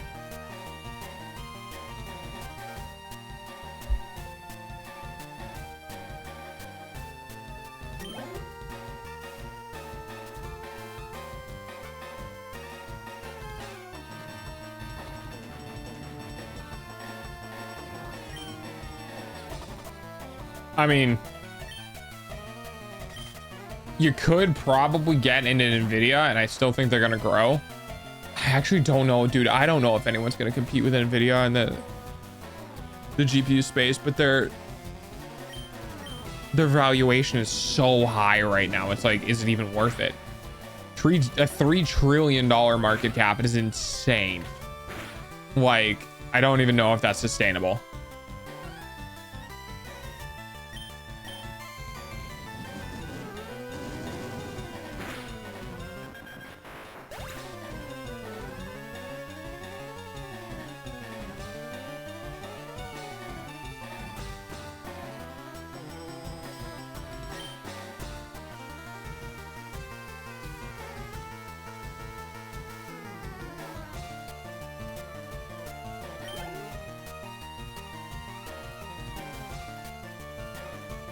Nvidia is so far ahead, it's insane. I don't see it going down. Their Tesla right now, a lot of hype. Yeah, the problem with Nvidia stock, in my opinion, is if it does go down, it's gonna go down hard. If the AI market basically goes, yeah, we don't have the ability of pushing our technology any further. This is kind of like the best that we have. Like, so it's more about the fact that Nvidia is the gasoline that is being used in vehicles that are sucking back gasoline. I think right now the future of AI is going to be reducing the overall power cost and overall performance requirement of making stronger, smaller, not language models, so stronger and smaller models, essentially. And I think what they're going to do is they're going to do a Google. And Google was the company that was like, well, we can search really fast if we index a bunch of stuff and make a bunch of smaller drives, right? I think we're going to have the same thing happen in AI, where instead of doing these massive models, they're going to end up making a shit ton of smaller specialized models, and then have like a pointer model, which is like job to point where it needs to do for the processing. And because of that, I think what's going to end up happening is that they're not going to use as much gas.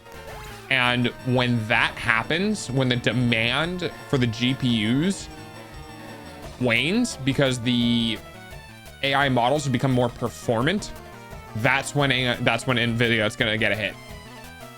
They're just not going to be able to sell as much. Now, there's also the fact that right now there's potentially a pretty high quantity of AI startups that are all buying cards. That's not sustainable. I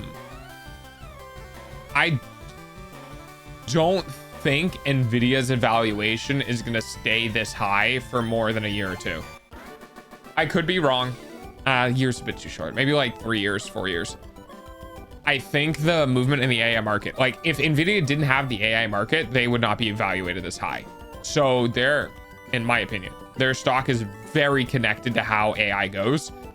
And if we start seeing AI regulations and AI limiting and AI improvements in like the creation process, and the demand for those chips begins to go down because we just don't need as many.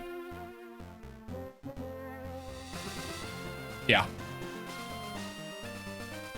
I think it'll go down pretty quick.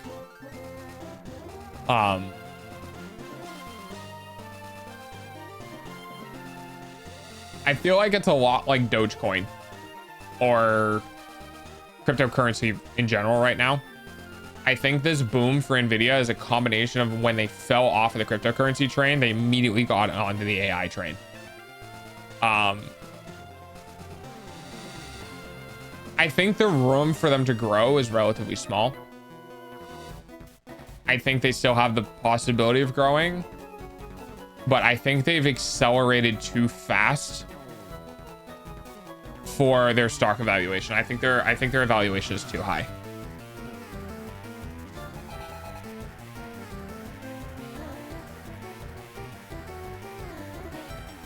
I get tagged in something? What the fuck did I get tagged in? I get tagged in media? What?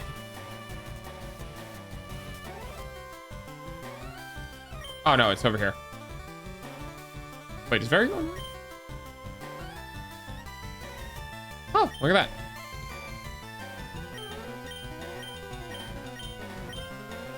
The AI train for Nvidia only worked out because they have a production scale to dominate it. Yeah, I guess that's true too.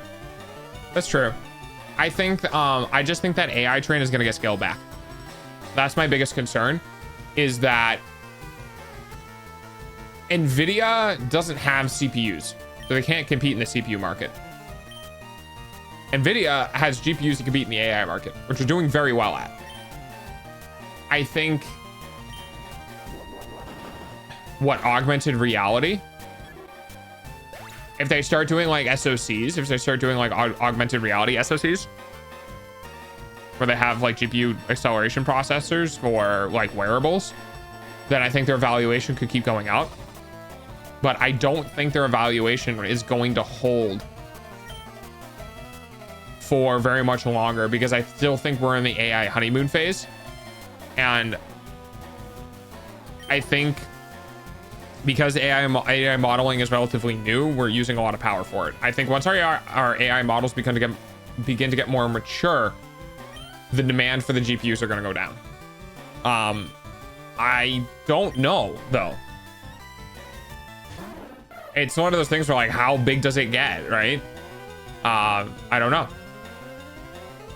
I just see more return on investments in somebody like Qualcomm than I see a return on investment in Nvidia. I feel like Nvidia might be safer for short term, for growth. But if I'm like, I want to make 2x my invest, I'd be more inclined to go to Qualcomm, because Qualcomm, if they do well in server infrastructure, they are going to skyrocket, because every single company is going to want to buy them for their server infrastructure. I think if they have the performance, okay, so the problem is that they're going to get bought out primarily for server infrastructures where the server code is run like by the company, where they can easily translate it to ARM translations layer, or ARM's ability to operate it. I think a lot of companies would do that because they would save so much. They would save so much money transferring Qualcomm from Intel AMD. Very tempted to get into Dogecoin, depending on how the election goes and how badly Elon is going to meme as a part of an administration. Oh, that's an interesting point. So are you talking like if Trump gets elected, or if, what is it, Harris? What's Dogecoin at right now?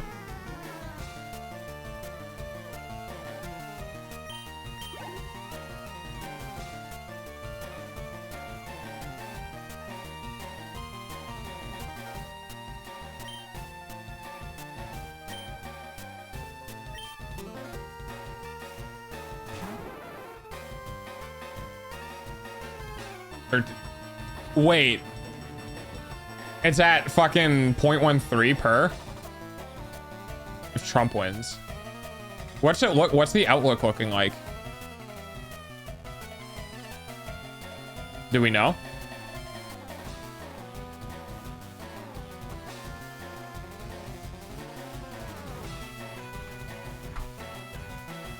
Interesting.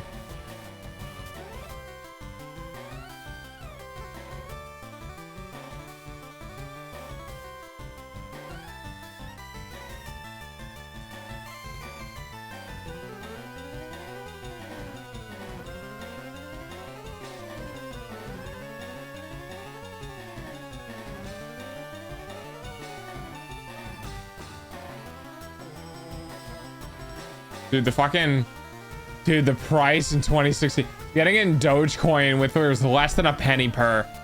Dude, the return on investment on people who were like, Dogecoin is funny. I'm just gonna buy like $100 worth of it.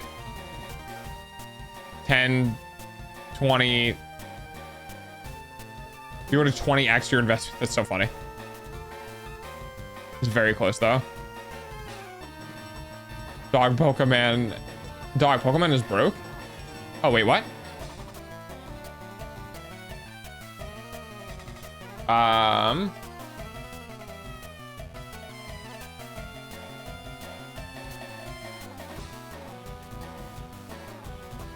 Let me check my bot.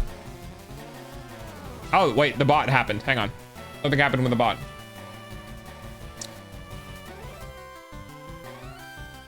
Permission denied. In achievements, user achievements.json. Permission denied. Line 1259. All right, give me a second.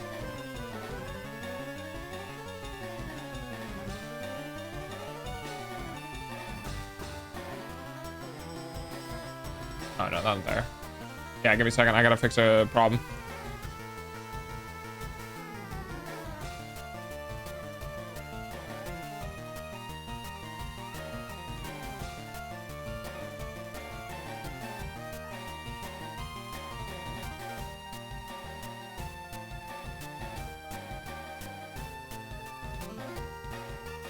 User achievements of JSON permission denied. It's not gonna tell me. Async IO run remain. Yeah.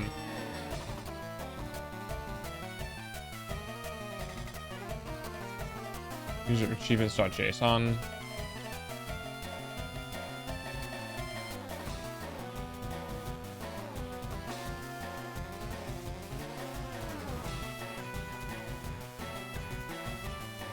Permission denied? That's such a weird problem. There's only one instance of writing things out.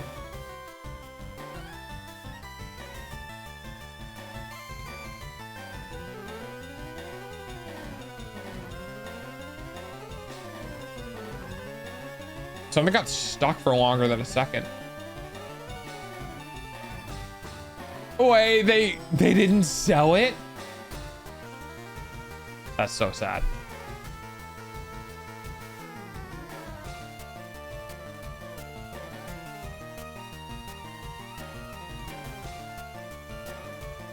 Updated user achievement.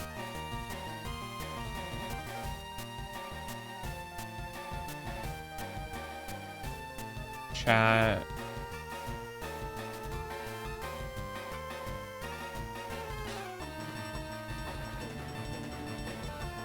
The write out should never.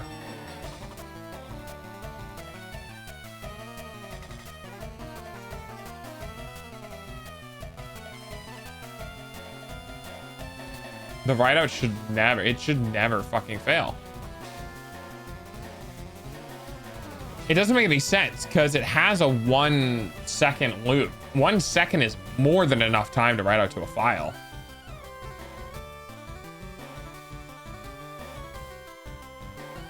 Permission denied.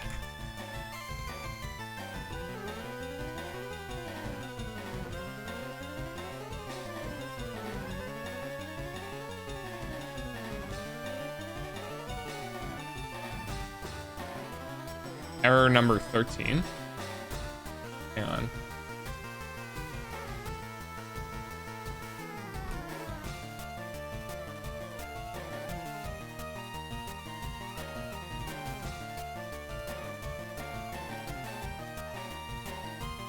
Yeah, but what is error 13?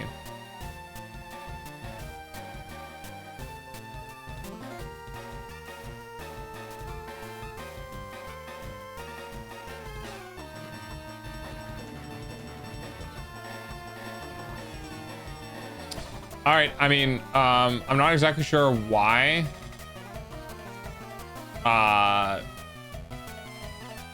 We're gonna go ahead and we're gonna write a.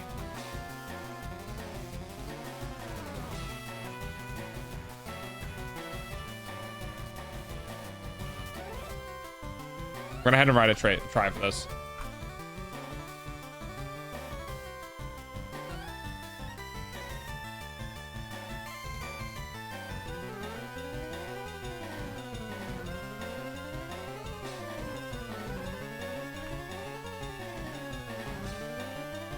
Oh my god. User. Can't fucking write today.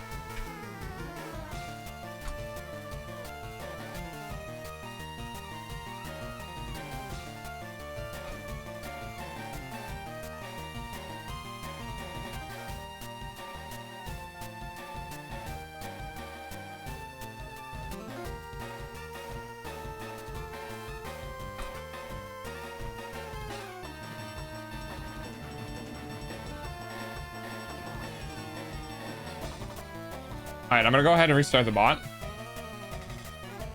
Or try to.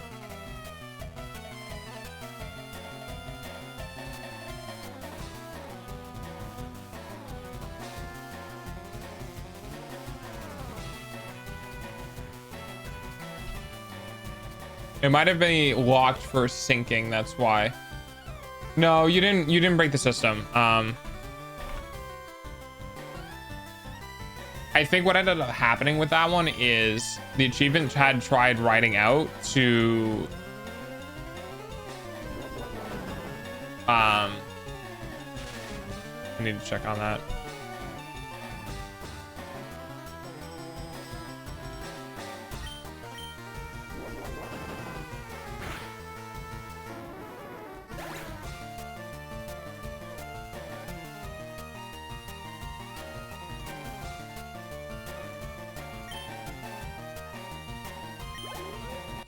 I think two processes were trying to access it at the same time and it got an error.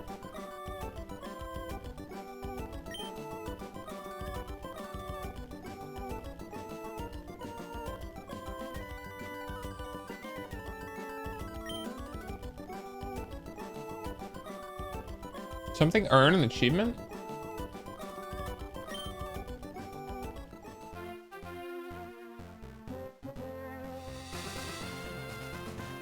It doesn't make any sense. Update achievement data. Oh, I know what's going on.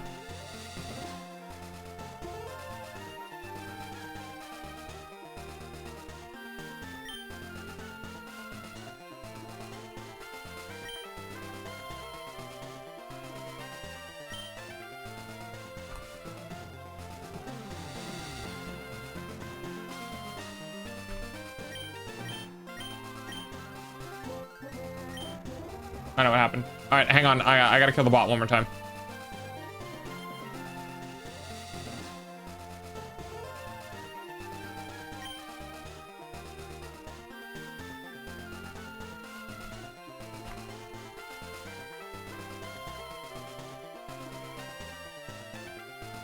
So I was basically every single time the achievement data update got fired, user achievement data needed write out was being set to true, which I think technically was happening every second, which means that file was constantly being written out to, which I think is the reason why it tripped on itself and potential sync issues. So I believe I fixed that to only when a user actually gets an achievement. I hope.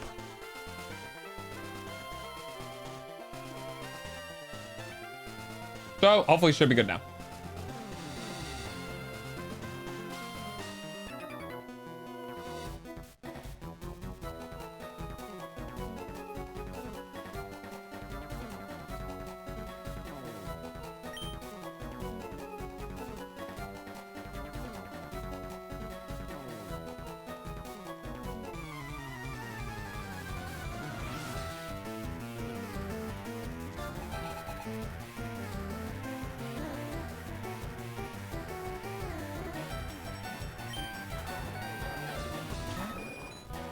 Which card there, Delta?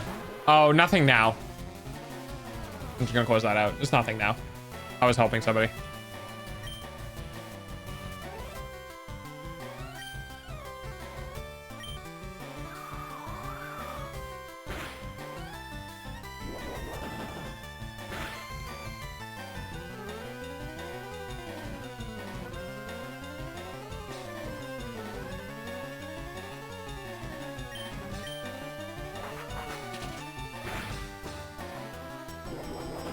I just remember this one time I had an investment.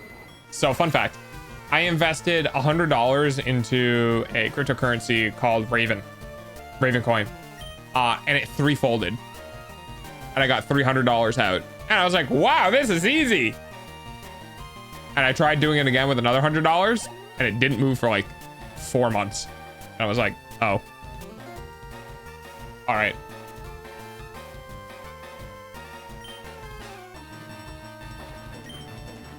What is it at now? Oh, okay, wait, hang on. Ha ha ha! I'm glad I got out all those years ago. It is now at an all-time low. It peaked at, I think I got out at 21 cents. Yeah, I got out at 21 cents. It is currently at 1 cent. So yeah.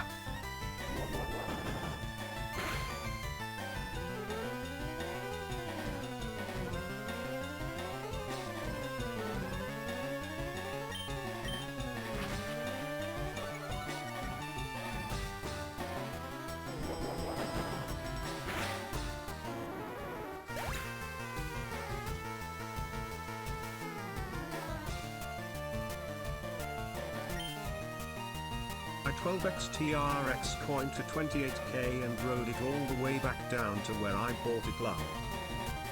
Oh my god. I think, honestly, I think once you 2x your investment, I think it's just always worth it to bail. Once you're at 2x, I think it's just like time to leave.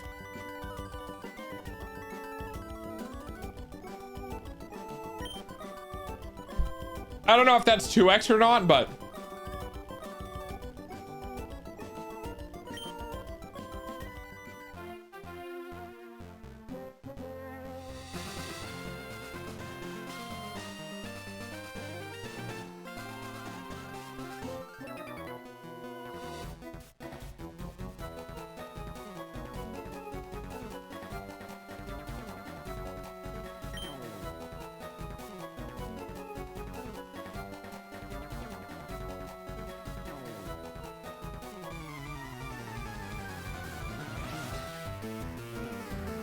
what is fucking, what was the other one? Ethereum?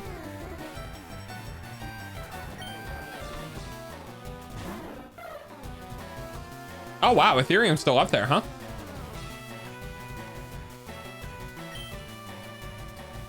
Oh, that's Ether, sorry.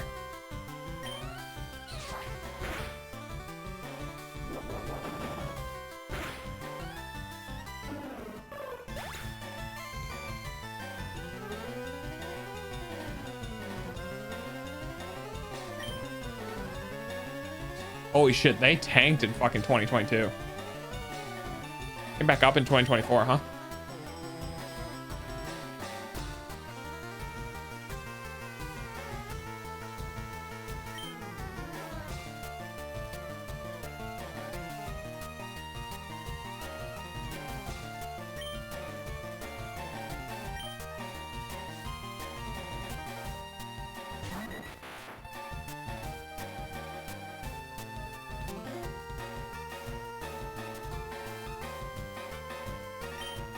Yeah, could just more mainstream coins have remained markedly stable. Definitely, for sure. I got like $200 in Ethereum bought years ago. I don't know where it's at though.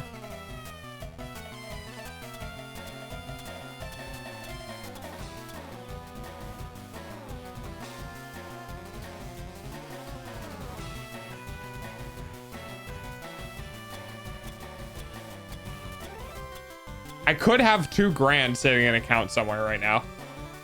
If I got it in 2019. I remember it was a Christmas present the year after, so it was after 2020.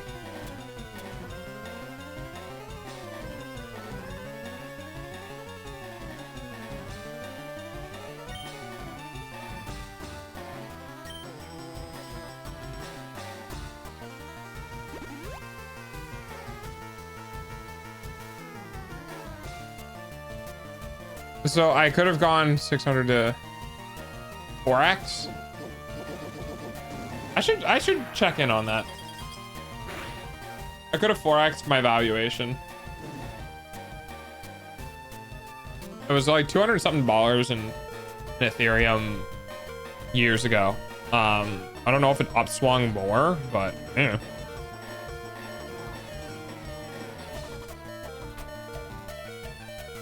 Holy shit. Wait, Bitcoin's at almost an all-time high? Wait, what the absolute fuck? Dude, Bitcoin in last 2 years ago in December, Bitcoin tanked to 16K. Tanked to 16K. It is now worth 67.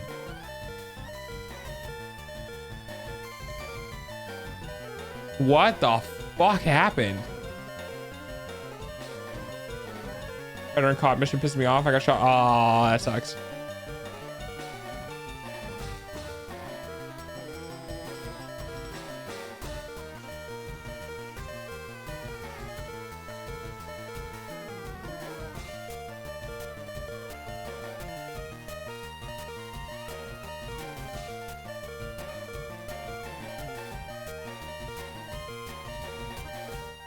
Dude, what the fuck? Bitcoin is like screaming. It's like the jackal snipers. Oh, not those fuckers.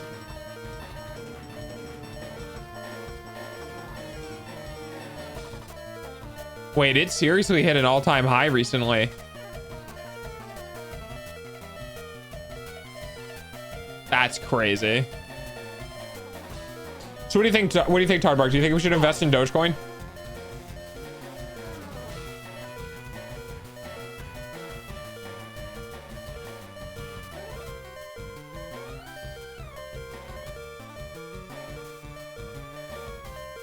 Follow your heart.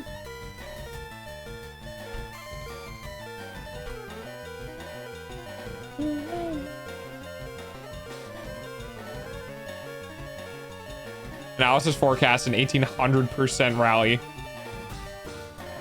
for Dogecoin.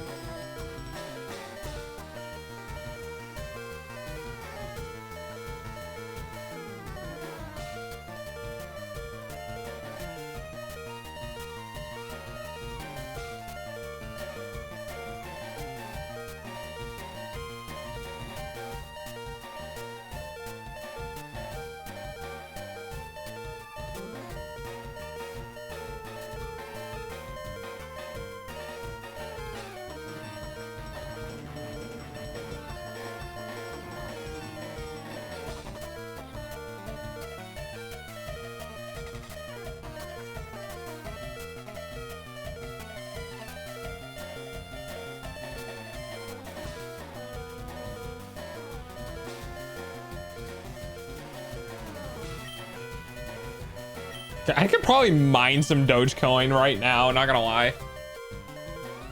I don't trust Kish, so it'll all be on memes. No, you're right.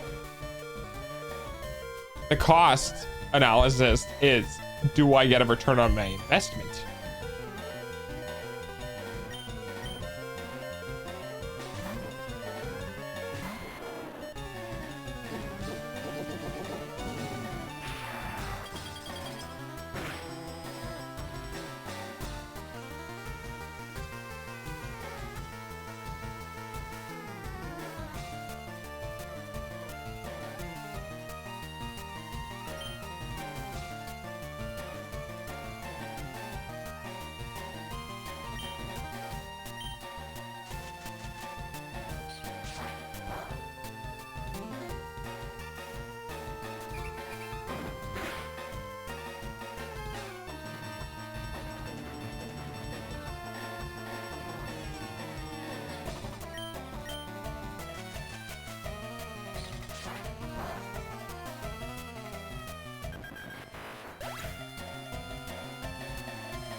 I want to see how I can mind Doge. Hang on.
Oh, not this again.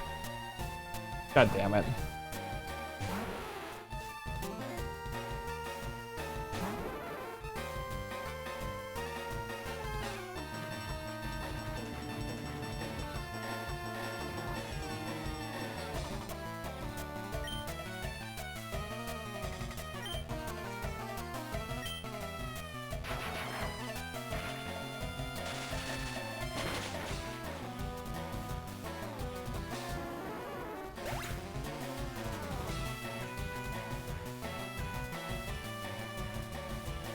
Lucius Delta's worst enemy, in need of constant pokes. Very true. Oh, hi, Sane. How you doing? Wait, did you just finally check in Oculus? Really?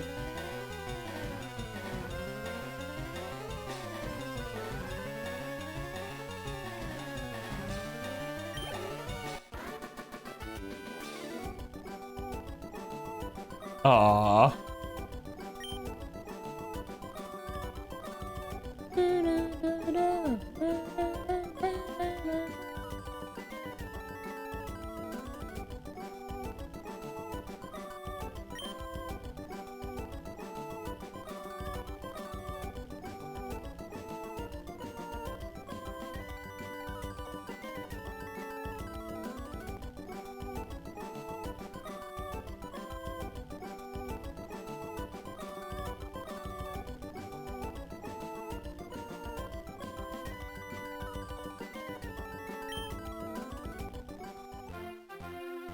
If only I had an arch nemesis. I am your arch nemesis.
It sounded funny.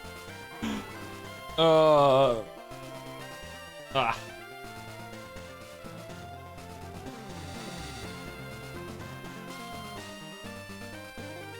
Bear mace.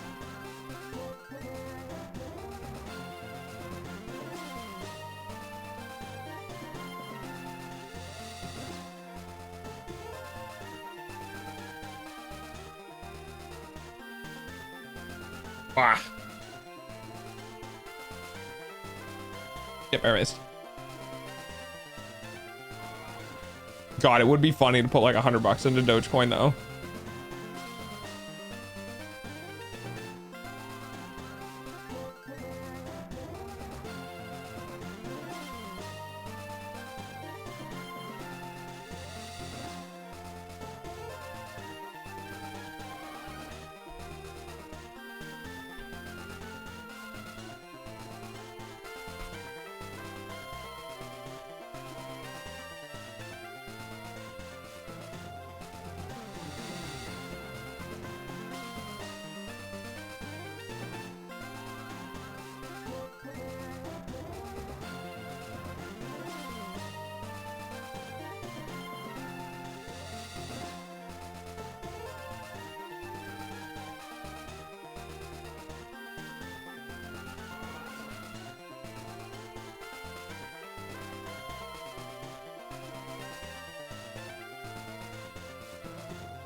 Me looking up stuff. That's why I'm not talking. I apologize. Oh yeah, the fucking USB powered that's so funny.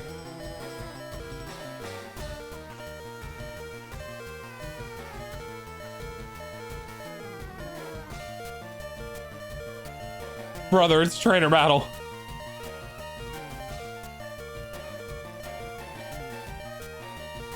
Oh, hey, look, it's fucking Santa Buddy's favorite Pokemon, because I'll never be allowed to forget that. Flee. I'll have to make a bite command. No, I will not be making a bite command.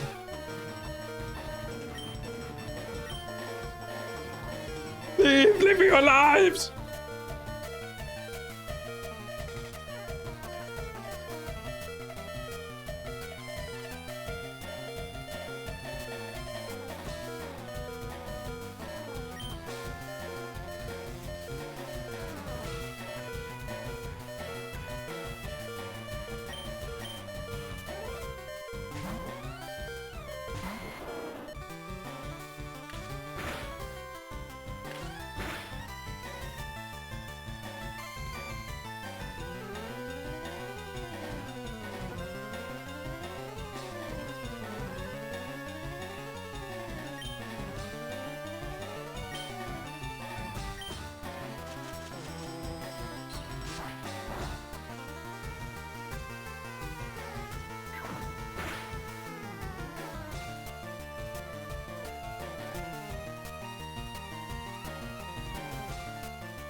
How to generate free money.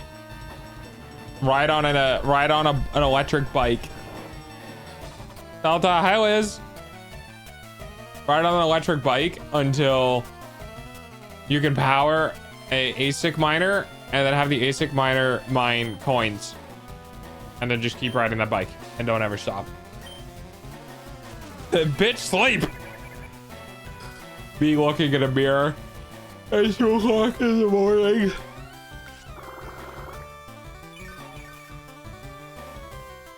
You know what time it is? It's Final Fantasy time.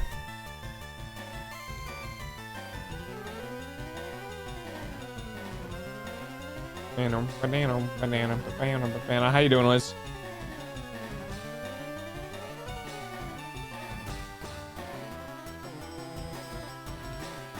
Fucking Lucia showing off all of the trophies.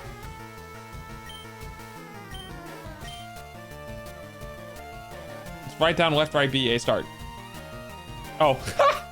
Hey, I should probably get rid of that, huh? Hang on. Oh, wrong one. Okay, give me a second, give me a second, give me a second. Yeah, there we go.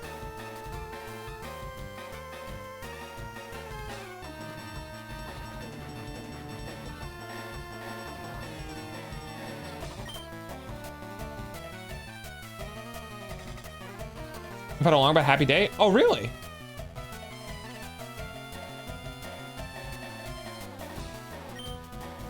No, one time wonder would be like Vanilla Ice.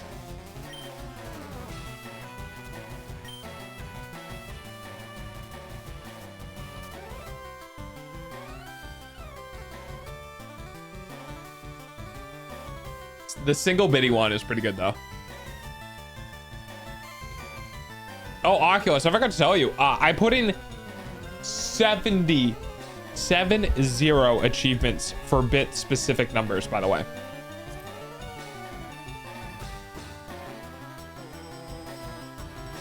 Oh wait, you guys can hear the game. Hang on. Because I actually fixed that, which is hilarious.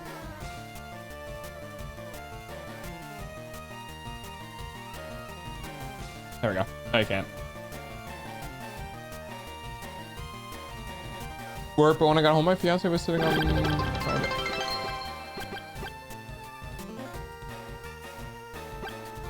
Nice biddies and nice. Oh, I had 2 for that? Wait, hang on. Wow, looks like you get both.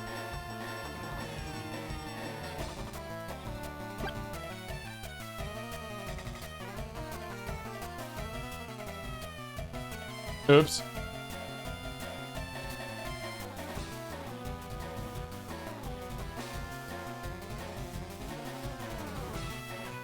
Oh, I did have 2, didn't I?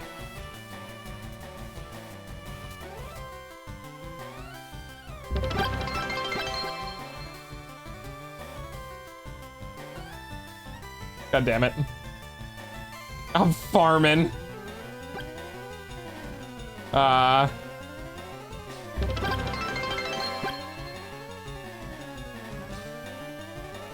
Jesus Christ. Well, hey, you know what?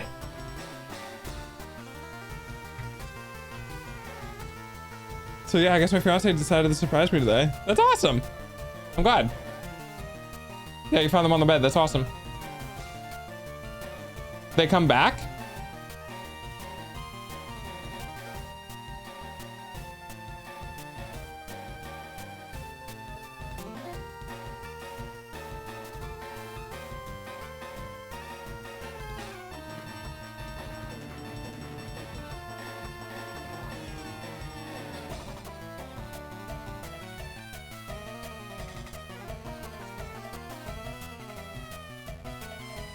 How many left? What do you, dude, I have 70. Haven't seen him in 2 years. Oh, that's great. I found Delta on my bed. Well, that person's an imposter.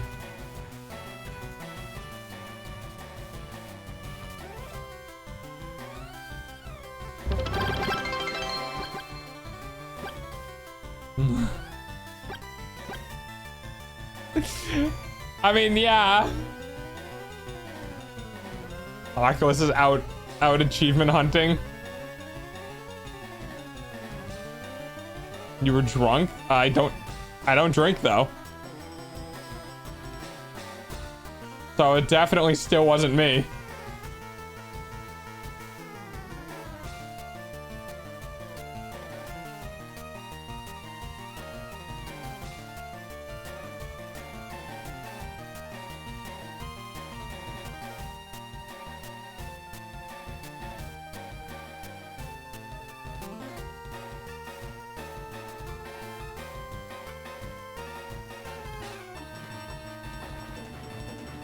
You drank too much mouthwash. I don't use mouthwash. Oh, you found Two's Legacy. That one's gonna be a good one.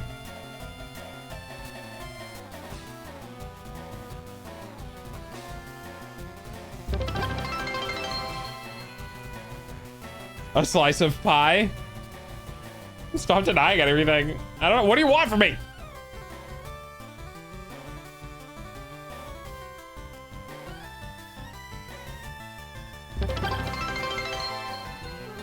Two, but 2 times.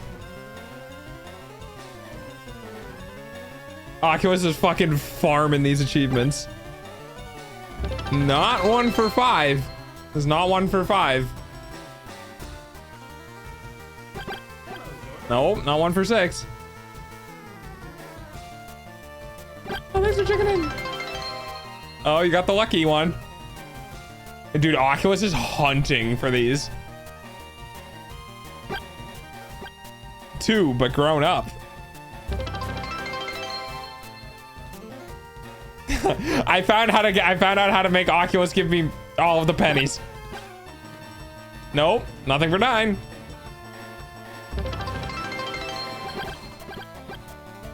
Nope, nothing for 11.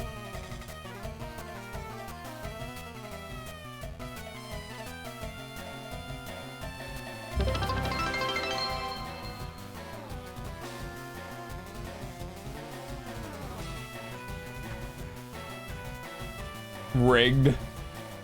Oh, rig.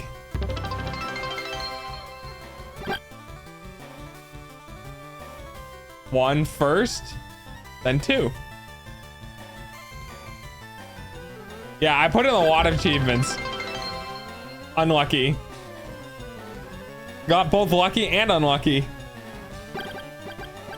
11 for 14. 1 for 15.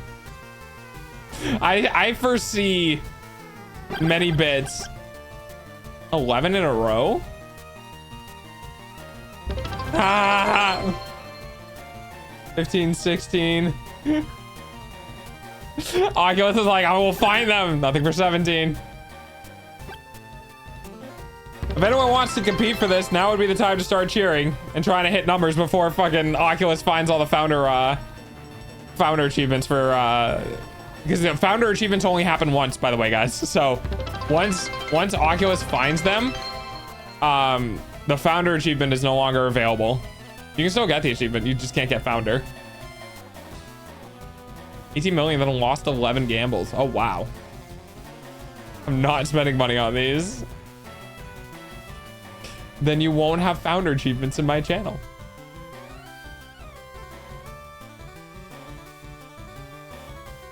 Jesus Christ. I guess the mighty do fall. This is how I siphon all of Oculus's money from him.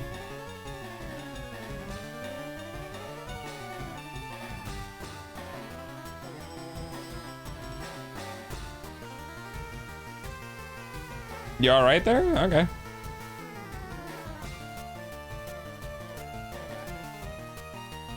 Hey, you know. No, my bank is closed. Well.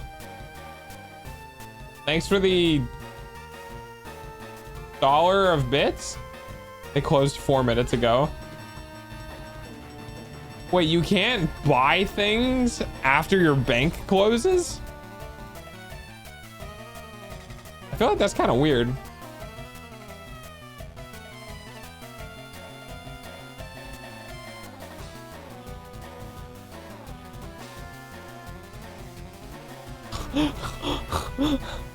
Holy shit, Mobius. Holy shit, dude. What was that, a 49 and a 50? Can't transfer money when bank is closed. Oh, fair enough. Just use a credit card. Oh, I'm kidding. Don't do that. You obviously can, but. Oh wow, that's a lot of tanks you need, huh? Hey, about it.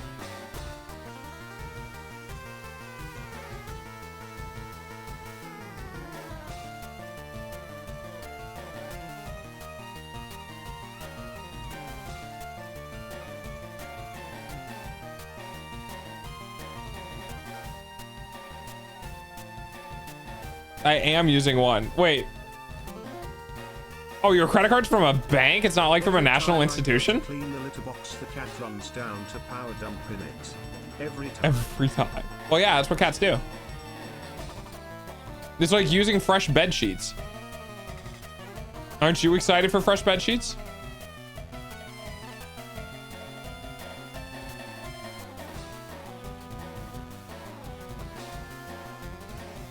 Oh no, what did you find out, Oculus? Well, penny time.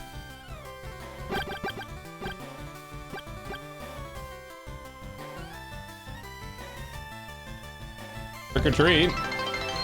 Oh god.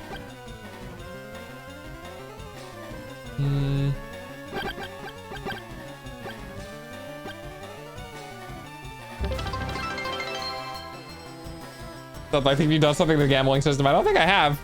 Mini COVID. I forgot about that one. You give me? Oh god. Fucking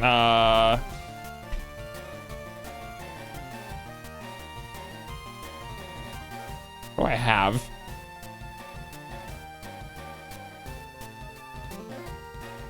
Sure, why not? Something weird.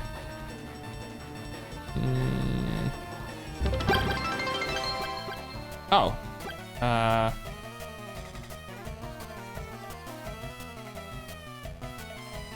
Sure, why not?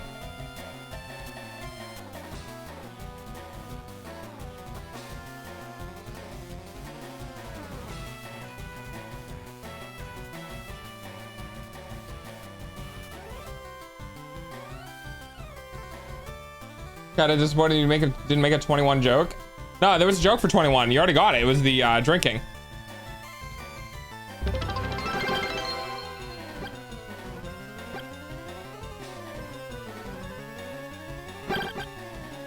God, hang on. 20, did we get a 22 one? No, we didn't have a 22 one. Nothing for 23. Nothing for 20. Oh yeah, there was a one. You know what's funnier? You know what's funnier than 24? 25. Yes, I made a SpongeBob reference.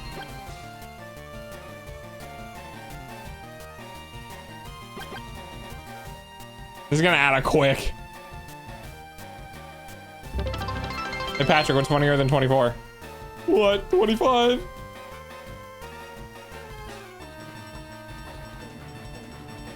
I like that the first one you immediately did though was 69. They have 5 pages of trophies. So looking for a burrito to throw at me? Oh yeah, if you got a 3D model of it, yeah.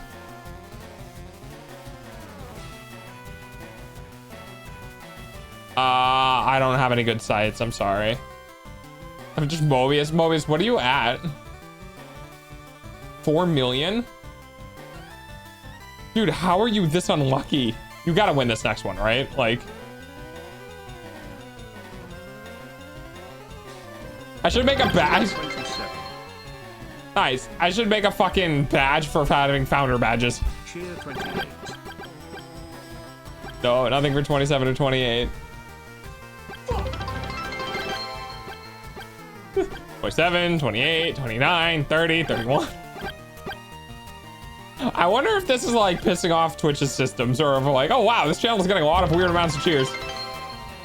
This is adding up. Yeah, it's called factorial. Here, let me put this in perspective for you.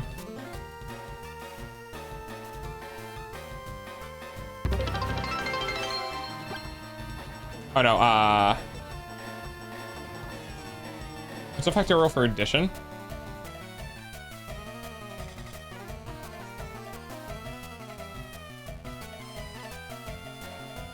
Summation notation.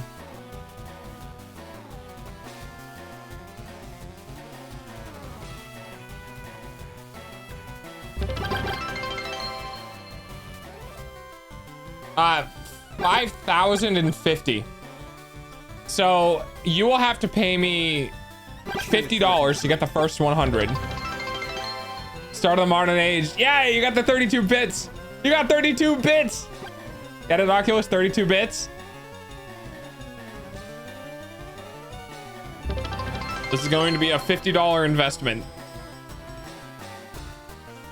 If you want to get the first 100 numbers, it's going to be a $50 investment.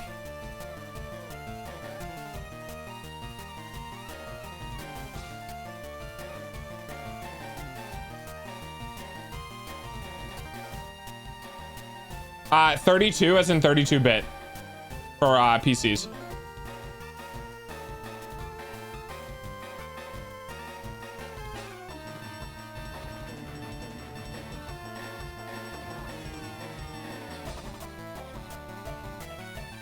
Flash your lights at the bottom left-hand corner. Flash your lights. Flash your lights.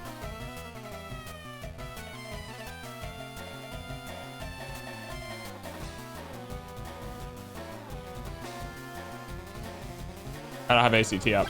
Oh well. Get it later. Well. I guess that leaves room for Tardbark if Tardbark wanted to come in and try to get bit numbers.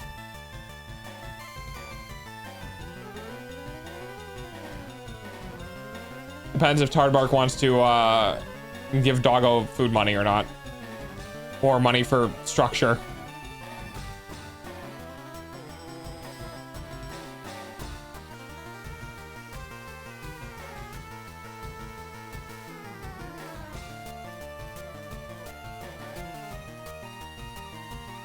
No one's gonna compliment my pun. What was your pun? 2034 is gonna be a real short birthday for me. My 32nd birthday. Ah, I get it. Well, that's clever. No, there's nothing for 68.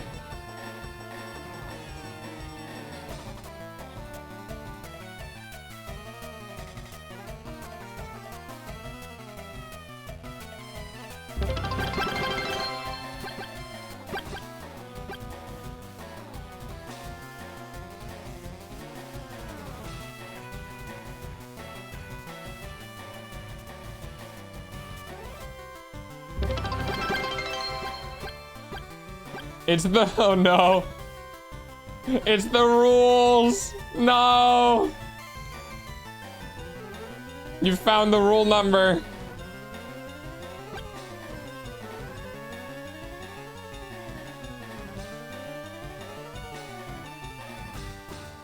$30.63 doesn't win now.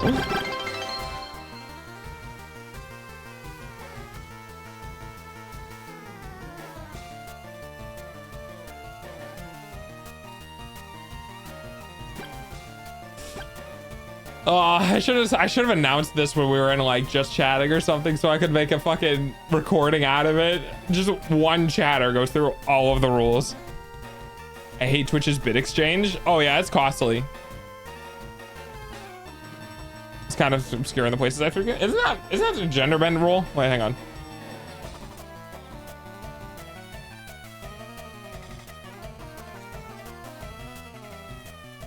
Yeah, this is the gender bend rule.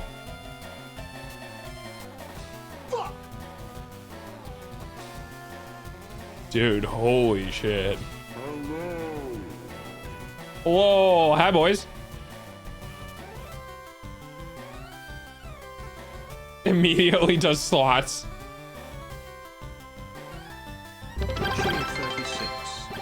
Nope. No achievement for 36. No achievement for 37. New achievement. Yeah, we have achievement systems now. Because I'm cool and I have achievements on my stream.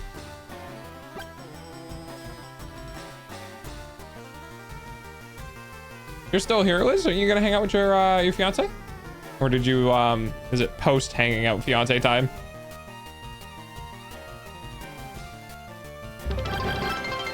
$38? Hang on, I can figure out when the next one is. I'm not gonna tell you, but I can figure it out. 39.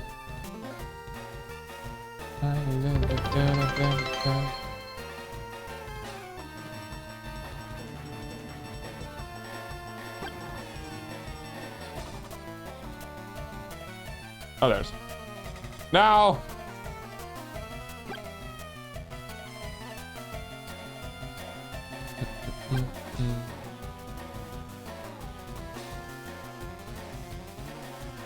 I think I already got that one.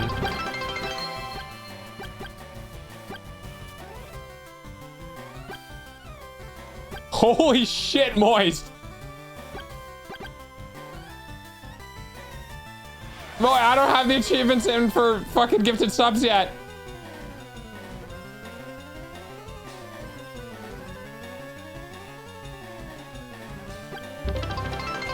I'm a professional yapper. Entry level yapper.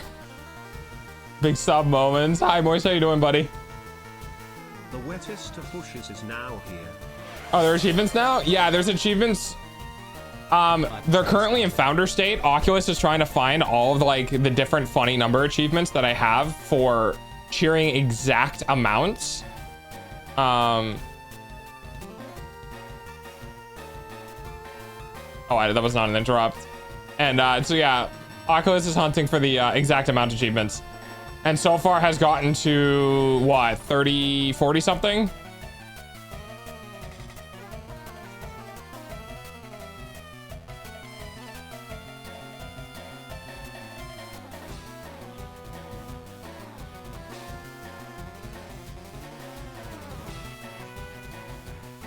Can we add one to my roll? Is that the second? No.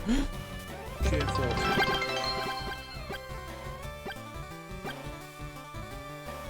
I feel like I deserve it. Cheer 41. Oh, is it gonna happen? Let's see. How you doing, Moist?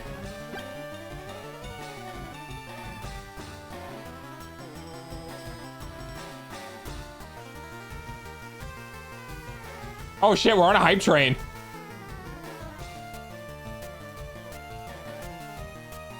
Delta, he's making dinner. Oh, okay.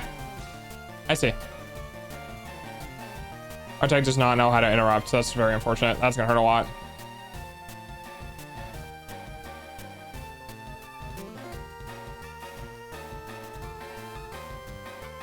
Yeah, achievements makes brain happy.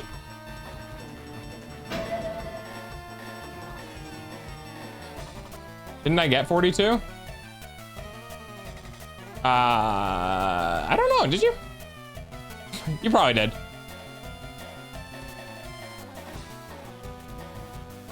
Oh, the hold hands. I did. Okay. I mean, honestly,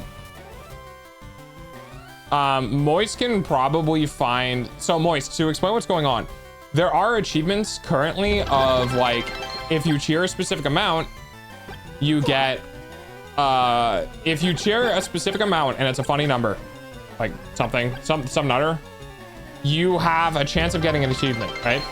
The first person who finds an achievement gets labeled the founder of that achievement, and it's marked both on the achievement and it's marked on, like in their trophies. So what's happening right now is essentially, Oculus is trying to find all of the achievements for the single numbers.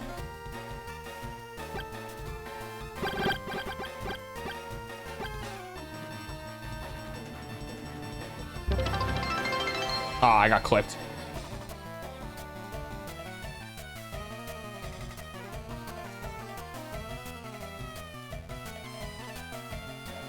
And I'm trying to pay attention to chat while also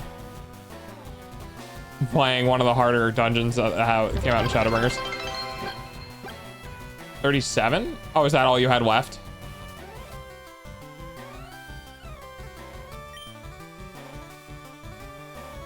A? Oh, for the game, yes. Oh, you fucked up the... Oh. I see. I mean, I'm okay with this. Huge failure. I got that as an achievement. Oh, was it because of gambling? Don't worry, you're not the founder of that one. I'm pretty sure Mobius is.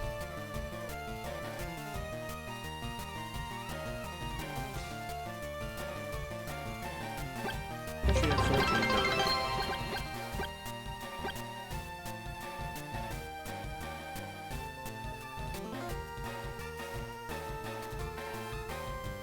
I can tell the people who've done this before and who haven't. Area 51, the aliens are here! So 51, yeah, so for 51, I was like, hey, you know what's funny? Aliens.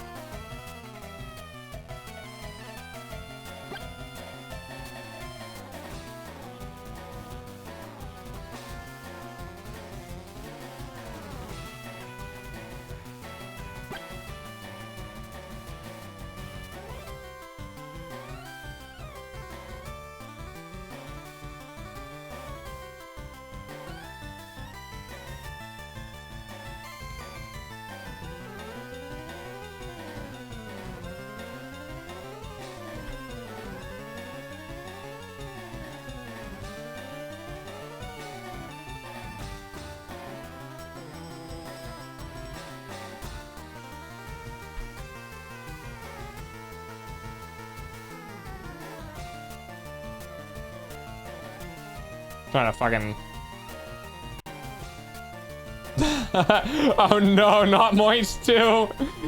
No, Moist, you're supposed to be the savior of our kibble. Not gamble it all away. I seem to have reached the end.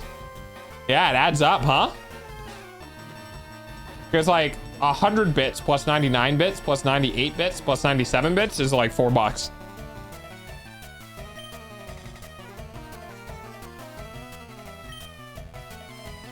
Dude, Moist could legitimately carry that for a while. The thing is, though, is it's like you can claim all of the numbers between 1 and 100, but there are bits above $1. So, like I said, the cheer amount goes like the span that I covered, which, you know, isn't all the numbers that I could have, right? Because there's a fuck ton of numbers.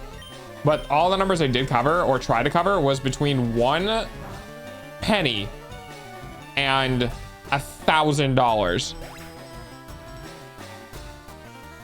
So like, there's a lot of numbers out there. I might not have thought of them all, but yeah, there's a lot of numbers out there.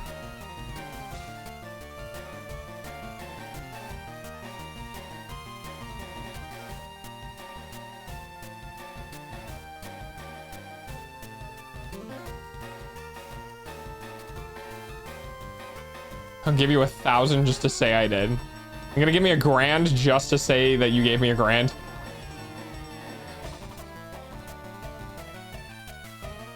When I mean 1,000, I don't mean 1,000. I don't mean 1,000 kibble or 1,000 like bits. I mean 1,000 USD.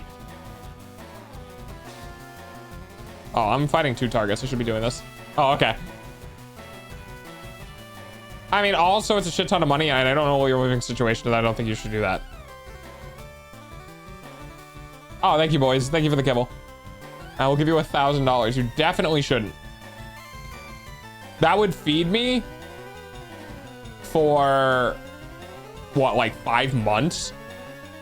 That'd feed me for almost half a year, but you should definitely not do that.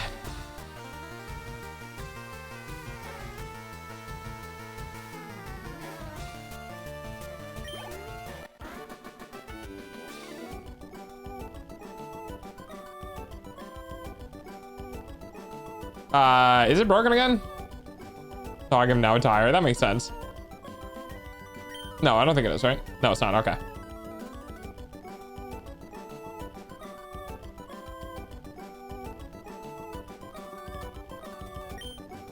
Oh, we're so fucked here, guys. Oh, yeah, we're fucked. Oh, we're so fucked.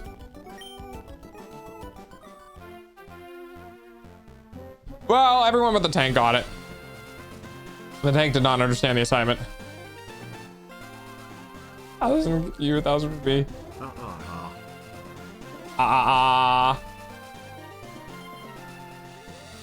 Dude, Moist is like right on that next badge too.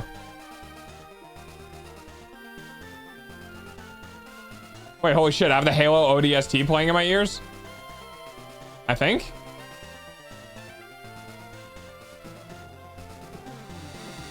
No, I don't. Never mind.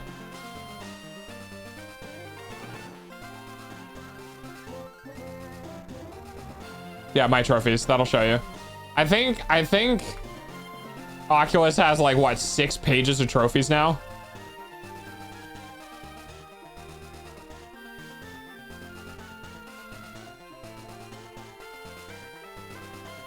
If you do exclamation point trophy and then the trophy name, you can see the details about it, including who the founder was. I'm pretty happy about that system.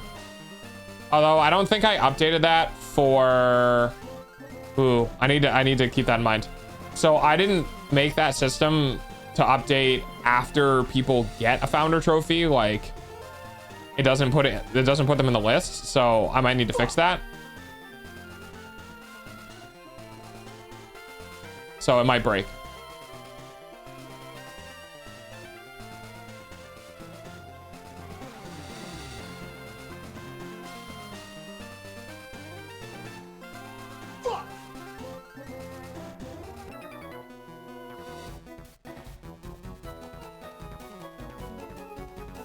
Yep.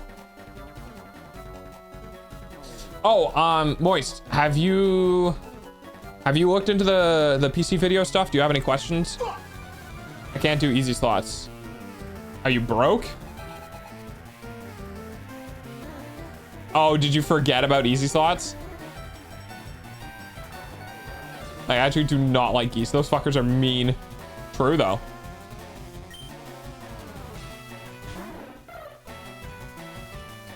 My neighbor's goose gave me a newfound hate for geese. Wait, your neighbor owns a goose?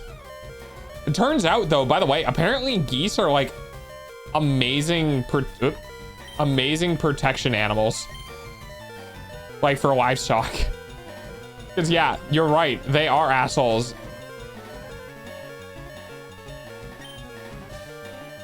Oh, whoops. He's there for the past 2 weeks. It's true. Fuckers in my backyard, shoot it with an airsoft gun.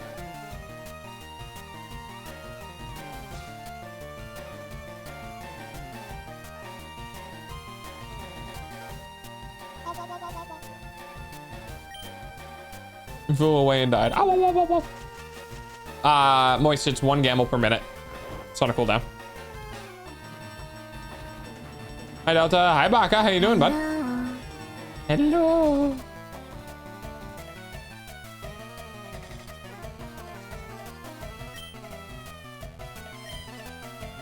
Right now would be a great time to use that LB.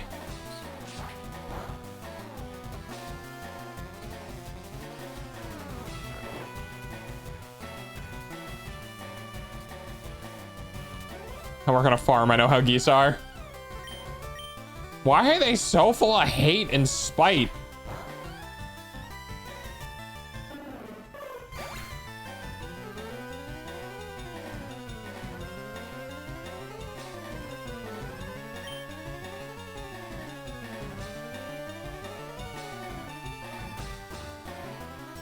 Is Baka, wait, is today's Baka birthday?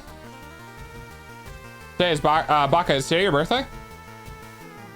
Oh yeah. Yeah, absolutely, hang on.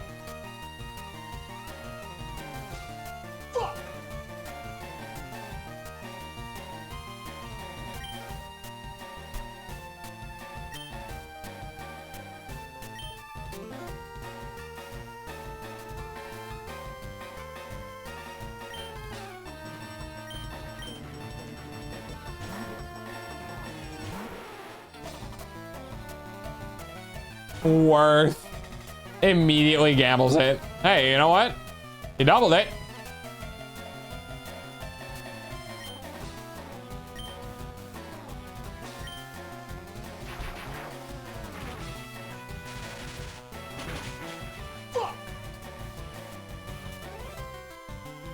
We stay winning. I'm not giving 200k. That's ridiculous. And Moist is all I kibble.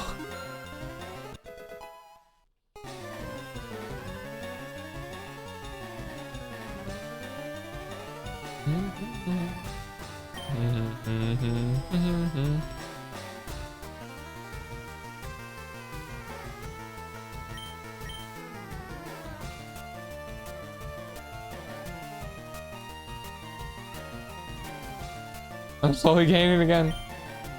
Moist, did you, I asked you if you had any questions and if you watched the video. I don't know if you either A, heard me, or if you replied and I didn't see your reply.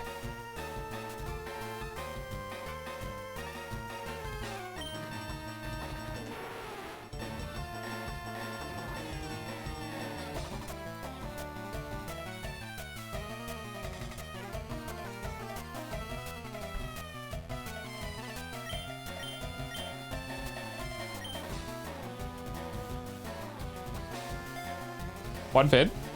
Oh, Moist is looking to build a PC, and I was helping out with that. And I sent Moist some homework in the form of watching a minus sex ed vid.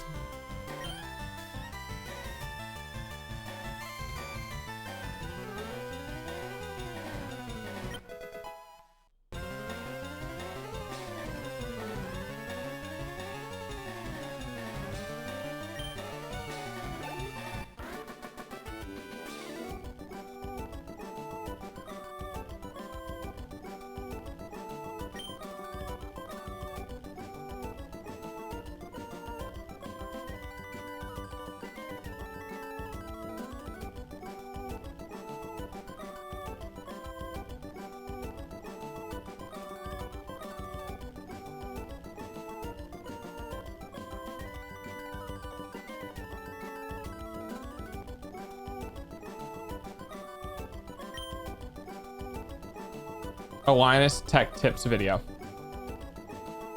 That goes over, it's the last PC guide you'll ever need. Goes over a vast majority of the building a PC.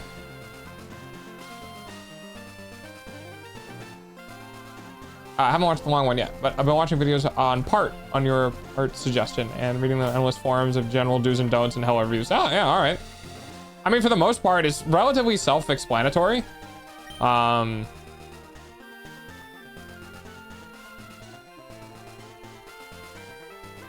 There are, so honestly, I'm not gonna lie, a lot of the video is choosing your parts. It's not so much like how to install them, but more along the lines of like what best practices for picking parts. So like if you get your parts and you're just like, yeah, I'm just gonna install these, you'll be pretty all set. Not gonna lie. I am fucking dying. I'll get the screaming out from my head. I can't fucking fuck. Oh my god.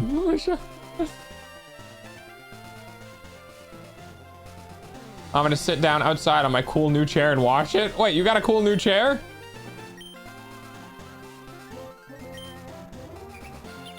Hateable.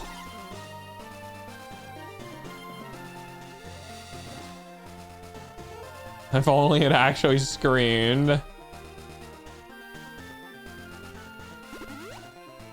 God, that dungeon takes so long.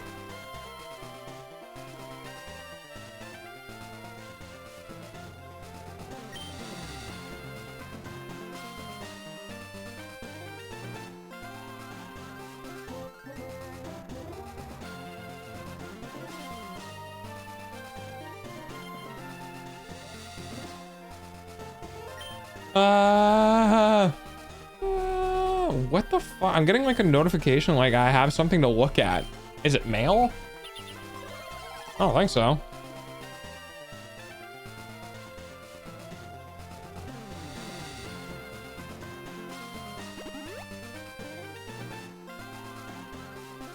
US Bar, Limit Gauge, Record Bar, Anonymity List, Notices, Server Infinite. Yeah, I'm getting like a... That's weird. Oh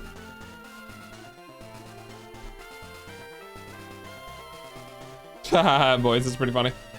Yeah, it's a dual seat swing chair with an umbrella. But the wind broke my cool umbrella top, so I am sad. But it's still cool. Facebook Marketplace plugs.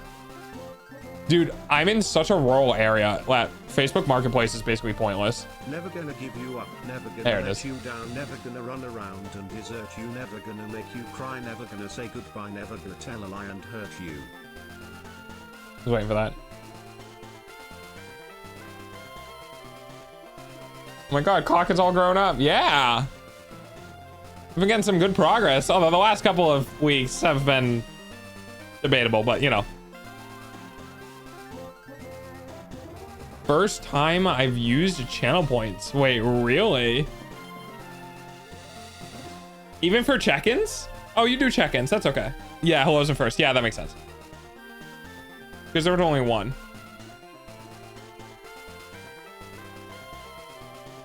I wish I could. I'm gonna see if I can Google what chair Moist has.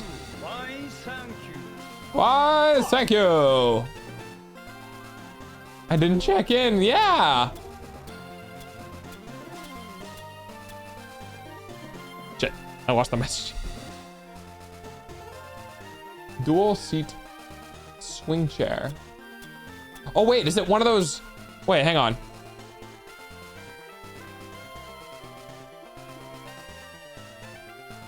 Oh, I love those.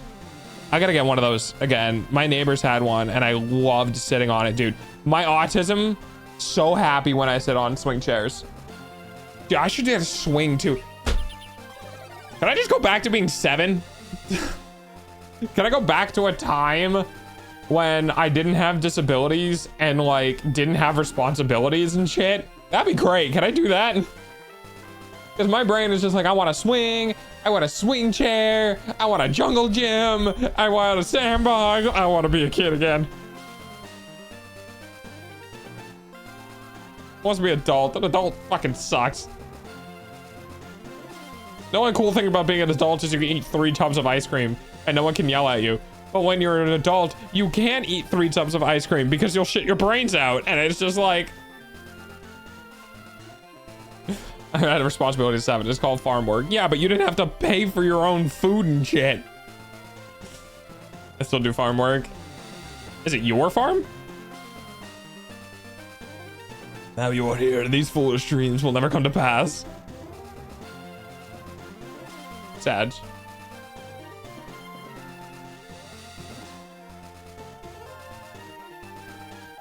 I feel that right now in life. I just kind of go where the wind blows and see what happens. You know what I want? I want a fucking motorcycle. I'm not saying I would drive it without a license, but I am saying I would like to drive a motorcycle. Do I have one? I have an electric bike that is definitely not an electric motorcycle.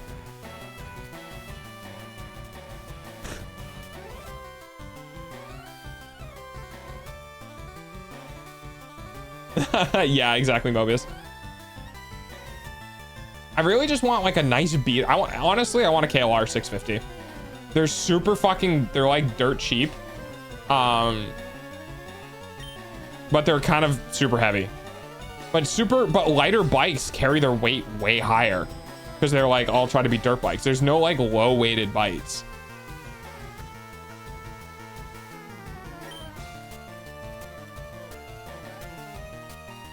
I know motorcycle. I know Moist has a bike.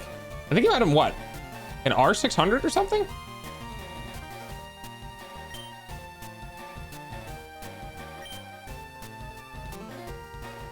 Do you think I could get a government to give me an active gold mine for free? That'd be great, right?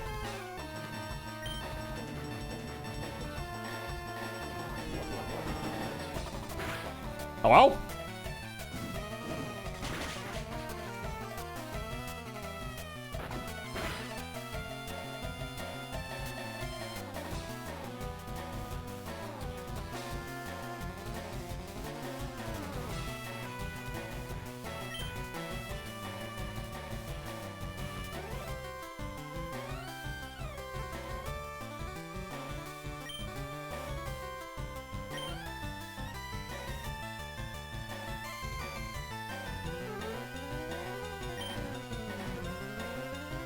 I get 70% of what comes out of it.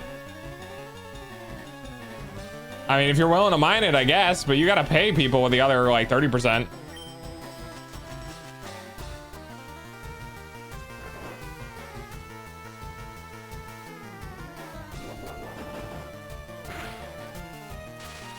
Need 3 more biscuits for cheese. I missed my R6, but it died. Oh no, did it?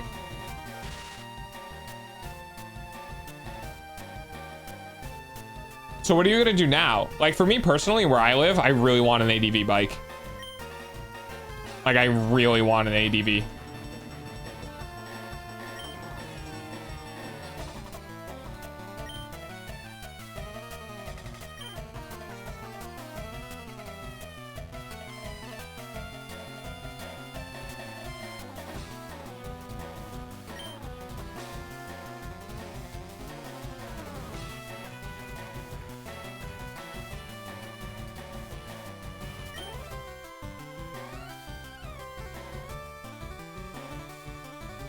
Oh, I'm not aware of that one.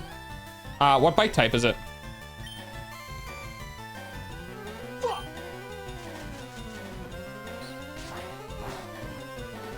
Fuck, I'm stupid.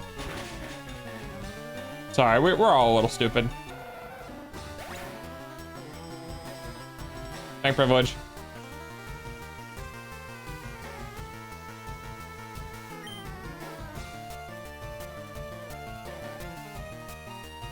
Guys, this pack of mobs needs to die. This is really low damage.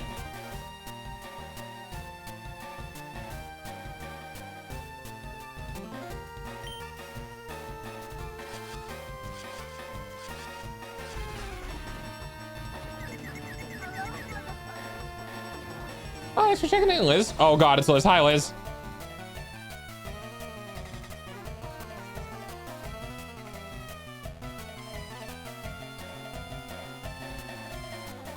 It's a cruiser. Oh, interesting. I don't like cruisers because I feel like they're easy to get injured on. When you're like too relaxed and not paying attention, you know?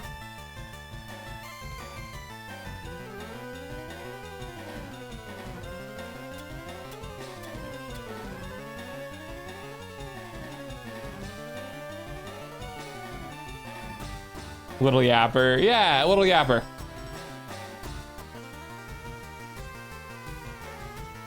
They sound great. That's true. They do sound great. I'll give you that. V-twin sounds will never get old.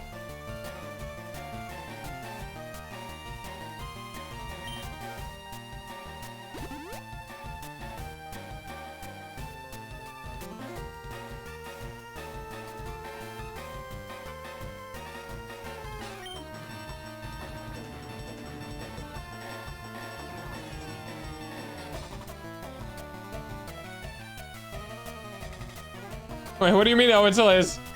I was expecting so. Oh god, I was expecting something when you showed up. That's all. They're heavy. This thing's almost 600 pounds. Jesus. Yeah, that is pretty heavy.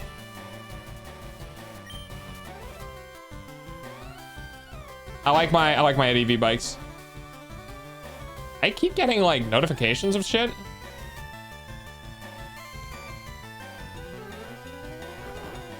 Ow.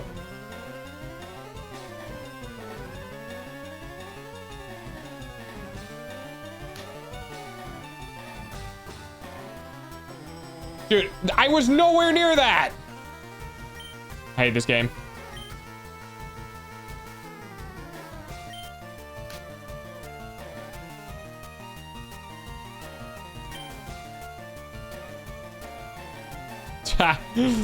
What a vuln. Or what fucking vulnerable.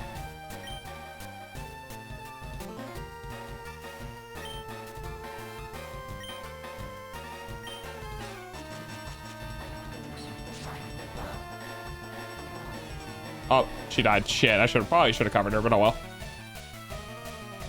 You expect my bites? Yeah, maybe. Give her the face rubs.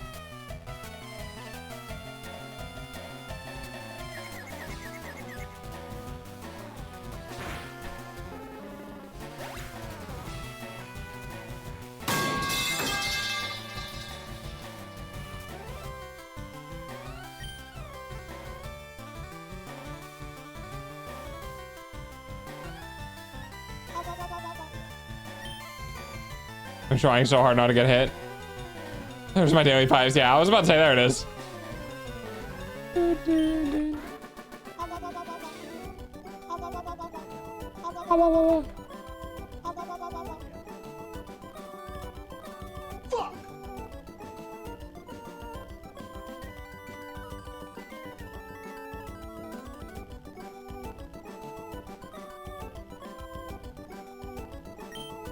There we go. Easy. Knock. One different stream, I clipped myself redeeming a nut redeem that throws a ball at the streamer's VTuber model, and I got a nut shot. Sadly, the clip didn't save. Oh no. They might have deleted it. Streamers, moderators, stuff like that. They can go through clips and clean them out. Unless like it didn't do like the thing, like you were on mobile and you went to do it and like it didn't save. That's why I have the clip command, honestly. I have two different things. I have Clipper for YouTube, which saves a instance of the thing to my drive. And then I have exclamation point clip, which creates a Twitch clip. And I have it specifically for mobile users because clipping on mobile is literally ass.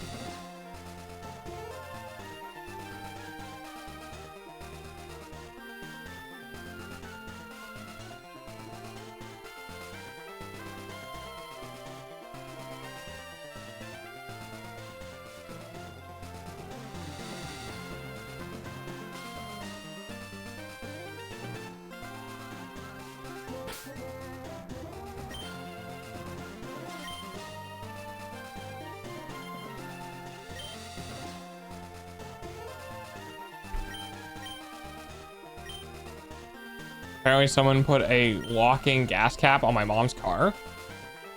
Why?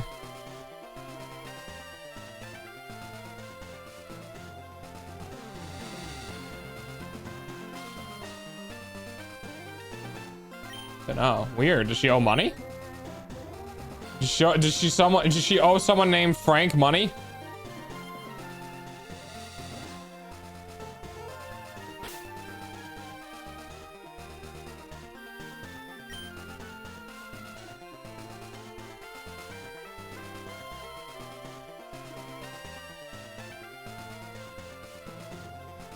What does Bro's mom have a hops?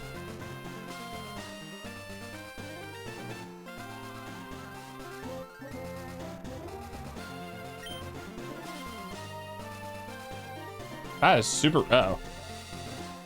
Yeah, that is super weird.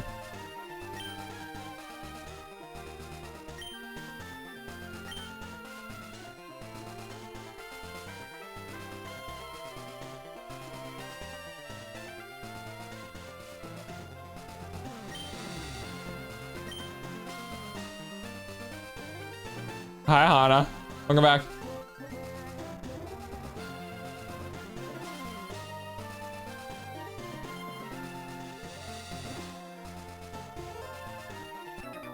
Now you have 30K. It's birthday time!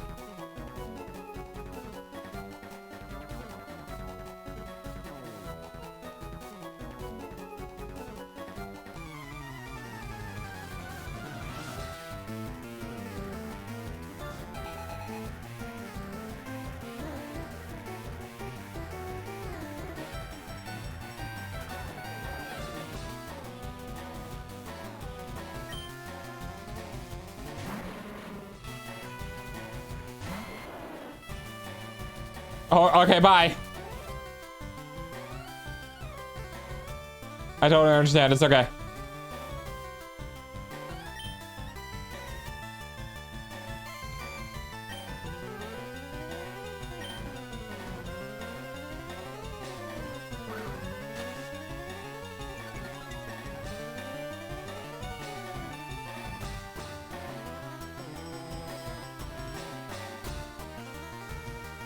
I think I saw my health go up with that attack.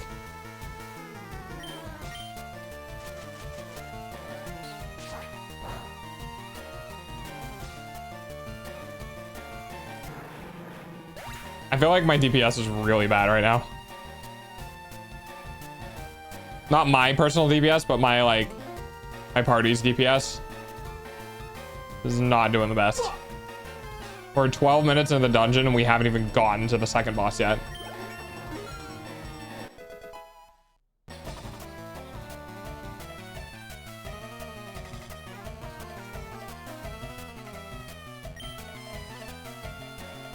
Woof.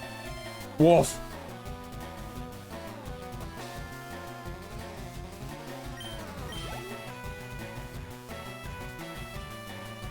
Cock grew. I love it when cock grows. Cock's a good boy.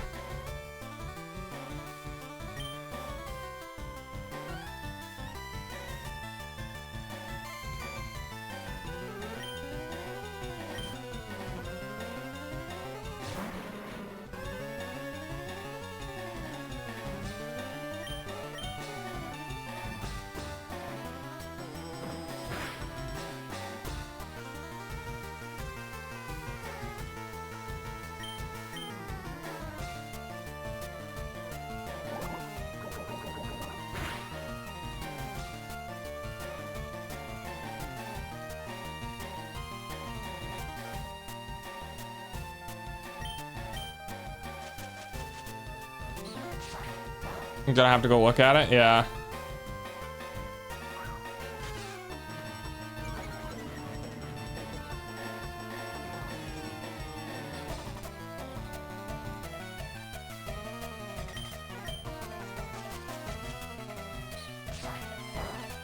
I wonder, I don't understand why anyone would do that. That's so weird.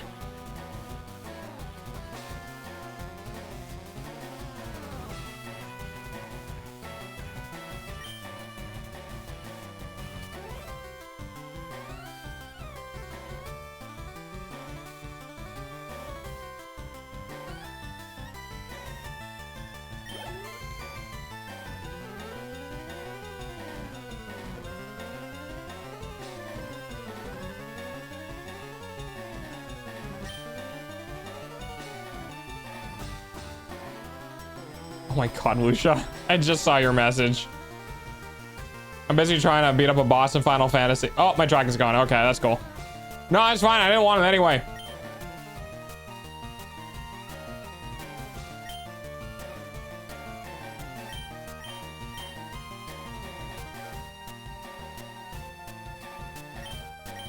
I gotta fix it in just a moment. Dude, it has been happening consistently, like every day.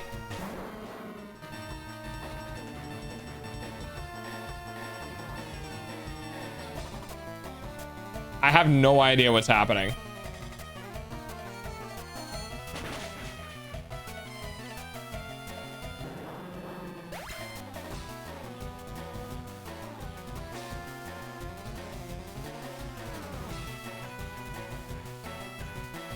I'll be back. All right.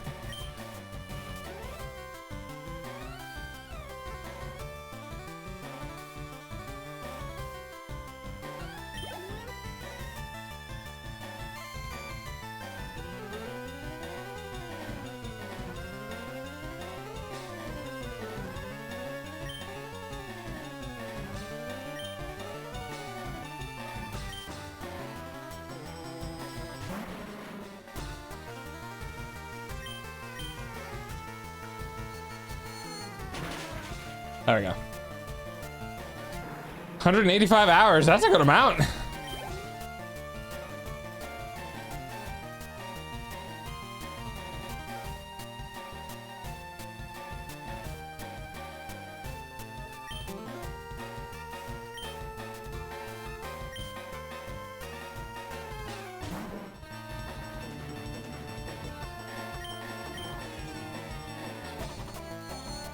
That's always had my tracking. I don't know why my tracking keeps doing this. It's very upsetting though. 131 hours. Damn. Outdone by Lucia. Imagine.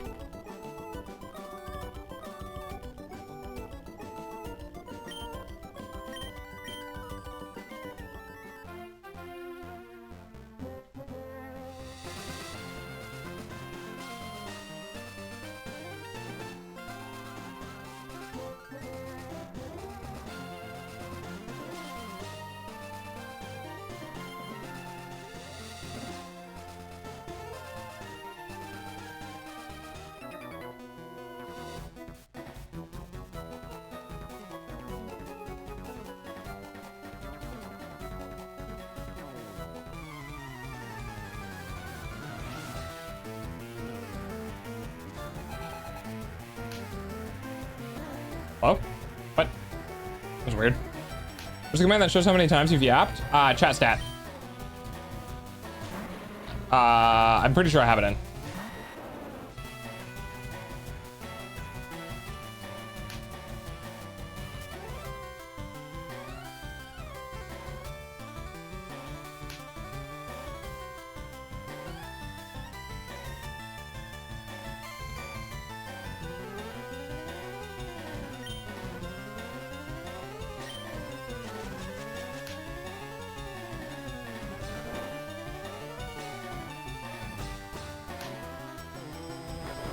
Are we just cheesing it now? Is that what's happening? Yappington missed the yap, your max yap. You do have quite a number of yaps. I will not lie.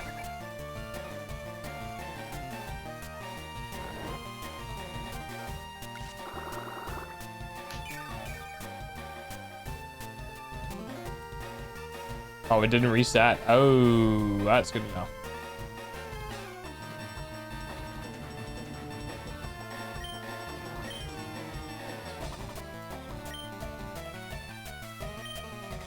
Especially this month too. How many did you get this month?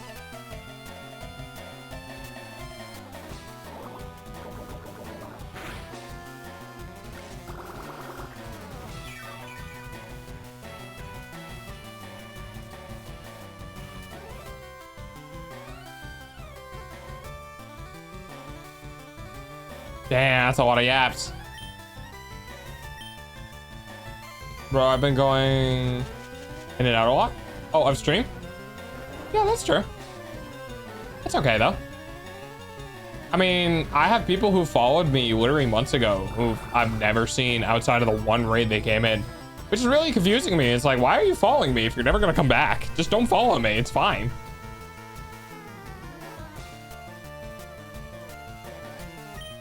The off chance I get popular once.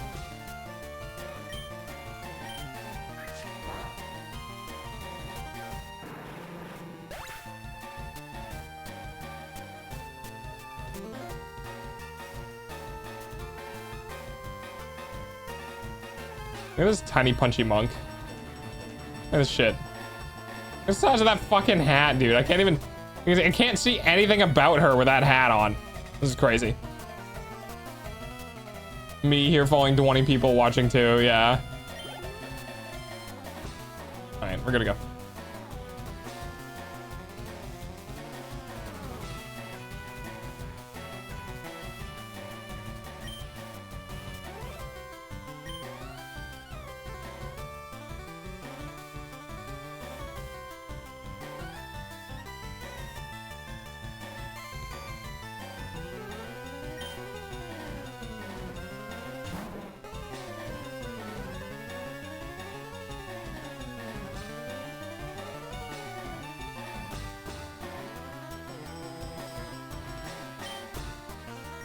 So I guess some prankster decided to just put it on. I never checked. It wasn't locked. Interesting. That's annoying though. Like, it's not even funny if you don't get to see the person suffering.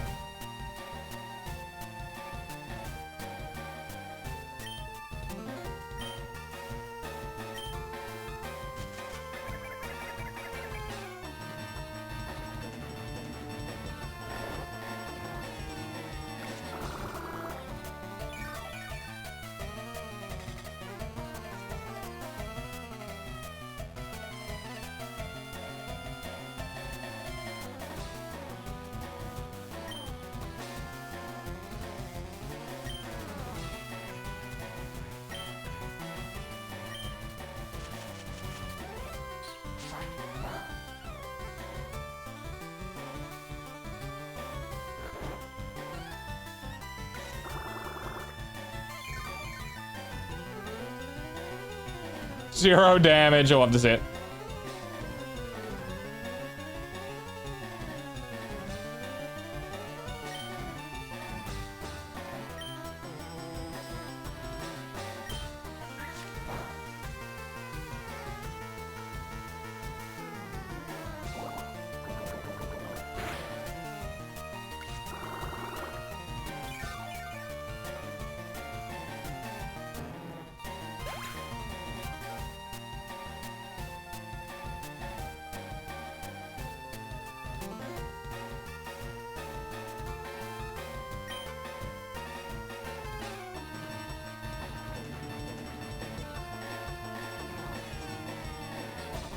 Not enough MP. Shit.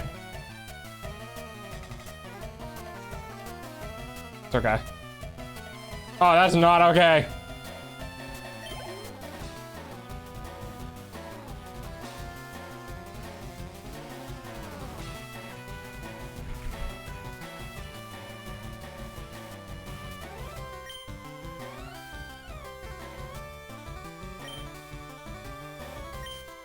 I think I'm gonna survive this. No. Oh, there's too much outgoing damage. Damn it.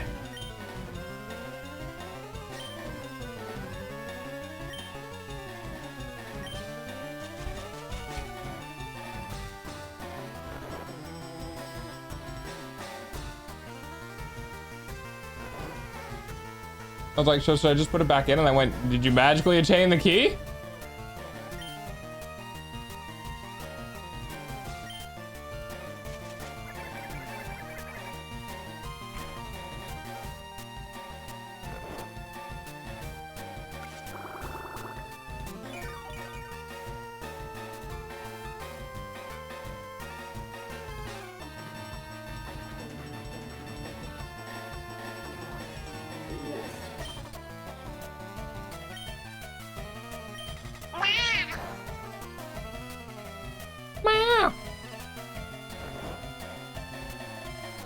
Delta, you are lucky these Yes? are all the channel points I have, or else I would be poking your face relentlessly. I hope you're happy. Awa, awa, awa, awa, awa, awa, awa, awa, awa, awa, awa, awa.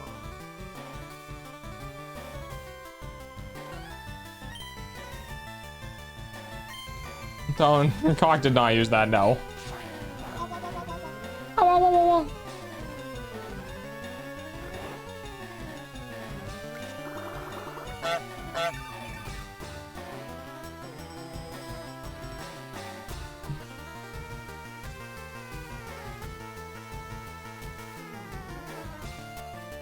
Speak. Good boy.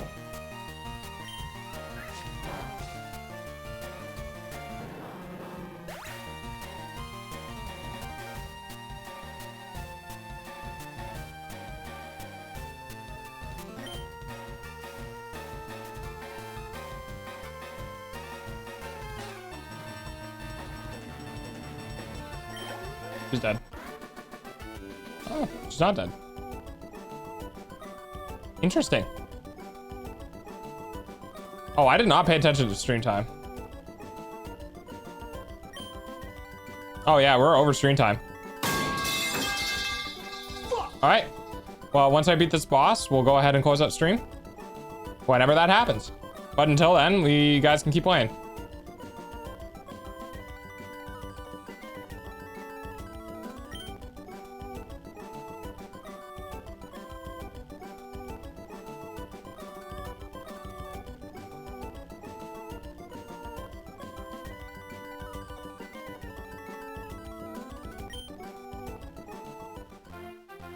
A poor dancer. Sorry, this boss is really hard the first time.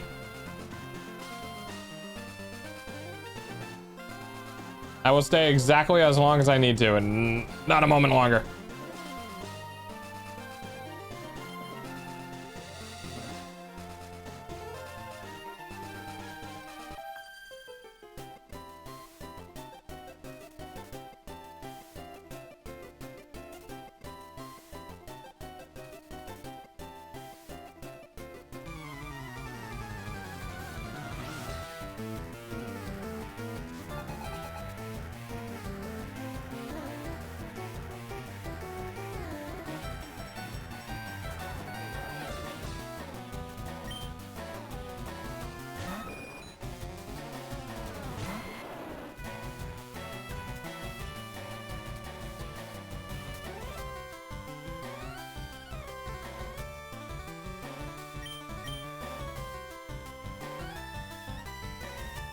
Gotta delete her then? Wait, who are we deleting?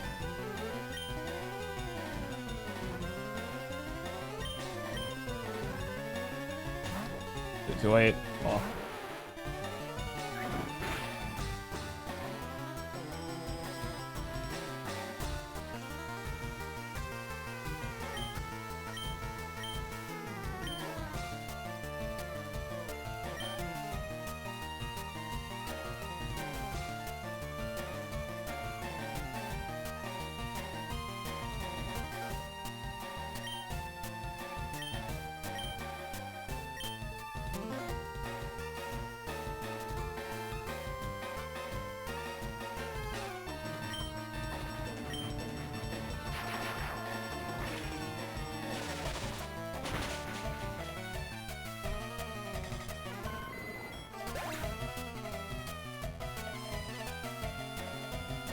Yeah, we should have this.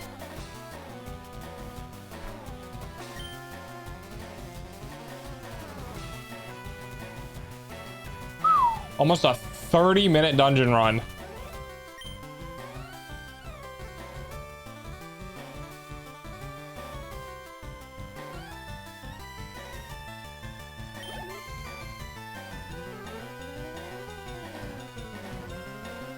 There's a bug with that animation where it's not always showing me which fist is charging up first. Because I looked up before the second one was hit and there was no difference in the appearance of the fists.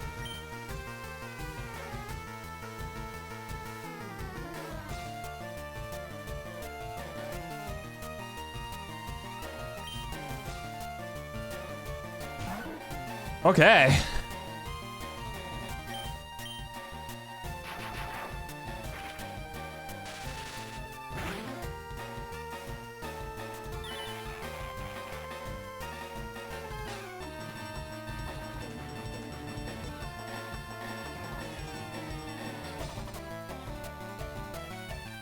Alright. Bitch! Good old Wiggly Tufts. I can't. What is that notification for? Is it because I have mail?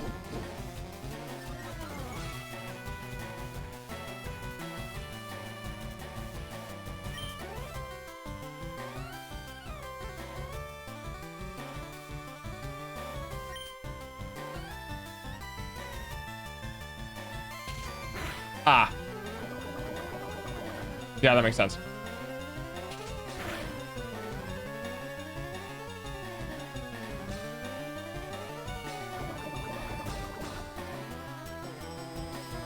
Thought it was fairy. Oh yeah, fairy doesn't exist in Gen 3. That's why. It's normal. I believe Wigglytuff is normal in Gen 3.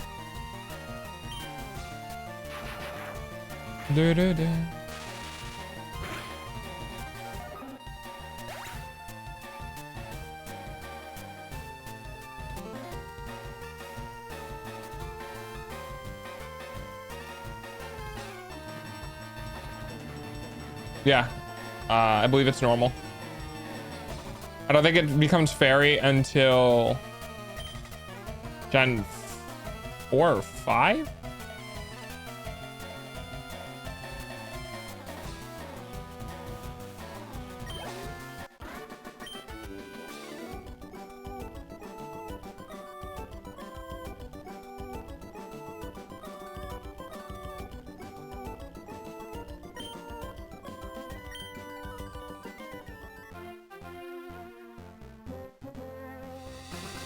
Talk almost there, almost to the city.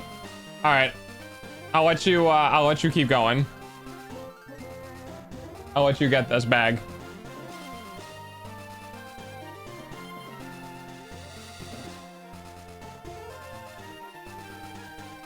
Gen 6.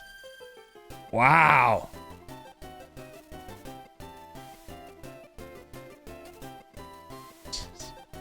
How many trainers are you gonna fucking go through? Here, I'll make this quicker for you. Know how to mute it. And we're gonna fast forward. So go nuts. We're at hyperspeed now. I'll unlock the Spotify music for you.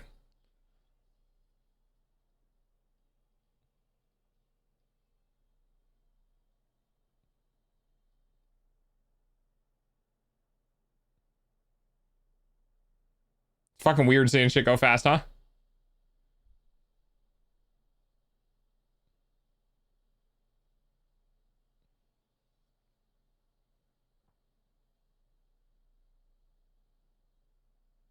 Now, now, now, now, now. Bum, bum, bum, bum, bum, bum, bum, bum, bum, bum, bum. What a crazy way to end this, huh?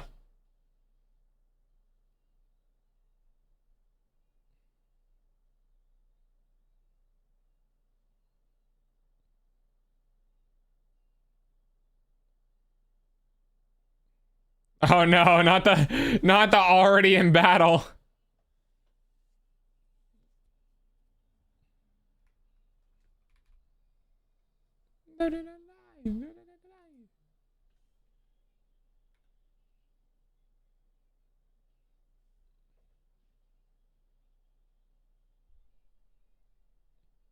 Yeah, I hit B first for you.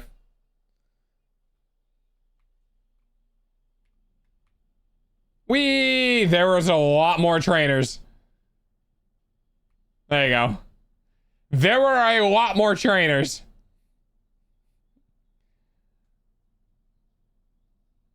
Should we save here? Yeah.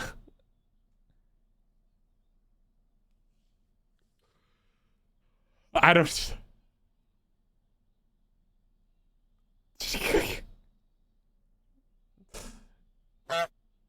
Honk. Yes, we can do the honking after you save.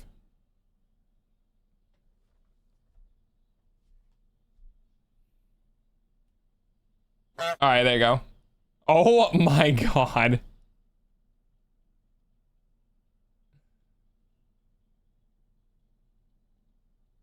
$2 million jimble? 2 million gamble jackpot. I thought it was 10x. I'm more. Not in the new system. It's only 2x.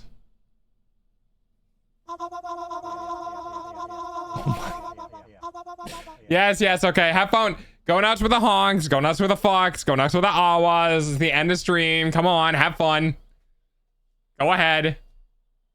Feel free to spam. Use your VIP privileges. Fuck!